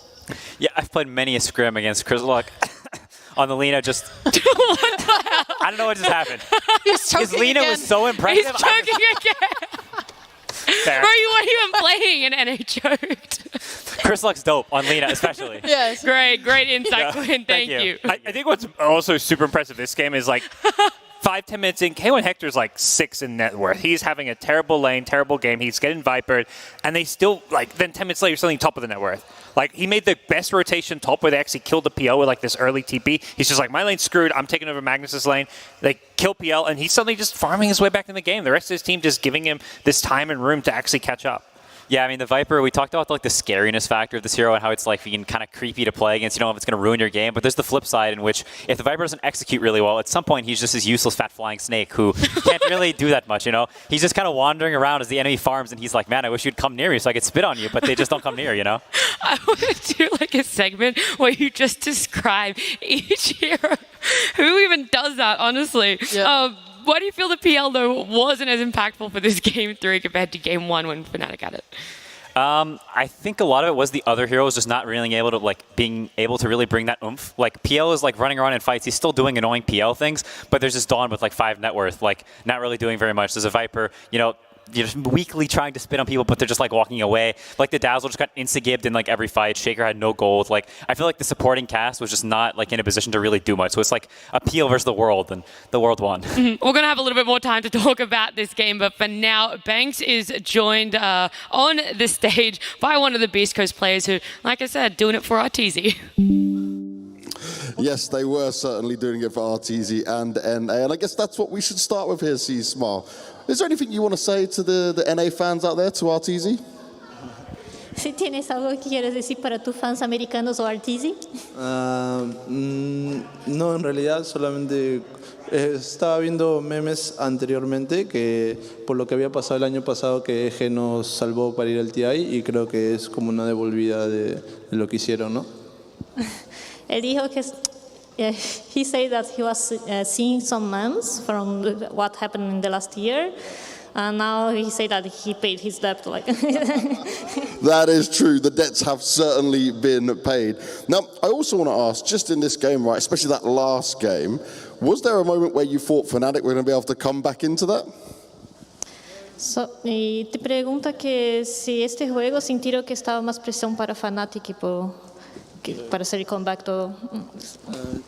Estaba un poco más preparado, ¿no? El primer juego creo que podíamos haberlo ganado, pero por cosas que pasan dentro del juego y errores que cometimos, lo perdimos, ¿no? Y el segundo juego estuvimos mejor mentalizados para poder hacerlo mejor y ganar el juego.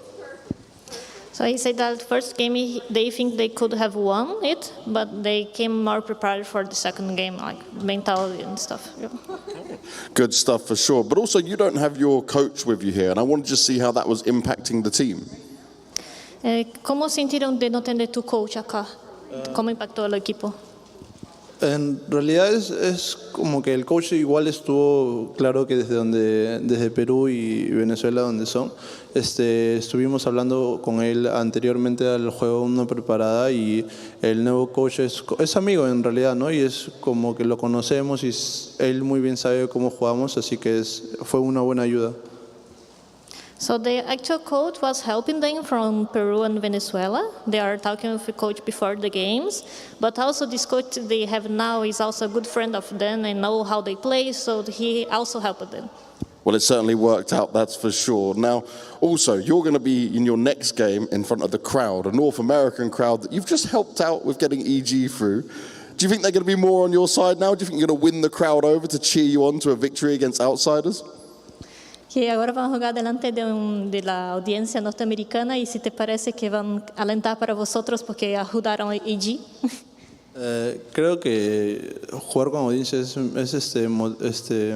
emotivo, ¿no? Escuchar los gritos y creo que también como fans norteamericanos también creo que vaya a haber bastante fans sudamericanos. So he said that playing in front of the crowd is very emotional because of the cheering and stuff. But he also thinks that you have like North America, also South American fans here to cheering for them.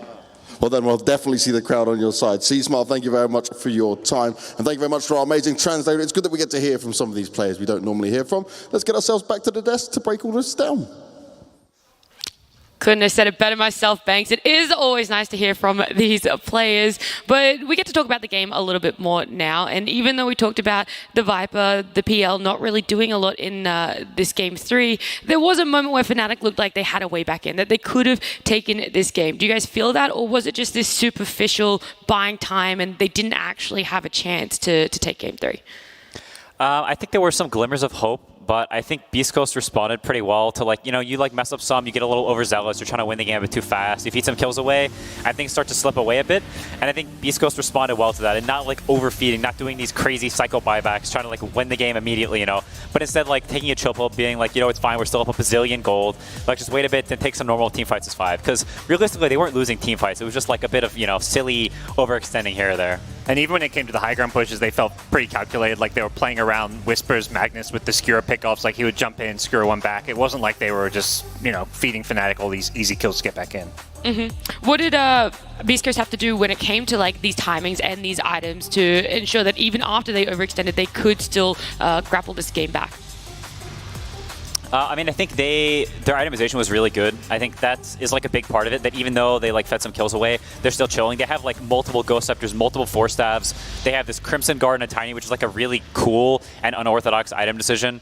So, you know, all of Fnatic's damage is mostly just this one PL. So they're forcing people away, they're resetting, they're kiting, and that allows them to like just fish with stomps, fish with, you know, avalanche tosses, fish with skewers. Like they're just kind of waiting and biding their time, and at some point, some random Dazzle, a Shaker, or Dawn gets like skewered back, and then the fight just becomes really easy there because they have all these ways to just like poke and be really annoying. That's begs a really good question then, this support duo. Do you think it is something that is quite viable? It's something that you liked a lot and could work with a lot of different lineups, or it was just this lineup specifically that it shone with? I mean, I think it complements the Lina very well. You have this like long range. You have this. You already have the damage, right? So when you have all this like poking and this repositioning spells, it like having this really high damage mid hero benefits that a lot. So we've seen stuff like that from OG with like the Coddle, right? You have this mega high damage, and then you have repositioning and the ET to help out, and so you have like all the damage you need with all this random disable and, you know, this type of things. Sheep, do you have anything? Yeah, I can talk. Oh, wait, look. Quinn, can she talk? Yeah, you can talk. Oh my god, thank you so much.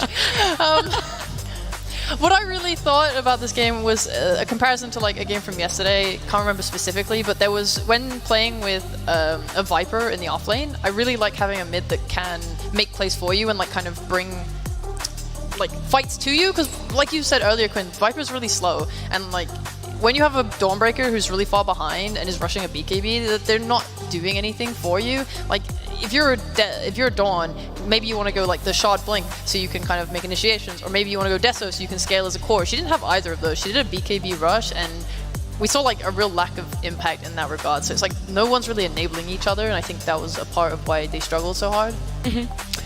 Do you guys feel that Stinger is deserving of this match MVP with his Elder Titan on screen? Yeah, I think he's definitely like a solid contender. I think that hero is very unorthodox and not a hero that comes out that often. So for someone to be able to like, hey, give me this unorthodox hero and then like actually show up and perform on the hero and like have a lot of impact, I think is very impressive. What are you hoping Beast Coast take away from this matchup for the next series? Absolutely nothing. Flawless performance, boys. Let's go! Well, the takeaway is maybe like let's keep sticking to Al meta of picks. Like they do, like first phase Lina. Like they're playing off lane puck. They're playing Dota their way, and that's if they want to go far in this tournament, they can't try and just play to the meta and try and play stuff just because other teams are doing it or they feel pressured to play stuff. Play Beast Coast Dota. They absolutely should do that eventually. Like eventually. Let's be real. You look at South American Dota, Thunder Awaken are taking this much more like methodical approach to getting better as a team, and it's showing they're winning every single tour, right? And Beast Coast are falling behind a bit. But when it does come to these playoffs, especially lower bracket, like the crazy wild Beast Coast plays are unexpected. It's just maybe not something that will take them all the way to grand finals. I still think you can't like you still need to play your own Dota though. Like I don't think you can just like you adjust to the meta, but you still have to adjust in your own way. Like picking mid Underlord wins them a game essentially in this series. Really like cool. they do cool stuff like that, and I just think it catches teams by surprise. Like NT's another good example where they're just playing Dota their way. They're kind of setting the meta to some extent, and it works. It catches teams sort of by surprise, but even when they know it's coming, some teams just can't beat it. I mean, we could argue over this till the cows come home, but at the end of the day, Beast Coast took this series off Fnatic. Unfortunately, Fnatic are out of the Arlington Major. They also don't get the direct TI qualification, but Beast Coast joining the ranks of LGD, OG, Outsiders, Entity, Boom, Aster, Spirit for our top 8. We're jumping to a break. When we come back, we'll be looking at some upper bracket games. Hashtag make waves.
Coming up next, PSG.LGD versus OG.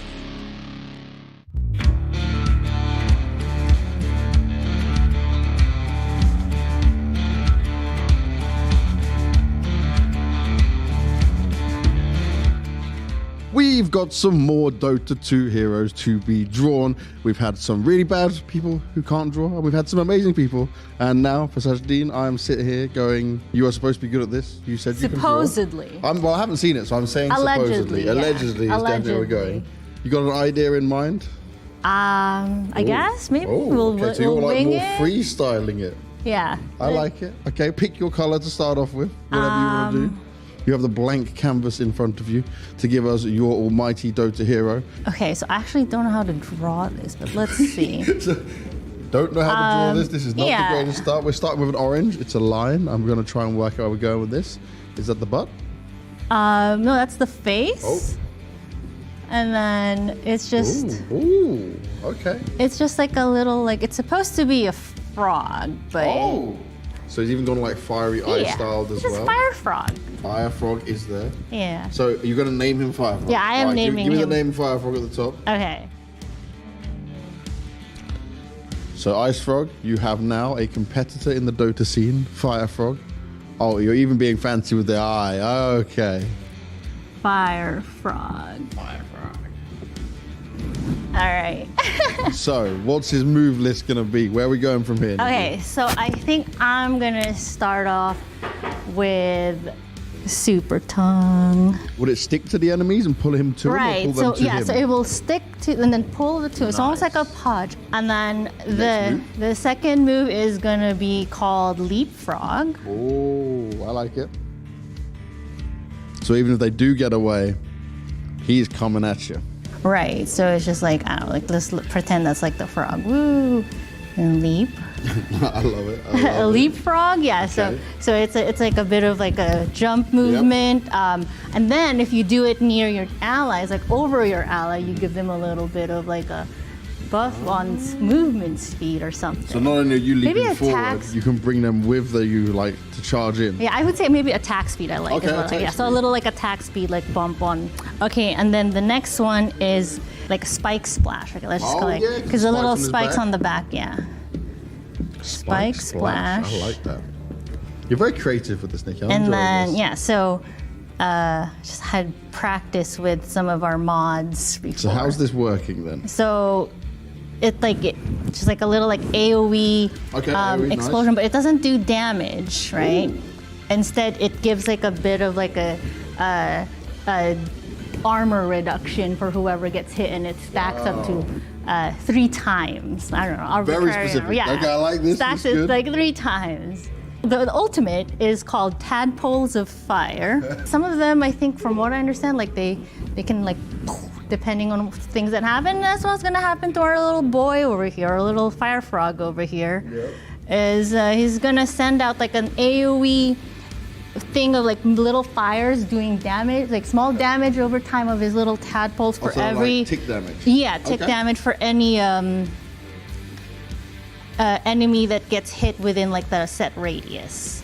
I love it. This is cool. Guys, let's take a look. Let's have a look at our Fire Frog, the finished It's version. cute. Nikki's done cute, but very deadly, and even giving his spawn out there to the world who die. And he just has to deal with the pain and anguish that he has to deal with his entire life. I mean, sums up life, I feel like, right? You give everything, yes. and in the end, you still get sent back to the fountain. Sounds about right.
Power can be found in any number of places.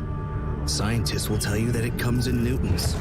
Gamers will say that it can be found in silky skills. We will say that the power lies in real thrills. In the play with perfect ping. In the runes and crystals. In every frag and gank. In your personal winnings. Lock and load for PGL Arlington. Splendid.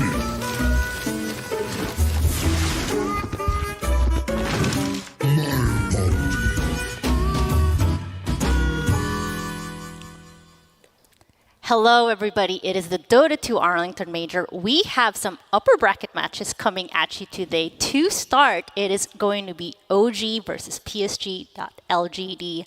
Joining me on the panel is the lovely Sheep, Lacoste from up above, and obviously Lizard to wrap things up over on the other end. How are y'all doing? Hi. Doing fine. Looking forward to at least the first game where someone isn't eliminated in the last 2 days.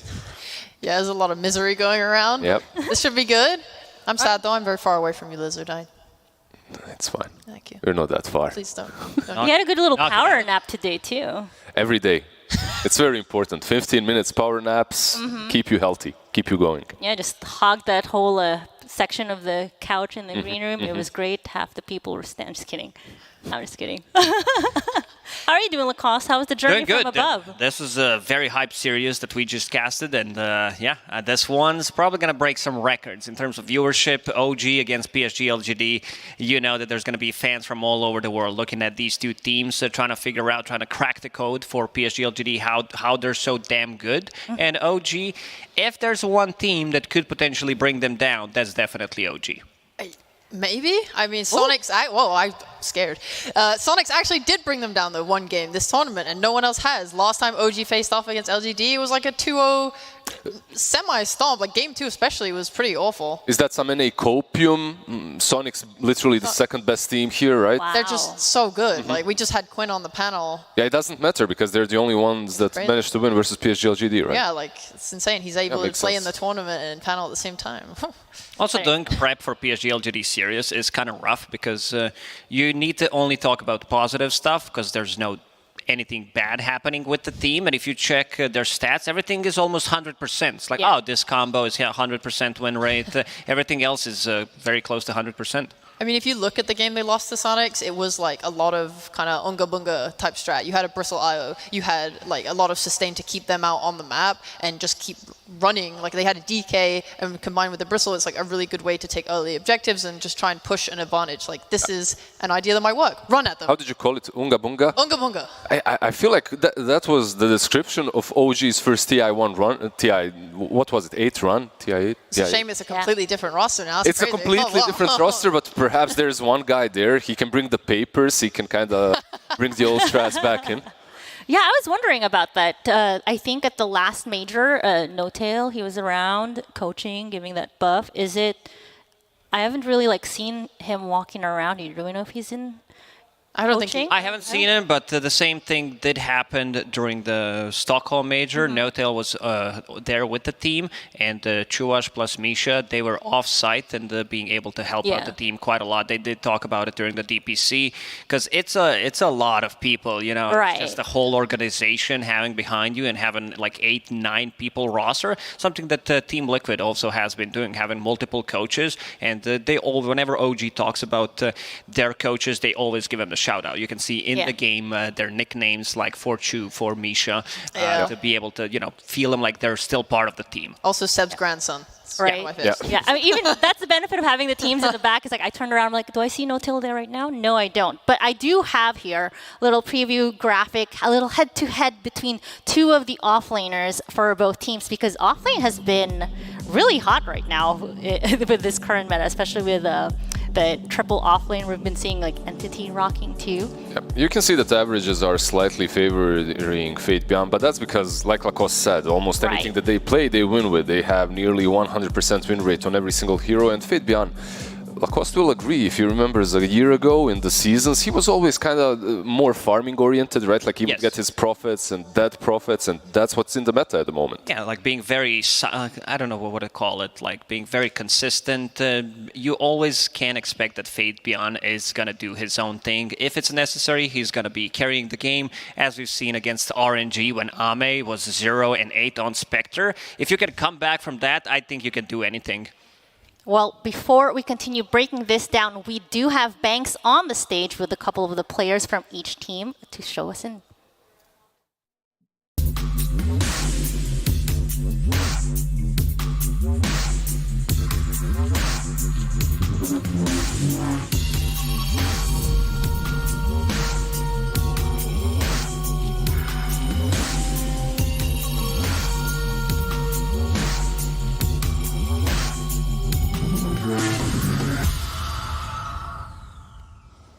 It's time for OG taking on LGD, and this is one to get excited about. I've got Army to the side of me here, and I guess for you guys right now, you look like the best team here, but do you feel that you're the best team here? 就是现在大家都在说我们是状态最好的队伍，然后你也这么认为吗？感觉大家怎么想就怎么想吧，我们应该无所谓的。So we just play our Dota and let everybody judge us. Okay, I like that. Just play your Dota, play the best Dota you can, and let everyone else see how it goes down.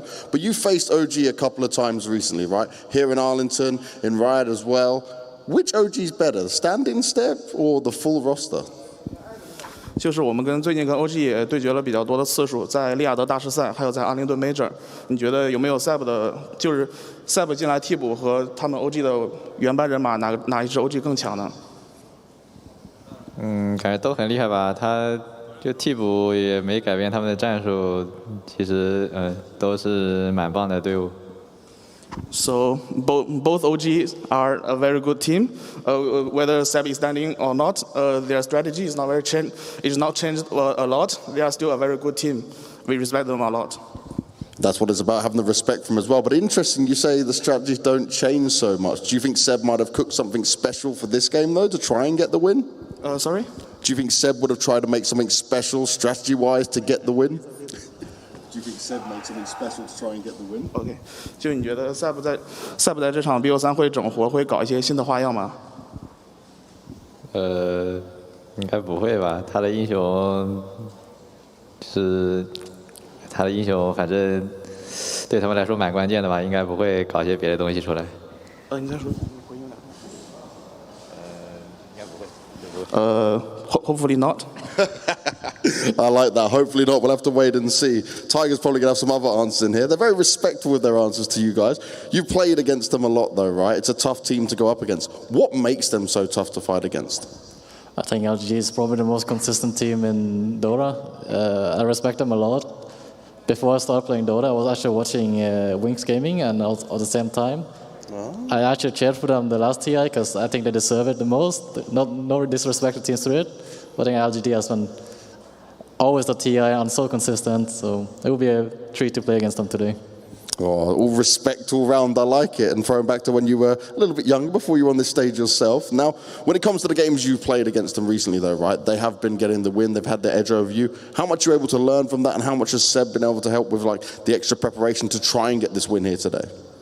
I think we watch a lot of the replays and see how they play and stuff. I think they have a really good approach on the meta, and they're just playing their own styles, and they're really confident on what they're doing. And I think Seb also has a lot of insights because he has been playing against LG for quite a long time too. So yeah, I think we're ready. And they said they hope you don't have any special preparation or strategies for these guys coming out here. Surely you don't have to tell me what it is, but you've got something, right? We shall see. Maybe some Seb Windringer coming in. Let's see if you do. We'll get ourselves back to the desk and we'll get ready for this fantastic game. Thank you so much, everybody up there. A lot of respect floating around on that stage. And a little bit preview, perhaps. Are we going to see that famous Seb Windranger coming into play? I mean, we saw it yesterday. They gave us the hand signal for the Viper. It came out. That's true. I personally don't care about Seb at all. I really love the actual 4 new boys of OG. Like, I love their progression as a team. Seeing them get better and better and better and better. Every game, it's kind of like you don't know who the MVP will be because Uragi can come out with his massive pool of carry heroes. BZM's Batrider has been smashing teams left and right. Tiger with his black holes. You never know who's just going to make, like, a game-winning play on OG. They are all so talented. Like, Amar getting his hero pool completely, like, banned out first phase every game. They're so talented. So you think that Seb is just here to steal some spotlight then with his IOs and Wind Rangers? So far, that's all. Whenever you talk about OG, the storyline is very simple, right? Like their captain, their true captain is not there. So we need to talk about Seb. We need to talk about what else and what's different that he brings to the table. You need to talk about all these heroes that he's spamming constantly in pubs and bringing because... I believe that a player of such stature has a lot to say when they're drafting as well. So they are drafting around those heroes. Like Earthshaker was not picked, and then OG brings it out. Io as well, not really super contested hero, and then OG brings it out. Wind Ranger 5, that wasn't a thing. Looking at them on camera just gives me good vibes because this is young squad. They didn't have any prior experience coming to ESL Stockholm major, and look at them now. They're super relaxed. Like you would expect people to underperform on stage in front of the crowd. We're gonna have a crowd from tomorrow, but they got their experience already on the previous major, and they feel super chill. Yeah, I think it was like Zhaoba was talking about how he wants to get to this major and stuff and play against the best teams around the world because they want to really see where they stand, like globally, right? So in terms of like Southeast Asia, they just played against Boom. They 2-0'd them. They're feeling pretty good there. Yep. In terms of like Europe West, I think they got to play a lot of like teams at Riyadh Major Masters that aren't even at this tournament, like Team Secret. They got to play OG. They're playing them again now. They've already beat them. They are looking very dominant. Yeah. For the majority of this tournament, for the majority of this and the last year. If you remember, even the last year, PSG.LGD was dominant completely throughout the majors. It wasn't just the TI that they got to the finals. People had some questions looking at the DPC Tour 3 in China. They thought PSG.LGD lost it, maybe they don't have it, but when it matters, they show up, especially on the international stage. They did talk about that in some of their interviews where they want to prove themselves on the international stage one more time, because it's been, this is their first land besides Riyadh Masters where they get to show what they're made of, and they look they look unbeatable. Yeah, definitely. Now, just to kind of circle back a little bit here on our original head-to-head, we talked about Amar and how he has been getting first phase banned. Some of the notes that I have on him is that he has struggled a little bit with some of the meta heroes that are typically in play, like the Vipers and the Timber. They've been putting him on the Huskar too, which has not really worked out.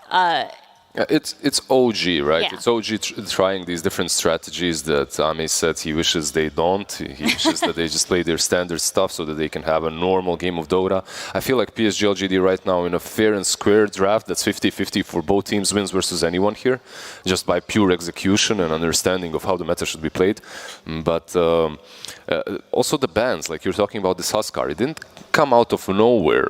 Teams are banning out ATF quite a bit. Like Amar is getting his heroes banned out. Even in the first series, in the group stages that they played against PSG.LGD, both games they ban out Timber and I believe Razor or Timber and Viper. So he doesn't get to play the best heroes in his hero pool. He will bang out a couple of different heroes, when necessary, Void Spirit from the off lane. But I think looking at the heroes for this series, 2-3 most contested heroes going to be Chen, potentially like Lone Druid, and even Marcy, because this is something that OG has been playing, trying to buff up the bear, and also PSG.LGD extremely successful how they group around the bear and also manage to go for these early towers, put pressure on the map.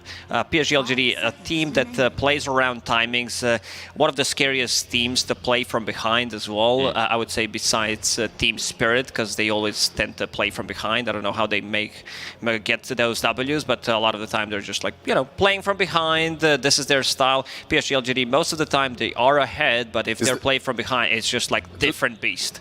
Do you have to play from behind versus Chen, or can you do something different, Chipo? Like Razor is in, Viper is in, Shaker is in. Yeah, I definitely think you don't have to play from behind against a Chen. I do think though that like PSG are really good at it. When they played against OG last time in game 1, they were behind. They were playing into like a Bristol lineup. They were suffering, but I think LGD is so good at like identifying their win conditions or like OG's win conditions and putting like a stop to it. That's what makes them so strong. They can see like, oh, OG will pick like some group up, they'll try and take a Roche, right? How can we stop them from either getting Roche or like snipe their Aegis so that we can hold their momentum? This is an interesting opening, like a little bit different from them, going instantly for that most likely nothing to say Pangolier. A Pangolier that through the seasons did not look extremely great. Like we even questioned whenever PSG.LGD would pick up the Pango mid, it would look a little bit iffy, but as the seasons progressed, nothing to say, just started demolishing on the hero. There's multiple Lamar heroes left in the pool. There's that Razor that's always going to look juicy for the team.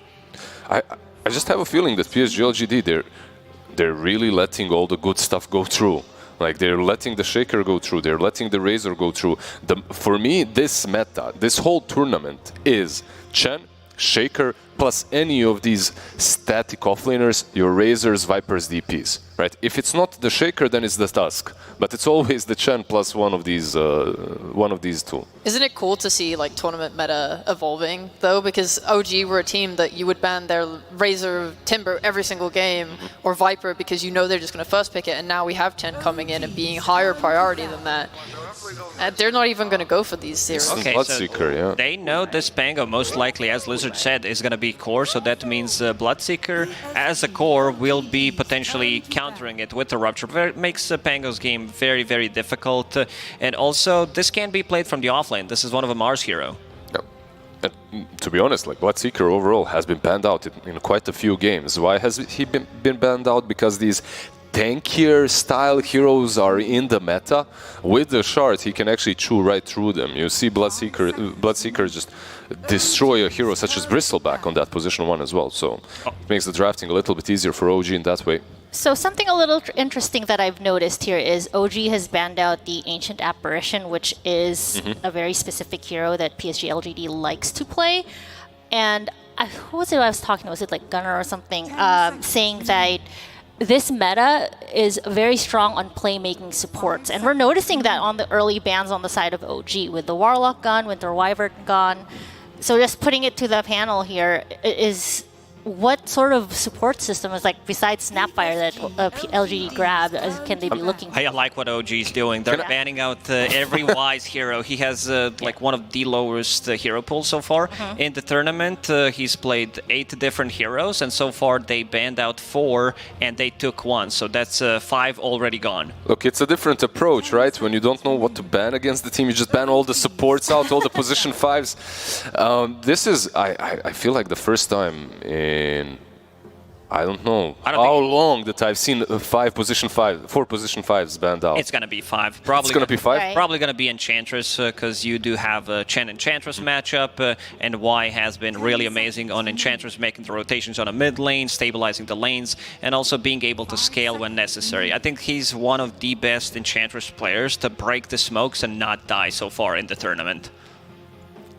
Well, you can only have enough ban slots because that still leaves, what, Marcy in the pool?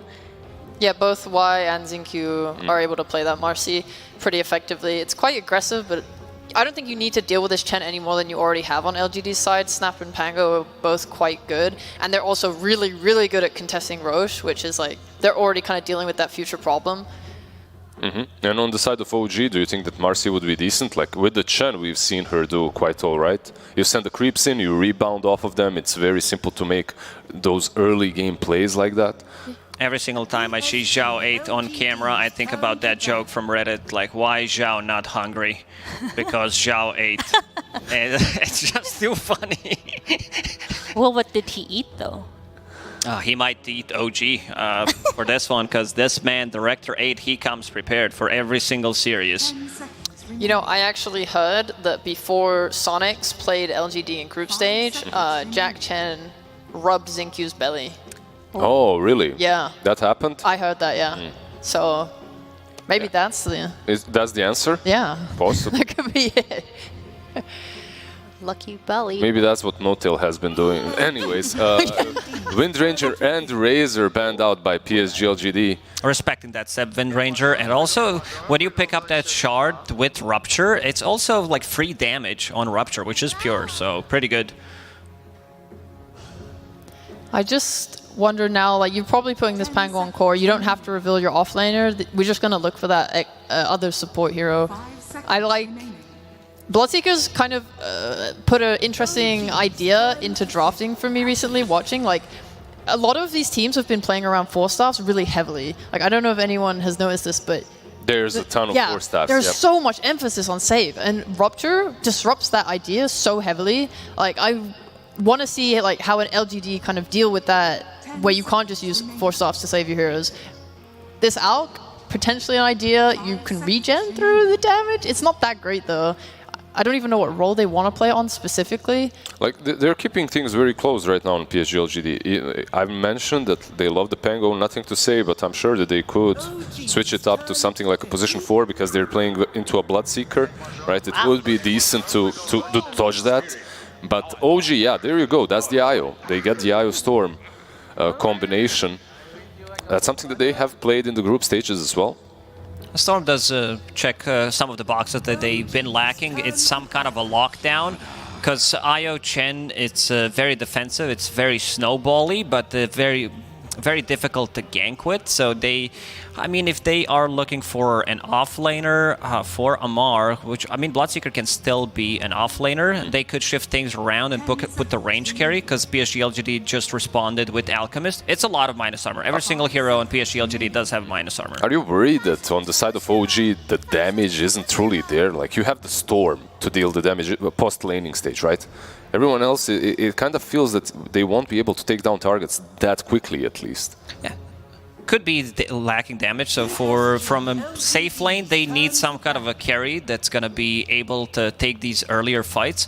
I wouldn't mind seeing something... never mind that. After seeing this Slaughter, it's just not happening. Yeah. When you see the Slaughter, what's on your mind? Troll? We go full Beast Coast here? It always is, but unless you're a Beast Coast, it doesn't seem as good. Yeah, looking at OG, they do have really good pickoff. If they're able as well to like invade this jungle, that would be really important when you're playing versus Alk. Right?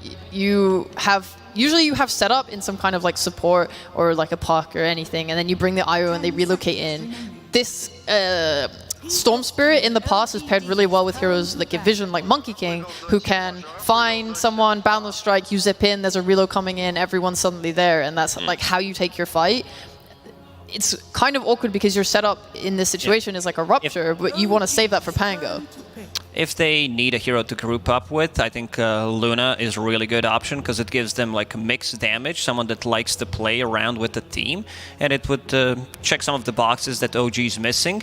And OG banning out that Lone Druid, who would benefit quite a lot from all that minus armor. We did mention it, that the hero is definitely going to be contested in this series, considering like when I last checked, the hero was picked 10 times, but banned out like 35 times. So a lot of teams are banning it out, but not a lot of teams want to play it. Yeah, pretty much any team that has picked it at least once gets it banned against them every single game afterwards. So no one wants to play against the Lone Druid, really.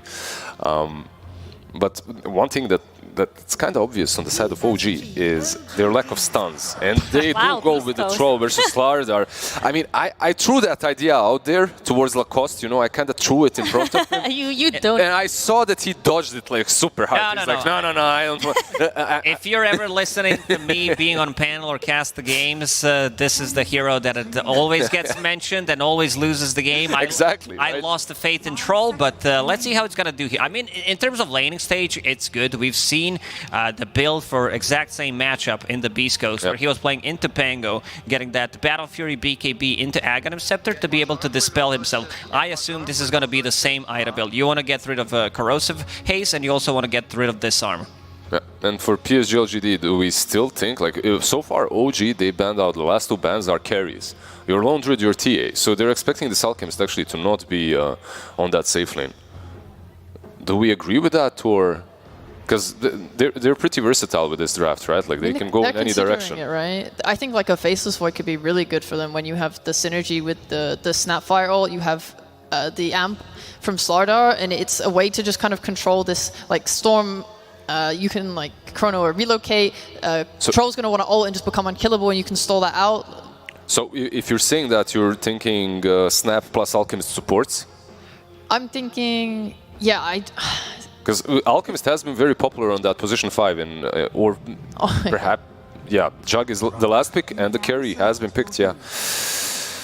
It's a lot of melee heroes. That's 4 melee into Storm Troll plus a Bloodseeker.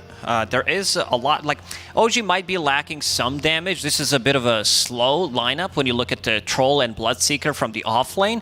Damage needs to come from BZM Storm and Seb's Io. They need to be playing together, going for these pickoffs. And Chen so far for me has been the hero of the tournament. I'm going to throw it out there. I like what OG's got.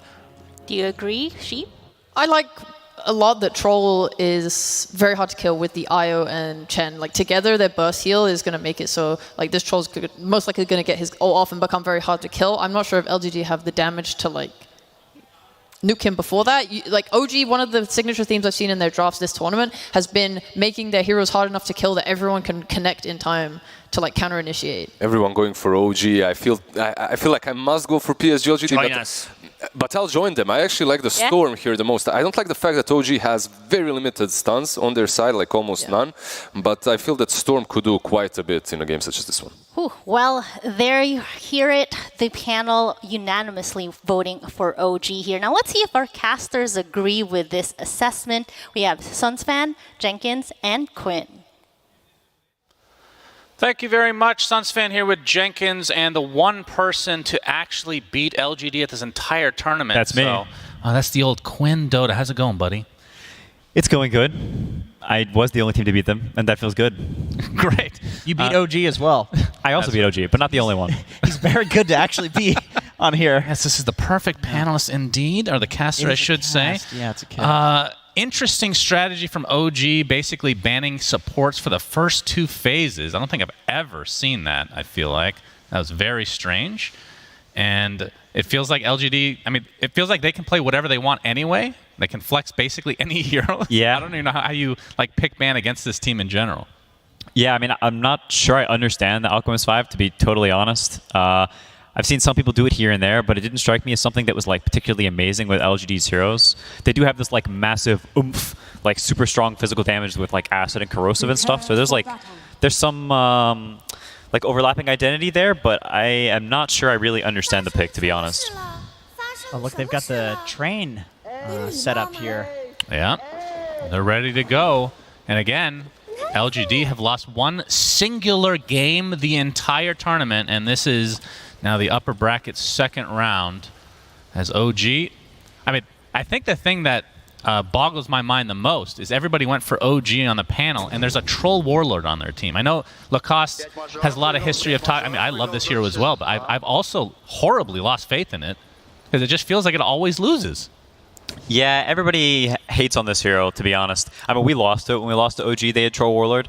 So they've at least had some success on it. They have won a singular game. Okay, so that's something in Troll's book.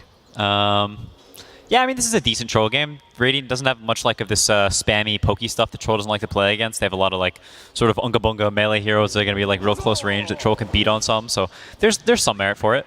He has buffers as well, which Troll likes. I'll go ahead and blame Thompson, too, for everybody hating Troll. He had that one very famous clip of showing that you can use the Monkey King, what's it called, Mischief, to disjoint the Troll ult. And I do think with Troll, like, sure, if you could pick any draft against it, then yeah, you can draft a lot of things that are good at kiting it and good at like getting away from the Troll ult. But it was last pick, right? Yeah. So yeah, pretty like late pick Troll. Pretty good Troll game. For a long time, these agility melee heroes that have no like real mobility have had issues getting kited. Like I mean, Sven's a strength hero, but Ursa was the first thing that came to mind. But the thing that makes it worse for Troll is that when you hit his ult, you have no control of your hero. That's true. You can take your hands off your keyboard. Yes, yeah. It is very strange indeed. I think Lacoste mentioned the fact that, I don't know if he's actually going to go for Ags, but theoretically the Dispels could help him out a lot in this game, but we'll see. Not the most common pickup as OG. Looking to contest this rune to start things out, but nothing to say. Holding his ground. And it looks like it's going to be just a 2-2 split for the bounties to start this game. Yeah, I mean, I'm really curious to see how this game pans out as like the 10-minute mark gets past, we get more into the mid game, because LGD has like this super massive like pop one hero ability. Dire has like a lot of sustain and a lot of trying to like keep this one troll alive and a lot of functioning around this one storm doing well. So if LGD like holds off this like immediate pressure, I can see there being a really cool timing at some point in the mid game where it gets really difficult for any of Dire's heroes to run in, or they just get like popped. And in this mid lane, BZM playing the Storm, nothing to say on the Pango. You play both these heroes. I do. We were just talking off panel about, I keep saying panel, this off cast. So you're going to see the Blade Fury in the bot lane, but Amar should be fine, actually just standing his ground, tanking it for now. But the nerfs to Storm, talk to us about how severe they may or may not be. Yeah, I mean, they're a pretty big deal. People just straight up don't buy nulls anymore. They buy Soul Ring instead now because the nulls have just been beaten mercilessly into the ground. But with Io, it's sort of one of the only heroes that can fix his issues because you can port him to base, so he just gets this full refill. Io can, camp him on the ruins, give him more resources. So it sort of like brings him like a little bit back to his former glory. Do you think Storm is the best backline assassin in Dota, like fundamentally? Can you think of a better one? I think in good Spectre games, Spectre probably trumps the hero. Yeah. Because you can jump everyone at once. Yeah, but like eventually, right? I feel like Storm is like all points of the game, like including early game, you can jump like an Io or an Oracle. Yeah, when the hero gets his items, there can be some pretty stupid points in the game. As Uraga getting hooked up by Seb, who is playing the Io this time around, so no Wind Ranger for him. Or Earthshaker. I feel like those are the two heroes he's played most of the tournament. But in the mid lane, Pango versus Storm, how does that matchup typically go for the Pango? Because this is a hero that can have a bit of a rough laning stage sometimes, depending on who he's going up against. Yeah, I think this matchup tends to be pretty drawish. I think both heroes will farm generally about the same amount as well. If Pango buys a stick, he'll buy like maybe an extra set of tangos, but generally you'll sort of just split farm. It's sort of, the rune situation is sort of interesting in this game because neither hero can really kill each other that much, so there may be some like weird rune trading situations where it's either a click fast or it's a 50-50, and there may be some rune that like sort of spins things out of control because neither team can actually kill the other mid hero. You know a lot about those runes. Yeah, I was going to say 50-50 for everybody other than you. Yeah, that is true. Get those runes. Shh, me and Gaben have a thing. So do we. We got something Gaben too. Yeah, that's a different thing entirely, though. Is we can see the concoction here from Innocence, aka Wyatt. It's off onto Amar, but not a whole lot of damage follow-up from Ame this time around. So yeah, the double melee lane for PSG.LGD, not the most traditional Juggernaut. A lot of times relying on slows or stuns, and it's really just concoction from Y. And you can see that his farm has suffered as a result of this. Only 8-3 to start the game out. On the other side, 17-5 for the Troll. So pretty night and day situation in both respective safe lanes. Yeah, I mean, this safe lane for LGD, if it continues to trend downwards, can get really out of hand because the Pango will be very tied up mid. Like, this matchup is not one where you can rotate that easily. It's tends to be pretty regen intensive. Pango will either be low on bottle charges or low on resources. So if bottom lane starts getting out of hand and Dire has this like continual pressure, I'm not sure if there's going to be that much relief able to come from LGD or that much pressure elsewhere.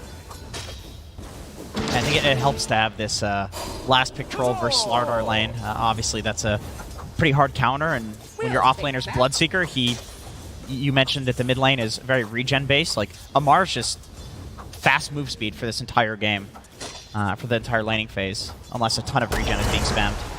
Crush here from Faith Beyond, but Ragi going to force out most of PSG.LGD for the time being as he continues to get very good farm. You can see the mid lane basically a wash, like you said, Quinn, so not a huge surprise in the end. And no opportunity to gank either because of the mobility that will eventually come for the Storm, but Pango inherently. And here comes the 50-50 battle, and the BZM gets the water rune. Of course, would have been a bigger deal if it was the 6-minute rune, but either way, Jin Q guarding this one, so nothing to say, still finds one anyway.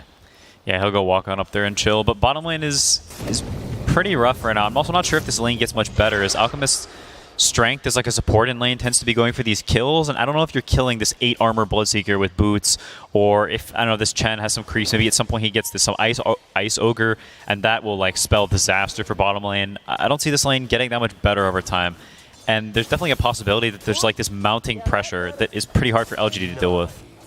Chen Bloodseeker seems kind of cool, actually. You got the healing amplification with the the healing that comes from Thirst.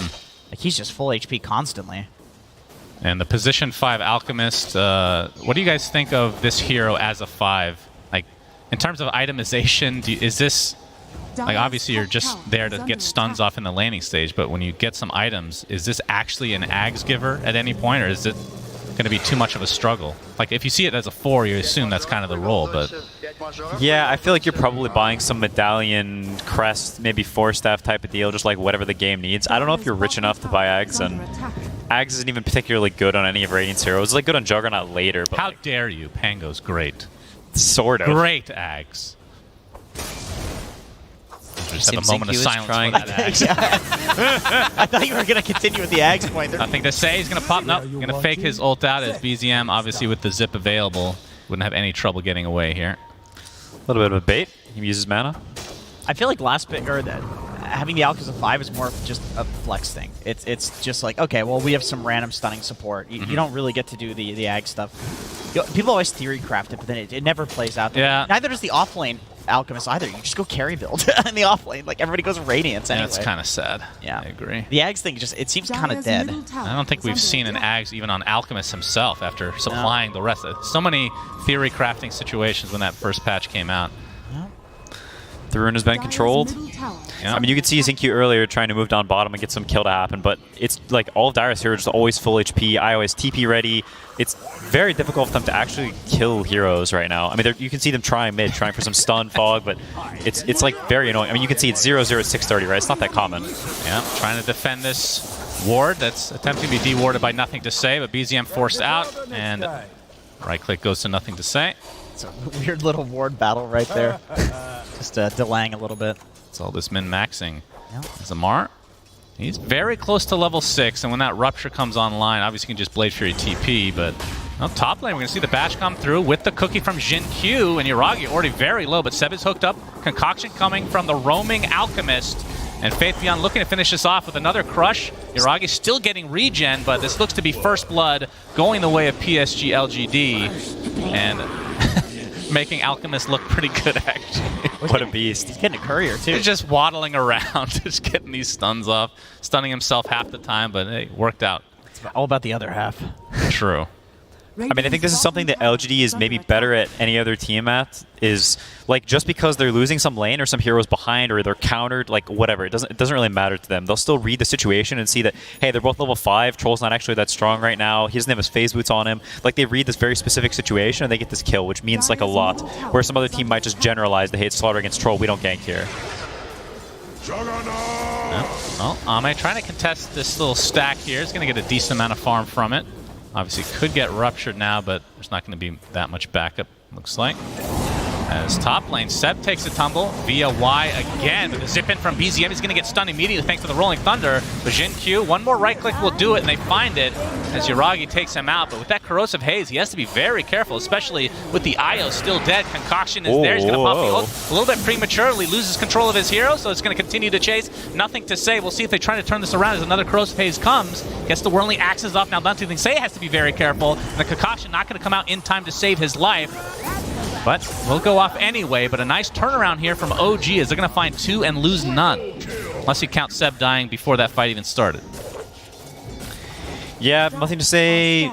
YOLO'd in for the kill there, right as he pressed ult. I think even if he got the swash off before Yuragi purged the corrosive, he probably wouldn't have died, so a slight misplay there. And in games like this where the margins are razor thin and you really need to like squeeze every bit you can out of these early skirmishes because your kill potential is so limited, you don't have this like natural kicking people out of lanes pressure. Like little mistakes like that where you give away some kills can mean, you know, a big deal, because you can see Ame's been kicked out of lane, he's jungling, you know, he's 900 net worth down on the Bloodseeker, and you know, he's full HP, he's supposed to be able to come back to lane and take the creeps under tower, but he's not in the spot that you normally see Ame or want to see Ame in. Radiant's bottom tower is under attack. Yeah, I mean, top 3 net worths in the game are all on OG's side. So Ame obviously trying to play the catch-up game. Only has phase boots right now in the Wraith Band. Maelstrom is just getting started. Amar on the flip side is building a Maelstrom, and he's maxing Blood Rage now too. He went 3 points in Thirst for the lane, but now he's going max Blood Rage, so he's going carry build. I'm curious, what do you think about Amar's like carry style offlane when he does this? Like, he really commits to it with this sort of build. Yeah, I mean, I think in this specific case, it's not so bad. I don't know if Bloodseeker is like, I don't know. I'm hardly an expert on the hero as a offlaner, but I don't know. I think you can argue about how objectively good a lot of what Amar does in terms of like the super ricing carry style offlane. But I think what OG does really well is like enabling their players. So even though you can like argue back and forth about how objectively good it is, like they make it look good and they pick the heroes and the supports. Like they almost have 2-5 sometimes to enable the fact that they have like 3 carries. And I think that's like what's really impressive about Amar, and that he has a playstyle and he has a thing he likes to do, and he found a way to make that work as opposed to like trying to change himself, which I think is what OG is like especially good at if you look historically. That makes sense. Now, can he make sense of the Manta Viper that he goes every now and then? That would be 3 Vipers flying around, in my opinion. That's the... I mean, Sometimes he wins with snakes. it. So. I don't know. It's very strange indeed. As 7MR now going to be pressuring this tier 1 tower with this first, I guess the second siege. And nothing to say in Jin-Q doing the same in the top lane. As OG have a 2K lead already, and this is just basically right past the laning stage. And that's what I mean. Usually I look at Alchemist. Oh, it's an Alchemist. It's not really an Alchemist game. That's why Cinderin did lie. Concoction going up, and it won't save his life. So an easy pickoff for OG, and the tier 1 tower will be taken out as well. BZM got the Fairies Trinket, by the way, so his strength is now at 150% for the rest of this game. Isn't that right, Quinn? Yes, he's a very lucky man. Yeah. He also had to deal with Gaben, but I can't talk about that. Yeah, of course. Yeah, it happens. I mean, I think you see this 2K lead and you think OG's in a very commanding position. But I think a lot of other teams beside LGD would have bled more kills, or they'd be down more gold, or they wouldn't have managed their HP so properly. Because if you look, they're still farming on LGD. It doesn't feel like they're out of the game. Like, they're still getting items, they're still chilling, they're still taking the XP in the lanes. There's not this, like, absolute crumpling of the map you would see oftentimes. So even though they're down 2K gold, even 3K now at this point, it still feels like they're okay. They still have this mid-tower fight ready if OG tries to come to the mid-tower. They're still contesting runes, still getting items. I think despite the gold lead, they're still in a fine state. What do you think the next move is for LGD then to come back? Is it like they're waiting for a specific item or just camp a ward? Opportunity sort of thing. Well, Jin-Q getting gone up, but the TP comes in from nothing to say. Looks like Jin-Q will die anyway. The Rupture applied, though, at the same time. Nothing to say with that ult. Trying to focus on BZM for the time being. I don't think they're going to be able to take him out as the nice relocate comes out. Now Yuragi doing some damage to Faith Beyond, but only the Snapfire kill to start this overall fight. But you can see another zip in as he gets full on mana now for BZM. Trying to get up onto Faith Beyond. Blade Fury's there, but the Bloodright just clipping him, so that should lead to another kill going the way of OG. Nice hand of God keeping his team alive, but now nothing to say. Left without any mana or any way to get out. And that's another death in favor of OG. Even the Troll ult being expended just to survive through the Jin-Q ult. And this is going to be another death for him if they end up getting another slow, which they will. And Ame, the last remaining member of PSG.LGD, all he can do is walk away as another tier 1 goes the way of OG. Yeah, that is what you did not want to happen. I think they got a little bit sloppy there. Jin-Q got caught like in the middle of the wave, and when you're in a tight position like this, every little bit of damage you lack means a really big deal. So whenever he dies like that, suddenly OG, they have the wherewithal to realize, yo, they're down like one of their damage heroes, so you go, go, go, go, go. They bring 5 heroes mid, they win this fight, and now the map can potentially start getting pretty bad for LGD. Yeah, the relocate allowing BZM to refill his mana and then just TP back into the fight. Definitely a big turning point for this little engagement. But and like you said, that definitely hurt PSG as they're down 6K now. This is why I love Storm as a hero, even though like the patch feels bad for him. Just like as a the hero itself is bad, but like the heroes that you're playing against in Dota, the way Dota's played right now, like being able to chase like that after having this lead and snowball and actually turn it into something. Sometimes I feel like drafts do lack that, where people just like literally walk away from you after like losing one hero. And it's like, okay, we just sacked the tower, but it's not as disastrous as that, right? But with Storm, especially with Io, it feels like if one hero dies, every other hero can get chased. Radiant's middle tower is under attack. Yeah, there's definitely a lot of value to it. I think it pulls their other heroes together quite well as well. Whenever you have a Bloodseeker and a Chen as your first 2 heroes, you need something very dynamic and sort of explosive to enable these heroes to actually kill things. Other you can end up in this weird spot where you're like, yeah, we're kind of tanky and like our farm, but we can't actually kill a hero. And the Storm sort of fixes that for them or helps them. Yeah. And Yuragi looks like he's going for a Manta Style to be able to dispel the Corrosive Haze along with the Lucky Shot, I would assume. But I would say not the most common pickup on Troll. Typically you want a little bit of status resist. We'll see how that works out for him. Onto the high ground now, OG into the enemy triangle. Smoked up, getting some wards. Getting a valuable D ward there as well. And actually getting a pretty decent stack for BZM. Yeah, and they just took their own as well, so they've taken like 2k gold worth of Ancients in the last minute and a half. And they got all these rally creeps ready to go, and into the Roche pit, Mr. Troll Warlord is. So Yuragi looking to take advantage of picking this troll. This is one of the few benefits that the outside public, at least from the negative aspect that Troll seems to have. They'll be able to take this Roche uncontested. LGD's not even interested. They're just farming in 5 different spots on the rest of their heroes. Yeah, I think likely that is the correct decision for them. I don't think contesting this fight would be... It's very unlikely they win it, and if they lose the fight, they probably just lose the game on the spot because the rest of the map would crumple too much. So I think them like sneaking down into this bottom lane and being super annoying, pushing this in, avoiding them. This is something that LGD is also extremely good at, is just because you're up 5k gold and you're stronger than them, they know that, and they're not going to give you some easy fight. You're going to have to make them, you're going to have to kill them, you're going to have to get them out of these stupid side lanes, and they're going to be really annoying in making you do that. You're not going to get it for free. Ame, at basically 16 minutes, finishes his Maelstrom. He is so far behind. This is not something that we're used to seeing at all. I mean, if one player gets shut down from this tournament and past tournaments, it feels like the rest of the cores step up to a degree that doesn't really matter anymore, right? What was your secret, Quinn, in that game that you guys won? You have good memories that you have framed on your wall? Yes, it's framed in our practice room. We took a screenshot and we printed it out at the hotel printer. Nice. It's just papered all over our wall. It looks like a serial killer room. That's good. Yeah, Jenkins really likes serial killers. There's nothing to say is ruptured. He's just going to die inside his own role. Can't really do too much about that. And now Jin Q looks to be next. So BZM continuing his killing spree. Ame gets off the Omni Slash, but he's not able to find the kill onto Taiga. Has his Blade Fury still to try to get away, and you can see why. Getting off that concoction, try to slow this down, but BZM able to dodge that quite easily, and that's a double kill for him as PSG.LGD are just crumbling. Yeah, they got them out the side lanes. They got the rats out. And when you get the rats out, now suddenly you're pinned in, and you can see Seb drawing the line. If you can, start to, if you can close them in, close the box, stop, don't let them into these side lanes again when they spawn. They might even start getting some lane wards. You can see the one by the base. They want to know when LGD is leaving the base because they are unfightable right now, and they want to keep chain killing them everywhere. Okay, so once again, I beg the question, what does LGD do? Like, what's the call in their comms for how to come back from this? Is it kill one hero on a side lane and then try to chain that into other kills? At this point, it's kind of rough. You have to like read what OG is doing and try and find an opportunity where they're isolated and not together, where you can do something. Because if they're together, there's no way you can just run. Even on a ward, they probably can't. Yeah, fight, right? You just don't have the damage. Yeah. So they have to be really annoying and keep ratting and hope OG at some point messes up or like goes for some kill they can't, and they're ready there to clutch. Yeah, they're praying for a mistake. Okay. Radiant's middle tower. Yeah, Y's going to run right into Amar. The Blood Rage himself. Blood Rage does connect, but the follow-up is now coming from BZM as another easy pick-off for OG. And nothing to say.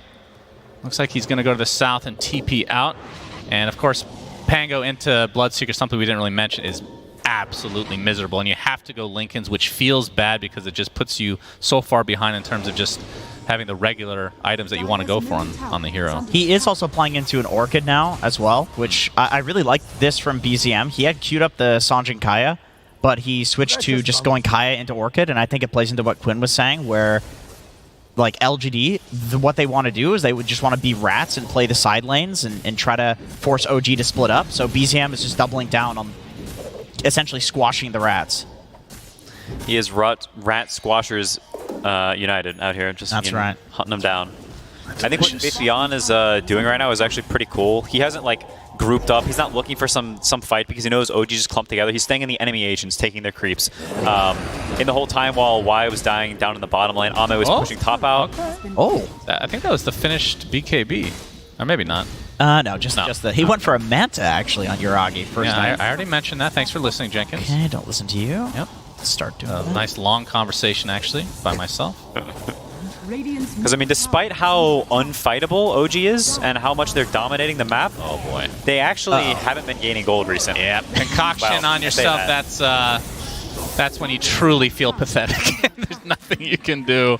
And onto the high ground they go. Still 40 seconds on the Aegis, so BZM can really expend all that mana if he wants to. And you can see Troll Warlord, Yuragi, just beating down these towers like they're nothing. And PSG.LGD, are they just going to give this up? I mean, they can't go for more than one, so this is probably okay-ish, or the best you can ask for, not to just give this up and live. But BZM and company want to continue the fight. Blood Right connects, and the last right click is there as Jin Q takes a tumble. Nothing to say, gets his ult off, but there's absolutely no follow-up.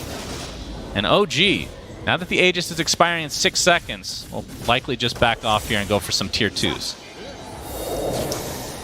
Yeah, they might be trying to stall for this Mjolnir on Juggernaut. He's getting pretty close, which maybe gives them that extra little bit of damage they need. You know, maybe the Omni Slash gets off more hits and they actually get to kill some hero and de-push the base, but they're in pretty dire straits. Realistically, just looking for OG to make some overextension they can capitalize on. This is a shellacking, boys. This is a shellacking. I mean, if you had told me it was going to be a shellacking, like, well, I guess LGD did it again, right? Yeah, I was going to say, Quinn, would you have expected this, having bested both of these teams and obviously understanding both of them? Yes. You would have expected this? No. Okay, I see.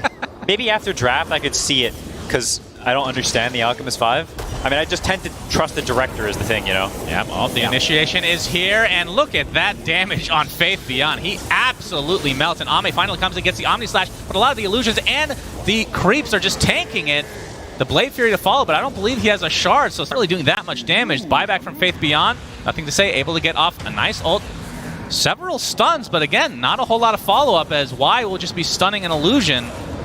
And now OG going to try to re-aggress, knowing that they don't have many things off cooldown now. And the focus is on Ame, and another kill for OG as they're looking to take this game, and they do. GG is called, and this was truly a shellacking in favor of OG. Quinn, what sort of shellacking tier would you say that you think this was? Now, remind me the tiers. Well, that's a lot to go through. That's a lot. Okay. Yeah, definitely Gaben level. We can, okay, it's a Gaben level. Gaben you know the level. Gaben tiers? Uh-huh. We start with just Gaben. Then we have Gaben's mustache. Then we have Gaben's top hat. And then one that's never been given out because, well, this will still not be, is Gaben's umbrella, which has a picture of Gaben wearing the top hat and the mustache. And the umbrella, of course. And the umbrella. This feels like a top hat to me. I think it's more than a mustache. I would agree. This is above mustache level.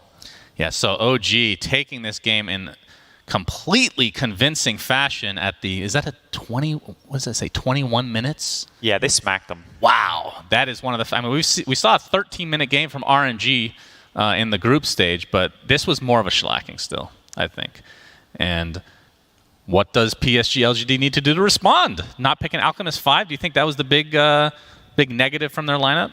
That is definitely a big part of it. I also think you don't want to end up in this situation against OG where you have this like impending pressure in all your lanes. You're getting squeezed by all these heroes. Amar's getting free farm. Like it allows them to play their sort of 3 carry style, right? When they all get to just sit in the lanes and just keep laning, which is sort of what they did, right? Yeah. So yeah, maybe focus on winning those lanes. Oh, hi there. Let's go to the panel. Okay. See ya. See ya. All right. Great toss, you guys. OG just took game 1 in a very convincing, I guess, shellacking fashion. And let's go to the panel to break that down. What happened? We did like the draft from the start, being able to sustain through like pretty limited damage coming out from PSG.LGD, and looking at some of these heroes like Chen plus Io. Chen for me has been the hero of the tournament, providing like these early rotations, stabilizing a lot of the lanes and giving you team fight, because if the enemy does not have enough with the Chen, you have this mech Hand of God combination when you're taking the fight, and we saw the lack of damage coming out from PSG.LGD in some of these engagements. And the complement as well, the IO part on their side, right? Like you have Chen with Hand of God, and then you have IO as well to amp all that healing up. They weren't able to win any of those, well, I can't say mid-game fights because there was no late game.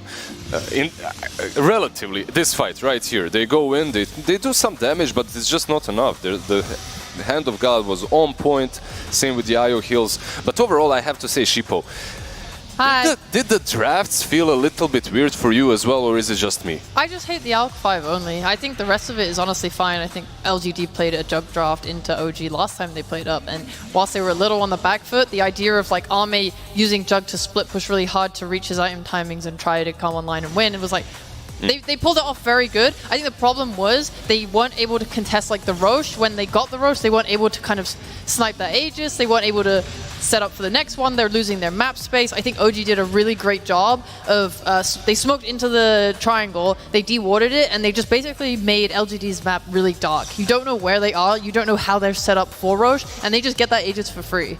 Looking at the scoreboard, Ame 0-2 and 0, and nothing to say 0-3 and 0. I don't remember seeing these two players not being in a single part of the kill, which is a big question mark for me. They did open up with Pangolier, which was an instant response with the Bloodseeker. They did not want to flex it, even though Jinkyu in the past has been playing some position for Pango. They did not want to shift priorities, and nothing to say, didn't get to play the game. It's like everything got answered, right? Like nothing to say is Pango got answered by the Bloodseeker, then the Slardar got answered by the Troll. I don't know what Alchemist was supposed to do, but his thing got definitely answered as well. Like in the Chinese region, Alchemist 5 is a thing. Like you don't go for Grievous Greed. You max out Yes Spray, you max out Stun, and it actually can do quite alright with some heroes. Some heroes such as Weaver, right? Like you throw that acid plus bugs, you die, you melt with the minus armor and damage that's coming from the two of them. Alchemist plus Jug, not necessarily as strong as we have witnessed. Yeah, I didn't see the impact of it this game. I think like this is when I look at OG, when we talked about OG in the past, I look at Seb's hero pool and I say this feels like it should be able to be abused more, and I think OG addressed it really well. This Troll, while there were some doubts on it, I really liked how Hector played it earlier, even though they lost, and I really liked it here. Yuragi getting involved really early in fights meant that their OG's 5-man was just much stronger. They had more spells, they had earlier item timings. What are you really looking for on this ALK? It didn't have as much to give. Are we perhaps going to see a bit of an adjustment then? I mean, not perhaps, most likely adjustment on the side of LGD as far as what they're going to be banning out to start, not letting that Chen through. Yeah, Chen has to go. Through. Yeah. If you don't have first pick, Chen definitely has to go. As we expected, like this is going to be the hero of the series, especially Chen on Dire. OG did have this Dire buff in the end, especially with Chen on Dire. It seems almost unbeatable. They had the Chen buff. Who was it? Was it Trent, I believe, saying it in the green room? They had the Chen buff. They had the green room buff. They had the Storm buff as well. All these things they have. The green room buff? Yeah, sure. The green room buff as well. Yeah. Whatever is mentioned there gets like 60% plus win rate. It's true. I mean, to pat him on the back, Sunsfan was like, "Oh, Underlord earlier for that Beast Coast game," and he called it too. So I guess does that exist now? It's a new caster curse. It's a caster's buff. Caster's buff. Caster buff, the opposite of Yeah, one thing to point out is all these small details about the Chen, getting that Ogre Vampire Mage with extra armor, and also like having that little Centaur that does reduce the magic damage, so even that's taken out, and most of the damage is going to be physical from Jug, Pango, and even Slardar, so Taiga understanding where the real threat's coming from. Well, looks like OG really did have LGD's number for game number 1. Let's find out if LGD can bring it back to tie the series after this break.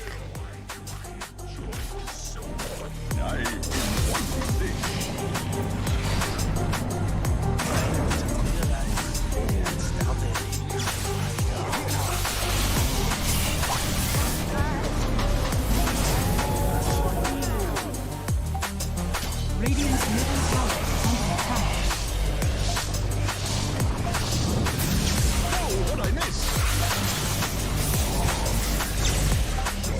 Radiant's top tower is under attack. Wing hop. Let the fun begin. Radiant's bottom barracks.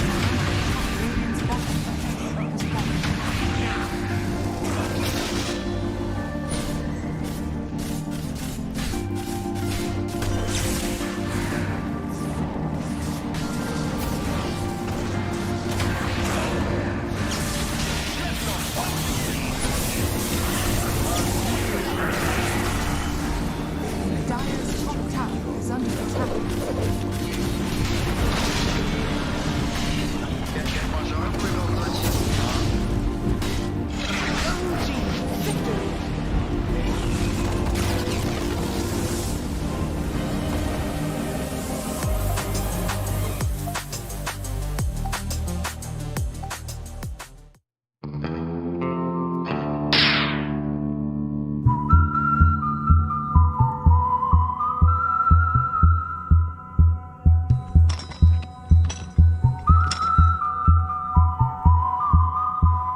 about to get E-out. Oh, I'll kill you, kid.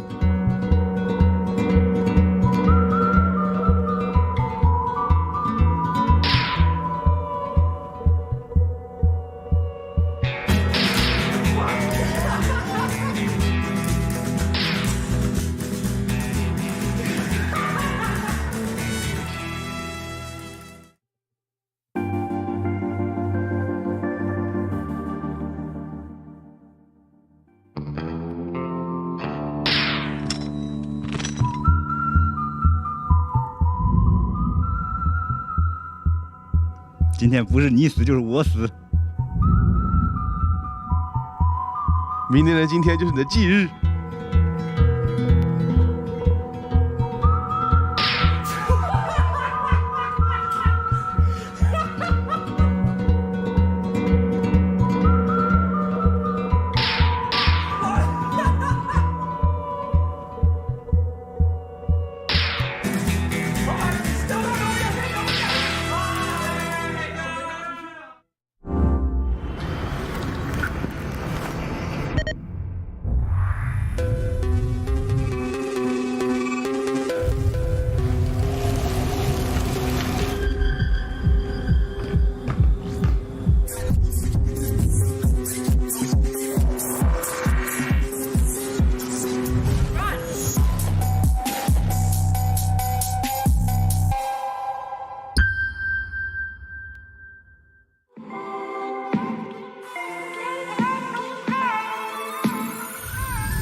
Power can be found in any number of places.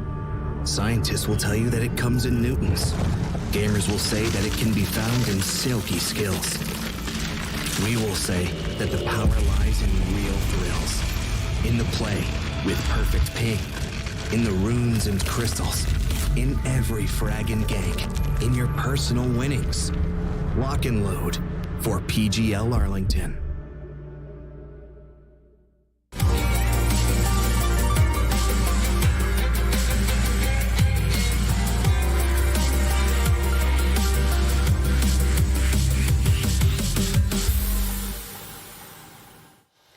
Welcome back, everyone. It is game number 2 between OG and PSG.LGD. OG took a very convincing, dominating win at game 1.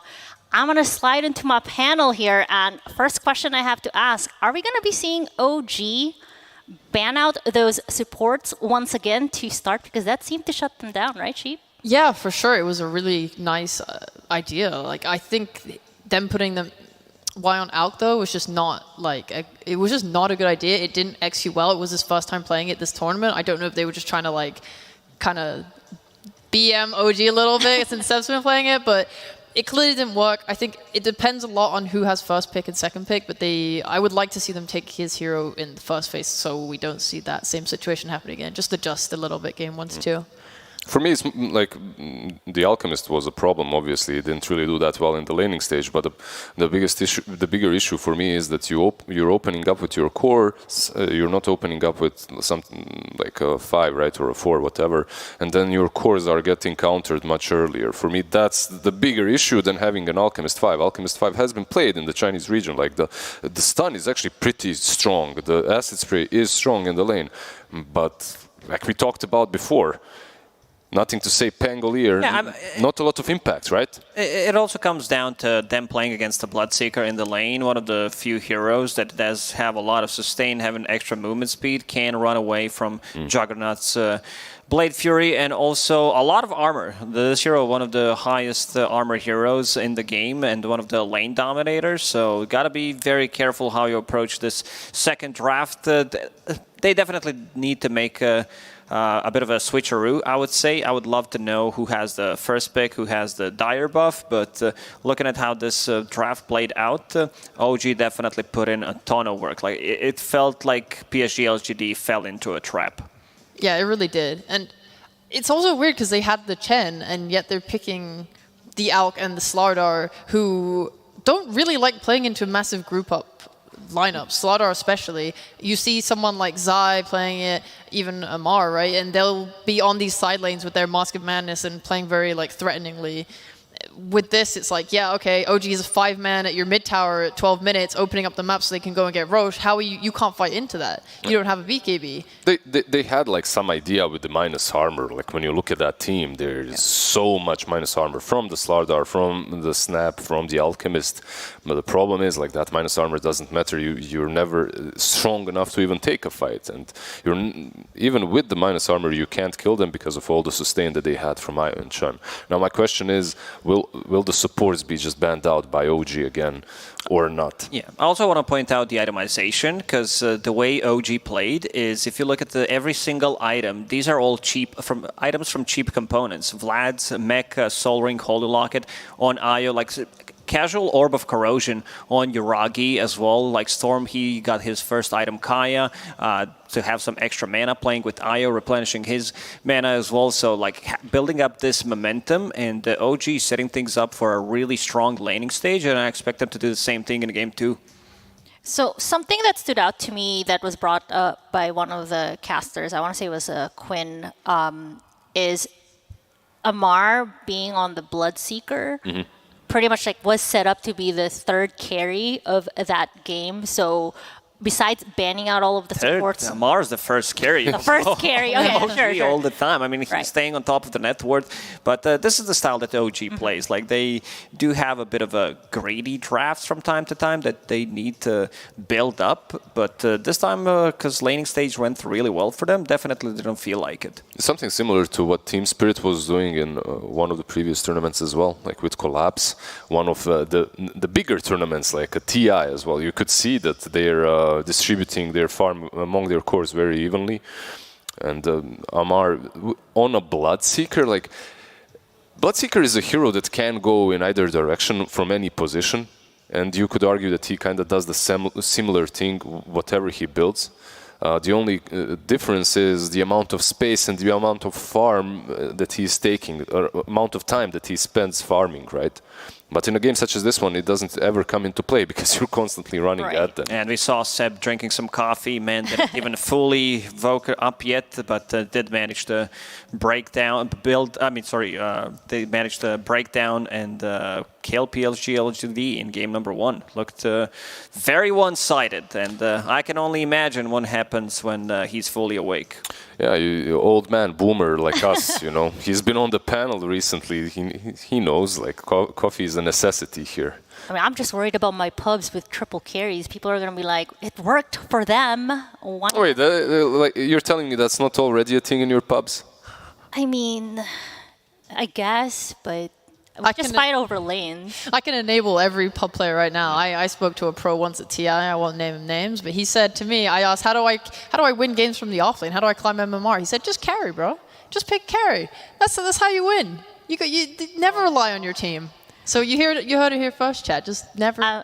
Oh no. Never play with your team ever. Just solo. Yeah. He was like, just pick Beastmaster and farm. Why not? Oh. And look where we are now.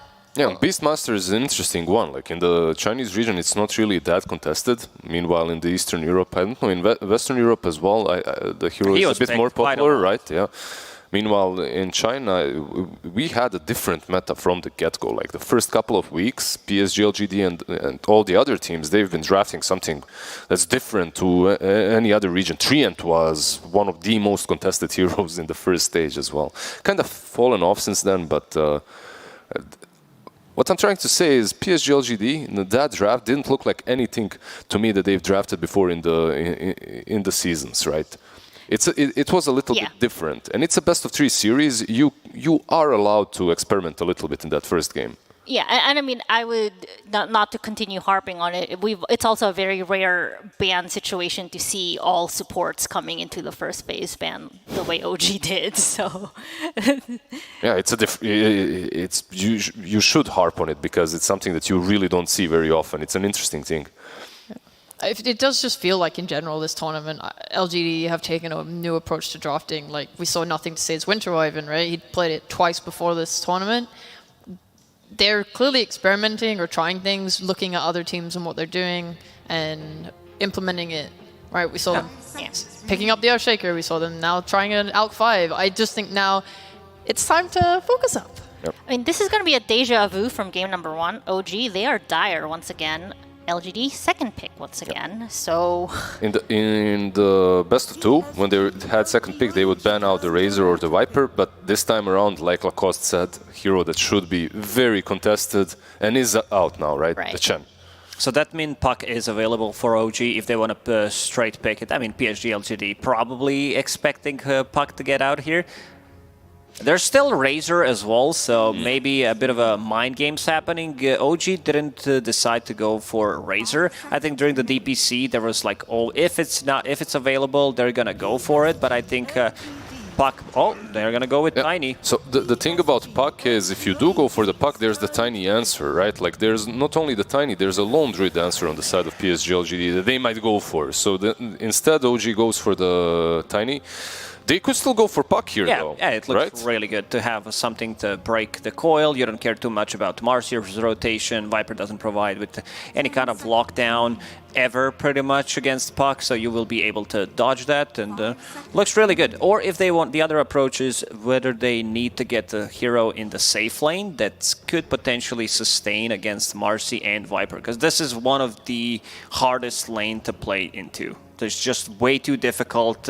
You're out of position. They close the gap. You give move speed to Viper.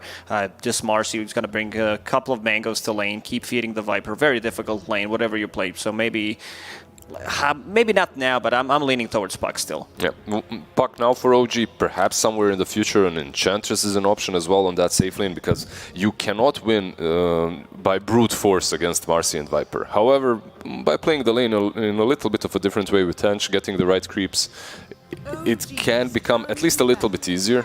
Puck is there. Imagine taking that long to pick Puck. That's crazy. I mean, I don't know if I'm reading this stat line correctly, but it doesn't look like LGD is a team that is that scared of Puck, though, in their matches that they've played. I mean, they've lost 1 game. 2 games now. Yeah, I guess 2 games Let's now. go. 1 game's in the groups, and Puck was a constant nuisance in all of those matches, and they always had an answer. They won versus Puck when OG was playing it, so... That is true. And they didn't truly get any big answers in that matchup. Like in the first game that they played versus a Puck on the side of OG, they went with the Void Spirit, a hero that like very often actually gets destroyed by Puck in the mid game. But if you have the advantage, if you do get that Aghanims earlier, it can be rough for a Puck as well. What I would like to see with this Viper is heroes that can just fight a lot with it and bring attention to his side of the map, or like just ways to enable him to be able to fight. Because when a Viper is naturally slow, very little mobility. You want action around him as opposed to trying to bring him to different things. And then like if you can make a fight happen around him, then you can maybe like smoke and look for like a second point of action for him. I'm still looking at the mid lane, some of the heroes. I would love Kunkka to get banned from OG. Very nice matchup against the Puck. Like you don't necessarily need to go for bottle, double bracer. You do dominate the matchup, and you mentioned that Void Spirit. I've seen so many Void Spirits suffer against Puck. You get coiled, plus 1 extra hero rotating, whether that's Tiny or something else, especially if you don't go for the Yule Scepter, so to potentially break the coil and also remove the silences. Can be a bit of a difficult matchup. I know that teams have been picking it instantly as a response to Puck, but from the games I've seen, it just doesn't look as strong as it sounds. Yeah, it's just the PSG.LGD picked it versus OG's Puck. They won with it, but most teams are still losing. That's the idea, I guess. Like, idea is also pick your poison. Like, Puck is way too strong at the moment. It's a general idea that's shared by plenty of the pro players as well. So what do you pick against it? If you aren't picking the Void Spirit, I guess the Kanka is still an option that some teams have went for. I think you have a few options. The Kunkka, obviously one of them. I really like Death Prophet too. Just this patch, she's looked really, really strong. And like another option of like working with this Viper is instead of trying to bring action to him, you force action. You walk with your Viper, with your DP, with your Exorcism, and you just take map space, you take objectives. You know what, like before, that was the worst thing about Viper. You dominate the lane, but then afterwards you can find yourself kind of stuck somewhere. You don't really know what your idea in the game is. However, since the changes to the shard that allows you to buy it 15 minutes in, like Viper became a different beast. He's coming for your towers, you like it or not. He's forcing you, if nothing else, himself to go and fight. Well, you talked about that Void Spirit, but he is now banned out. So to address this Puck situation happening on the side of OG, perhaps maybe they're looking for something on the support line because Marcy could still flex 4 or 5, right? So would like something like a Earthshaker or a Tusk be something that they'd be considering? I feel like Marcy, Earthshaker, and Tusk are usually, you get one of these three. You don't necessarily need them together, as they accomplish a similar objectives in the game, right? So maybe a different position 5 just for Y, something that's teamfight oriented. This definitely looks like position 4 Marcy here, because and I mean both Y and Jinq do play it, but looking at some other heroes, if they feel like they need a bit more team fight that needs to be brought, Phoenix is up there. Not the strongest laner, or if they want to focus a bit more on the laning stage, because they did lose pretty much all 3 lanes in the previous game, Enchantress is still available. Yeah, as they do have the break already on their side with the Viper, they can also be thinking about heroes such as Bristleback. So you could go for, like, they only have 2 picks, right? Like on 15 and 16th right now, you can completely change your draft and the way you're looking at it. This could be a combination, like Kotl Bristle right here. Like anything can happen. Yeah, they also have been the other team playing around with this Elder Titan. Dazzle's still in the pool. There's quite a few 5s, I think, that can work for them right now. I really like Elder Titan's reach as well. You're never going to stun the Puck with it, right? But it is like long reach to help defend your towers, set up for these kills, help Viper get into a fight. Sheep, you usually love Snapfire. Do you love her for this one? I always love Snapfire, but I talk about her so much. Yeah, for sure. Like with Marcy being on your team, it's nice to have 2 active supports, and LGD can actually defend their towers, right? I just don't think Y plays it, or hasn't played it at least this tournament. It could be good on OG as well, right? Like you have that recoil already. But Jinq has. Yeah, but then you're putting your Marcy on 5, right? And I think you want to pair with your Viper. That is a Pudge. That is a Pudge. Wow. Yep. They played, PSG.LGD was one of the first teams to play it on that position 1 in the seasons.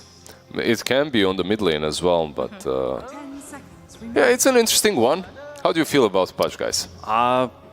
It looks good most of the time. If they want to have something that destroys Pudge, I wouldn't mind seeing hero like Slardar picked right now, because OG does have 2 picks and PSG.LGD does have 18th pick. Okay. No, we lost. Oh no. Oh no. Oh. I'm gonna ignore Fear, and that hero sucks. Okay, look, the Prophet is an answer to the Viper lane kinda as well, right? Like you can just send the trees. Like back in the day, even on the mid lane, you would play the Prophet into Viper. This conversation comes up every single draft panel that Natures is picked into Viper, but then the actual reality is this Natures has never outscaled other heroes, and the ability to get on him this game with Marcy, with Pudge is already, like, it's very scary, and they have another counter pick to come out. You're playing against LGD. They will Spectre you without, like, hesitation. I mean, maybe a bit of hesitation, but there is, like, that threat there, right? And then your Nature's Prophet is really struggling. Yeah, if they do want to Spectre you, that means the Pudge is mid. And that can be a hit or miss, right? That can be... Yeah. a tiny issue, but the Elder Titan that you talked about on OG is picked up. I just love having Elder Titan 5 with heroes such as Prophet, Drow Ranger, anything that's ranged, and then you just man up it and run at people with your briefcase. Yeah, this does kind of give a little against the Spectre, right? As an agi carry, you really suffer against the aura that like reduces all your armor. That's why people sometimes just default to like strength carries or stuff with like damage reduction, like an Ursa. I'm not sure what they want to do. I know Nothing to Say has played this Pudge, and I do love this Pudge, by the way. Puck is a hero that wants to like silence you, stop you from using your spells. If you're rotting, if you have this damage reduction up, you are able to just stand there, and it makes Puck, who wants to sit on you and be really annoying, quite awful for them. I mean, as a lot of people, I do like Nasus Prophet as a response to Viper, but then again, you're playing into Marcy, one of the heroes that can easily close the gap. You want to keep the distance, but Marcy takes care of that trouble, and also you're going to be playing into Pudge. So the Spectre. Speaking of Spectre, that's the global presence, and I mean, they did pick this Elder Titan probably preemptively, thinking that Spectre could come out, because later on, once your aura's maxed out, if you manage to get on top of Spectre, it's not going to feel as strong. And looking at the heroes, Nasus Prophet does build into Silver Edge, so having a break mechanic against both Spectre and Viper later on is going to be good. It's just that this is Spectre. Ame Spectre, I'm going to bring it down one more time. 0-8 against RNG, still managed to make a comeback, but Fate Beyond did carry hard that game. Yeah, the Iron build is so good as well. Like, you go the Manta, the Skadi, the Basher, and it's basically impossible for Nasus Prophet to play. It doesn't matter, even if he gets the Satanic and stuff, you're just being locked down super hard. Historically, it's always been a hero that demolishes these glass cannon type carries, right? Like your Prophets or anything that likes to keep the distance cannot play against the Spectre. My issue still remains kind of similar for PSG.LGD. You have this Pudge mid, and he's going to have to be very active, and as of late, Pudges have been perhaps not as active, going for all the Aghanim Scepters, Vanguards. Like, it takes a little bit of time for you to build all that up, but it's possible, it's doable. Like, with the Viper, with the Pudge, they can have these two semi-cores that enable the Spectre in the long run. A little surprised PSG.LGD did not ban out Slardar because it looked really good, and the OG immediately did pick it up. So you will have a good lane matchup in the lane against Spectre. Like, Spectre doesn't really do anything to this Slardar unless there's gonna be like they focus on the off lane. They do manage to. Okay, so is this? Yeah, that's a 5 Viper. Okay, that makes the lane a little easier, but he can die quite quickly if tossed back by the Tiny. You have to be really hot on your positioning in this lane. It does help them quite a bit, though. I love the Beastmaster pick. I think it at least brought the lanes 45, 55 or something back in their favor. It was way lower before. I think OG does have an extra step in this one. Having a Nasus Prophet played from potentially on the off lane against Viper 5 and Spectre works really nice for Viper, and then you have Slaughter against the Beastmaster. You don't like to play into Boar, but it's also Marcy, so playing into 2 melee heroes, this might be the lane setup for OG. So are you feeling confident here that OG is going to be taking this one? Who are you swinging your vote for here? I can't believe this, but I'm actually going for OG 2-0 versus PSG.LGD. The first draft that they had, I felt that it was decent. This one, I think that it's just better. Okay. I'll hit for LGD. Ooh. I really like the Marcy pickup. I think it's going to like provide them a lot more activity on the map. I think this Beastmaster is just going to want to control like top side of map really hard, and like if they can pull a lot of attention there, Ame can hit his item timings. It just kind of rides a lot on the Pudge. Okay. Well, we'll find out soon enough if OG can 2-0 here. Casters, take us away.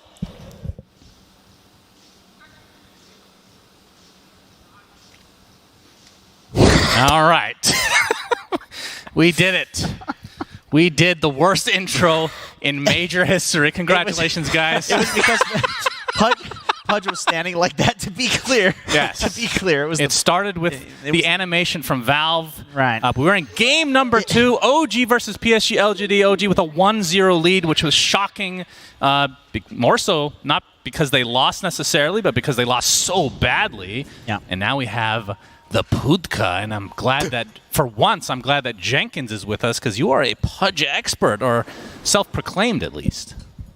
No, I'm terrible at this hero. Okay. Of course, everybody is. This hero is quite pathetic, but one of the most fun guys to watch, and a little bit less.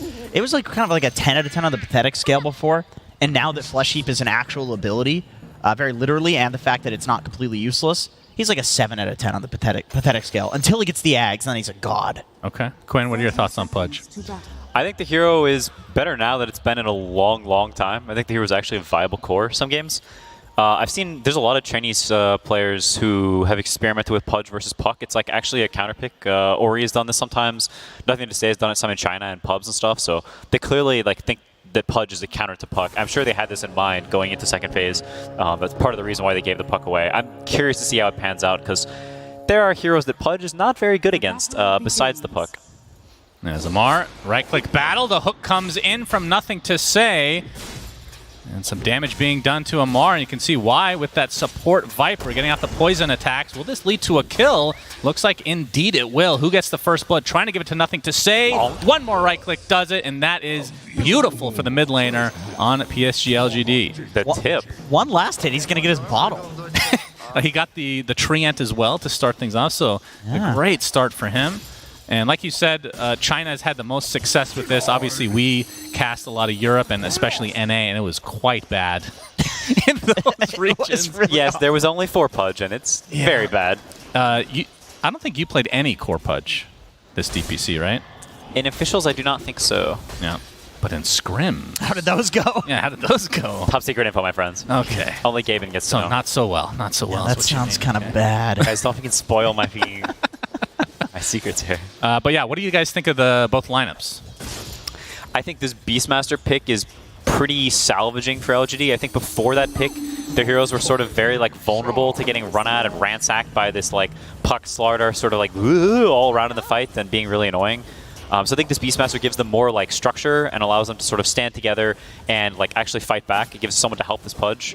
And Fairy Fire Seb actually stays alive. Nicely done, but now with very little HP. Jenkins, what are your thoughts on the lineups? I'm going to go ahead and go for the Pudge lineup and say that one's a lot better. No, I feel like LGD, they weren't messing around with the lanes in this game. They started with the Marcy Viper. We talked about it. It's like there's very few heroes that do well against the Marcy Viper in lane.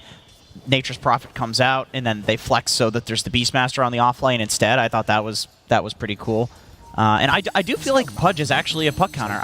I can't say exactly what it is, but in fights, it does feel like you can pretty easily kill a Puck, and Puck coiling you does nothing. Yep, why? He's dead, but will Amar be the trade? One more right click will do it from Ame, and he finds him. So 1 for 1, but favoring PSG.LGD as the Viper is the support. Ame getting forced out of the lane for now, though. And in terms of like the Spectre gameplay, I mean, we can talk about itemization later, but does this feel like a game that he can take off? Because the Juggernaut game was, I mean, the laning stage he lost horribly, just never caught up. Yeah, I'm not sure if he's going to be taking off this game, but I do think he'll have a better start. His Viper's probably going to sacrifice. I imagine there will be some more kill trading going on. It's kind of volatile at this point since Viper just TV'd back in, so if there's a bit of a mess up... Ooh, whoops. Oh my, that's a Jenkins hook right there. No, that's because of the low ground, it's like kind of the Z-axis. Yeah, the Z-axis is a bit of a problem, so that happens. It's like that with Pango, too. Yeah, that's right. That's right. Yuragi getting some help thanks to the Echo Stomp from Seb. Allows Yuragi to kind of reset here. And Seb with that extra damage, trying to use it to his advantage, but instead he's just going to get disposed of. Yeah, he wanted the boar. He was going with the big damage, trying to like two-shot the boar, but hits it once, and he's like, oh shit, actually I can't kill this. But a little too late. All right, and when it comes to, I mean, BZM, obviously the Witchblade is going to be the standard item opening for him. And top lane, okay, they get a very valuable kill onto Yuragi. And, I mean, how is this lane going? There's a lot of back and forth, it feels like. I think it's pretty bad for Dire because this lane gets way worse for Dire as things move on. It's like most Furion lanes is the early waves are insane because the hero has like 1 billion damage and like 2 extra attacks. But as things progress, the hero doesn't actually get any spells. So as they get like level 2 and 3 boar, they might just keep chain feeding here. Okay. They do have the bright spot that Puck can potentially TP up there and turn things around, but in this matchup, he's like mega rushing Witchblade with no boots, no null, no anything like this, because you kind of want the damage against Pudge. So the downside of that is he's not going to have this boots early to rotate top, and it's possible he's low on regen because, you know, Robo Magic doesn't give you any regen, not buying Raindrop. Oh, trying to contest the rune. Taiga gets off the nice avalanche and toss, and BZM takes it. And now that's going to turn into a kill into nothing to say. Absolutely punished. Beautiful TP from Taiga. I didn't think he was going to get there in time, but it really worked out for OG. Yeah, that is pretty rough. This Puck hero, when it has a free game, is an absolute monster. They really don't have the means to gank this guy mid so much, so they're just going to keep pressuring side lanes and just let mid be mid, I think. Another dispose coming from Jin Q. Faith Beyond. Echo Stomp comes. Is it enough time? No. With the Boars looking to finish off Seb, Faith Beyond gets credit for another kill there. Maybe we'll see some more hooks on runes instead, since you do get refreshed, so he doesn't have to put himself in that position. But from Nothing to Say's perspective, the phase boots will be the opener, but are we going to see... I've seen more position 1 Pudge, so I don't know if there's any difference, but are we going to see the typical rush of like a Vanguard or a Hood or whatever and then into Ags? It's different. I've seen a lot of Blink Rush from mid too, depending on how active you think that you need to be for the game. There's Vanguard, Hood. I think like 3rd item, Aghanim Scepter, maybe even 4th item Aghanim. Maybe that's a bit griefing. You can go like, if you're including boots, I think 4th item Ags, but like, yeah, Blink is probably the item this game. Okay. Almost dispose on the Seb, not able to get to the high ground though. Onto the cliff. Yeah, you can sort of opt for some other things. I've seen a lot of Chinese Pudges do like phase boots into BKB. This game BKB is kind of crap, so probably won't buy it first item. I could definitely see the Vanguard. But even Vanguard, they have the Slaughter amp and they have quite a bit of magic damage, so it's like not that easy for him to itemize in like some super, you know, like ideal way. Yep, the crush onto Y, Nothing to Say. Now has his hook back as Taiga finds himself inside that disgusting rot. Along with the right clicks from Y, that is a beautiful combination, and Nothing to Say. Second stack of Flesh Heap. Bottom lane is going very well for Radiant. The Slaughter hero does not like to be behind like this because he doesn't have an HP regen source, right? So he functions on making you low and abusing that fact. So if Ame is like able to man up like this and make him run away, at some point this Viper comes back, and if the Slaughter is not in a position to like be dominant and boot you out, there's going to be a Beastmaster encroaching very quickly on the other side of the map if OG doesn't get like a cute turnaround fight there. And Ame went for an Urn too, so if they can get 1 kill onto Amar, then like anytime he steps back up to the lane, he's just going to take an Urn charge and a few Viper hits, and he's back down to like 40% HP again. Yeah, I mean, you can see him totally full zone from the lane. In contrast to last game where he's getting every single CS and Ame's getting kicked out. It's like the complete opposite. He's like cowering in fear, like a level down with very little gold, which I don't think is a position that Amar plays from very much. You can see in the mid lane, Nothing to Say. Despite that death, still pretty damn even in the CS department, so he's, like I said, other than that, pretty much uncontested right now, and feels like it's going to be pretty difficult to kill him without a coil into like a toss back situation. Obviously, Amar not really playing the Slardar that we're used to seeing on other players, although he's kind of made other people adopt this style of going like the Mask of Madness, just pure right click, so he's not really going to be rotating a whole lot to start the game. My theory on the Mask of Madness build, why I think I know Amar's always done this, but I think it's a lot stronger now that you have the little puddles that follow the person when you Corrosive Haze. You can just like stick on somebody now. Like if you haze them and run after them, like you need somebody to TP in to save them, basically. Potential rune fight coming. It looks like they're actually going to sack the rune and instead attack this top tower. Yep, Seb initiated on. Dispose. They don't even need to bother dismembering. So another stack of Flesh Heap for Nothing to Say, who's off to a very good start. So has his phase boots full wand, and now 800 into the Blink Dagger, like you mentioned, Mr. Jenkins. Yeah, I mean, while things may look good for LGD right now, there is this Witchblade coming, and that's the thing about this Puck when he goes this build, is he's going to AFK farm for a while, but he's going to get the Witchblade very fast. So there will come a point where suddenly his damage just has this massive spike, and OG, despite being down some gold maybe, or some tempo, will have a lot of kill threat. Avatos, but an instant TP coming from Nothing to Say. It's going to be a little late because of the long TP time. So Jin Q gets cleaned up with no response. And Faith Beyond kind of left his own devices right now, and he has the Helm of Dom going for the Overlord next. And this hero has felt like it's just been kind of I mean, you guys were talking about this pregame. Quinn, you didn't think this is a very, I mean, you said it was strong, but not OP. It feels like every game we've cast, and maybe we're biased. Every game we've cast, it just felt like it's just taken over the game in a lot of ways. I mean, when this hero has a free game, the hero is dominant. It's like almost unlike any other hero when it has a free game. The way the boars are able to just like, and the vision are able to just like take over areas and just like push you out like at an extremely expedited rate. It's almost like uncomparable. But the hero does have like weaknesses early and can get kind of trampled. But I mean, here's the Witchblade timing. They're gonna try and if you can shut him down. Yeah, and they're gonna smoke with it to reveal from the side of OG. Jin Q potentially looking to break the smoke, but Faith Beyond would be a big kill. Wow, that was really it is broken on the high ground, so yeah, not going to find the space. In fact, they're going to get hurricaned by the Wild Wing, but Yuragi is here to try to help out. Jin Q, he's going to get off the dispose, and here comes the first haunt of the game into a roar. So PSG.LGD kind of turned this around, flip-flop what OG wanted to try and accomplish. Setting up bottom for the slaughter kill. I think they may get it. Yeah, Bamar. Still no ult coming out from Y, but gets off the crush. It's really not going to matter. He is slowed to an absolute crawl, so nothing to say again with a kill. And if he wants that blink, he'll have it right now. Back to that smoke play, or the smoke break from LGD. Ooh, BZM is walking right into all these creeps. Yeah, he's going to get the coil. It's going to break immediately at half HP for Faith Beyond with the Nature's Prophet ult coming in as well. So OG able to get something after giving up quite a few kills. And Yuragi has the Hand of Midas, by the way, so just looking to farm. Actually, talk to me about that item, because it feels like it has gained popularity beyond what we expected, especially like DPC. I feel like we almost never saw it. Yeah, I honestly don't know what made this item spike in popularity so much. I'm not even sure if it's objectively good or if it's just one of these flavor of the month things where everyone sees, hey, I'm at bottom Midas. You'll see that? Maybe it's good. And then everyone else starts buying Midas. Right. Yeah, my theory on it was essentially that like people started getting it as a response to other carries having Midas. Where it's like, okay, so just so we don't fall behind their carry, like there's probably some other solution to it, but just because like there's not enough time before the major, let's just buy a Midas on our carry as well. Yep, it's definitely worked out for some teams, and others not so much. Nothing to say. Looking to blink reveal. Smoke is going to be popped. Instant dismember, but the stuns are coming. Nice avalanche coming out. And nothing to say actually drops right off the bat as nice TPs coming in from OG.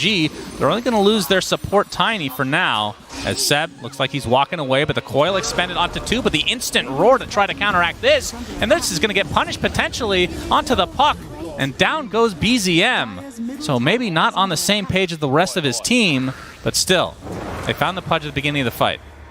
Mars a psycho. This is insane. He's continuing on with that puddle like you're talking about, the extra move speed. They're going to get some damage on the tier 1 tower, but Faith Beyond trying to defend, and we can see nothing to say coming in on that Putka with the blink hook. Beautifully done, but the avalanche cancels the dismember, and nothing to say. Going to get crushed now as the Faith Beyond Wild Axe is continuing to stack, so Yuragi has to be a bit careful. And even Ame's come to play. The right clicks from Innocence, but another blink in from nothing to say. Instant bash from Amar, but Amar's the one that dies this time. Hook not connecting this time, as now they turn their sights to the tier 1, as suddenly this game has just gotten super action-packed. Yeah, this blink is actually owning. I didn't realize he just doesn't take any damage with the stupid flesh heap spell. He just blinks on them and he's invincible. And Taiga stuck on the wrong side here. He's going to get disposed by Jin Q as Innocence kind of sticking to the high ground. He's going to get sprouted as Taiga looks to be a free kill for PSG.LGD. But you can see Innocence holding his own ground against most of OG, as Roshan actually is the one that takes out Taiga. But PSG.LGD still going to be happy with this overall exchange as they... I was going to say they're going to push the tier 1, but maybe they continue to fight there. I'm not sure. So in the initial fight that led to all of this happening, nothing to say blinks in and didn't get off his flesh heap. And so he just melted. He looked like the old Pudge, which is pathetic. And we have a haunt, and that is for Yuragi. So bottom lane, punished again. PSG.LGD.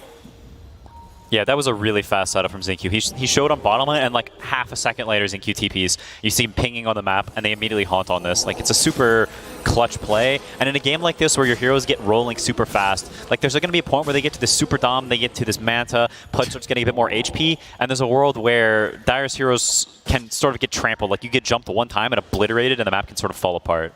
Dire are scanning. We're going to see a smoke from OG. They're going to find Jin Q to start. The Avatos is there, but the hook saves.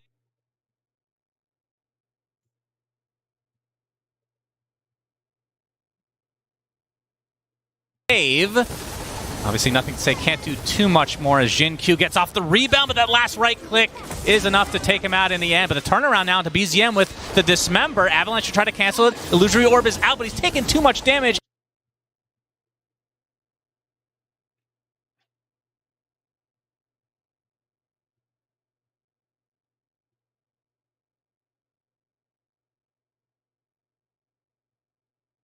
And will fall as a result as Taiga just trying to toss that fat, juicy Pudge away. He'll be successful for the time being in keeping himself alive, but a roar from Faith Beyond and another death, it looks like, for Yuragi. This flesh heap, man. Nice Avalanche again, but it's still double kill for Y as Taiga. He's the one running, still an earn charge on him. Dagger coming up. Yep, Dagger's there. Avalanche is going to be up in 1 second, one more axes, and that with that earn charge will be enough as again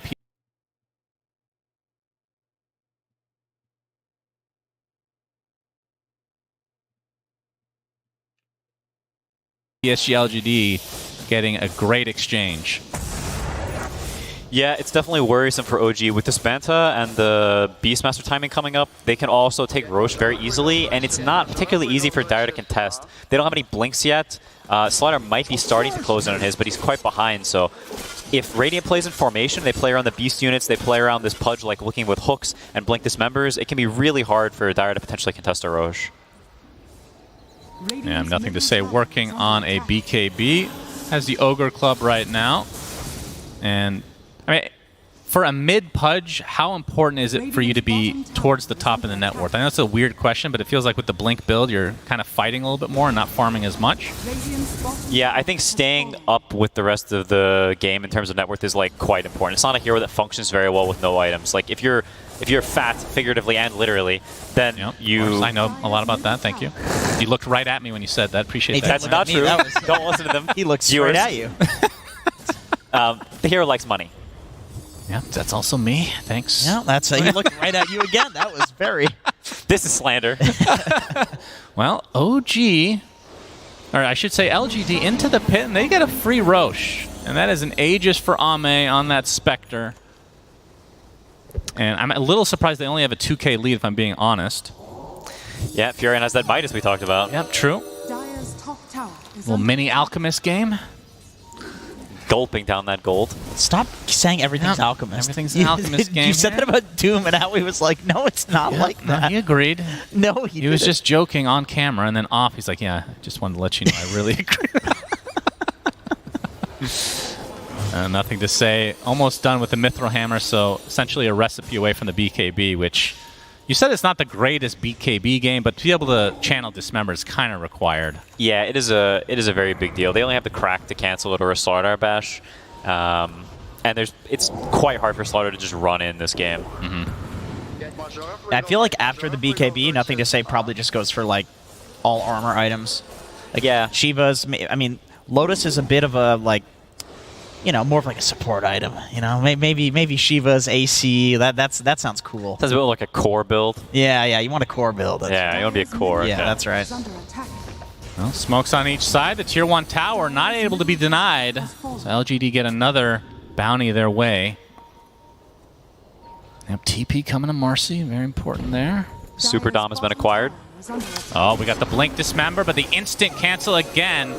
Taiga with the quick fingers. Gets a toss-off as well, but he's slowed to a crawl. This will likely be the death of him, trying to deny himself to the tomatoes. But the dispose was there in time. The LGD starting to snowball a bit. 4K lead, still with the Aegis, another 3 minutes.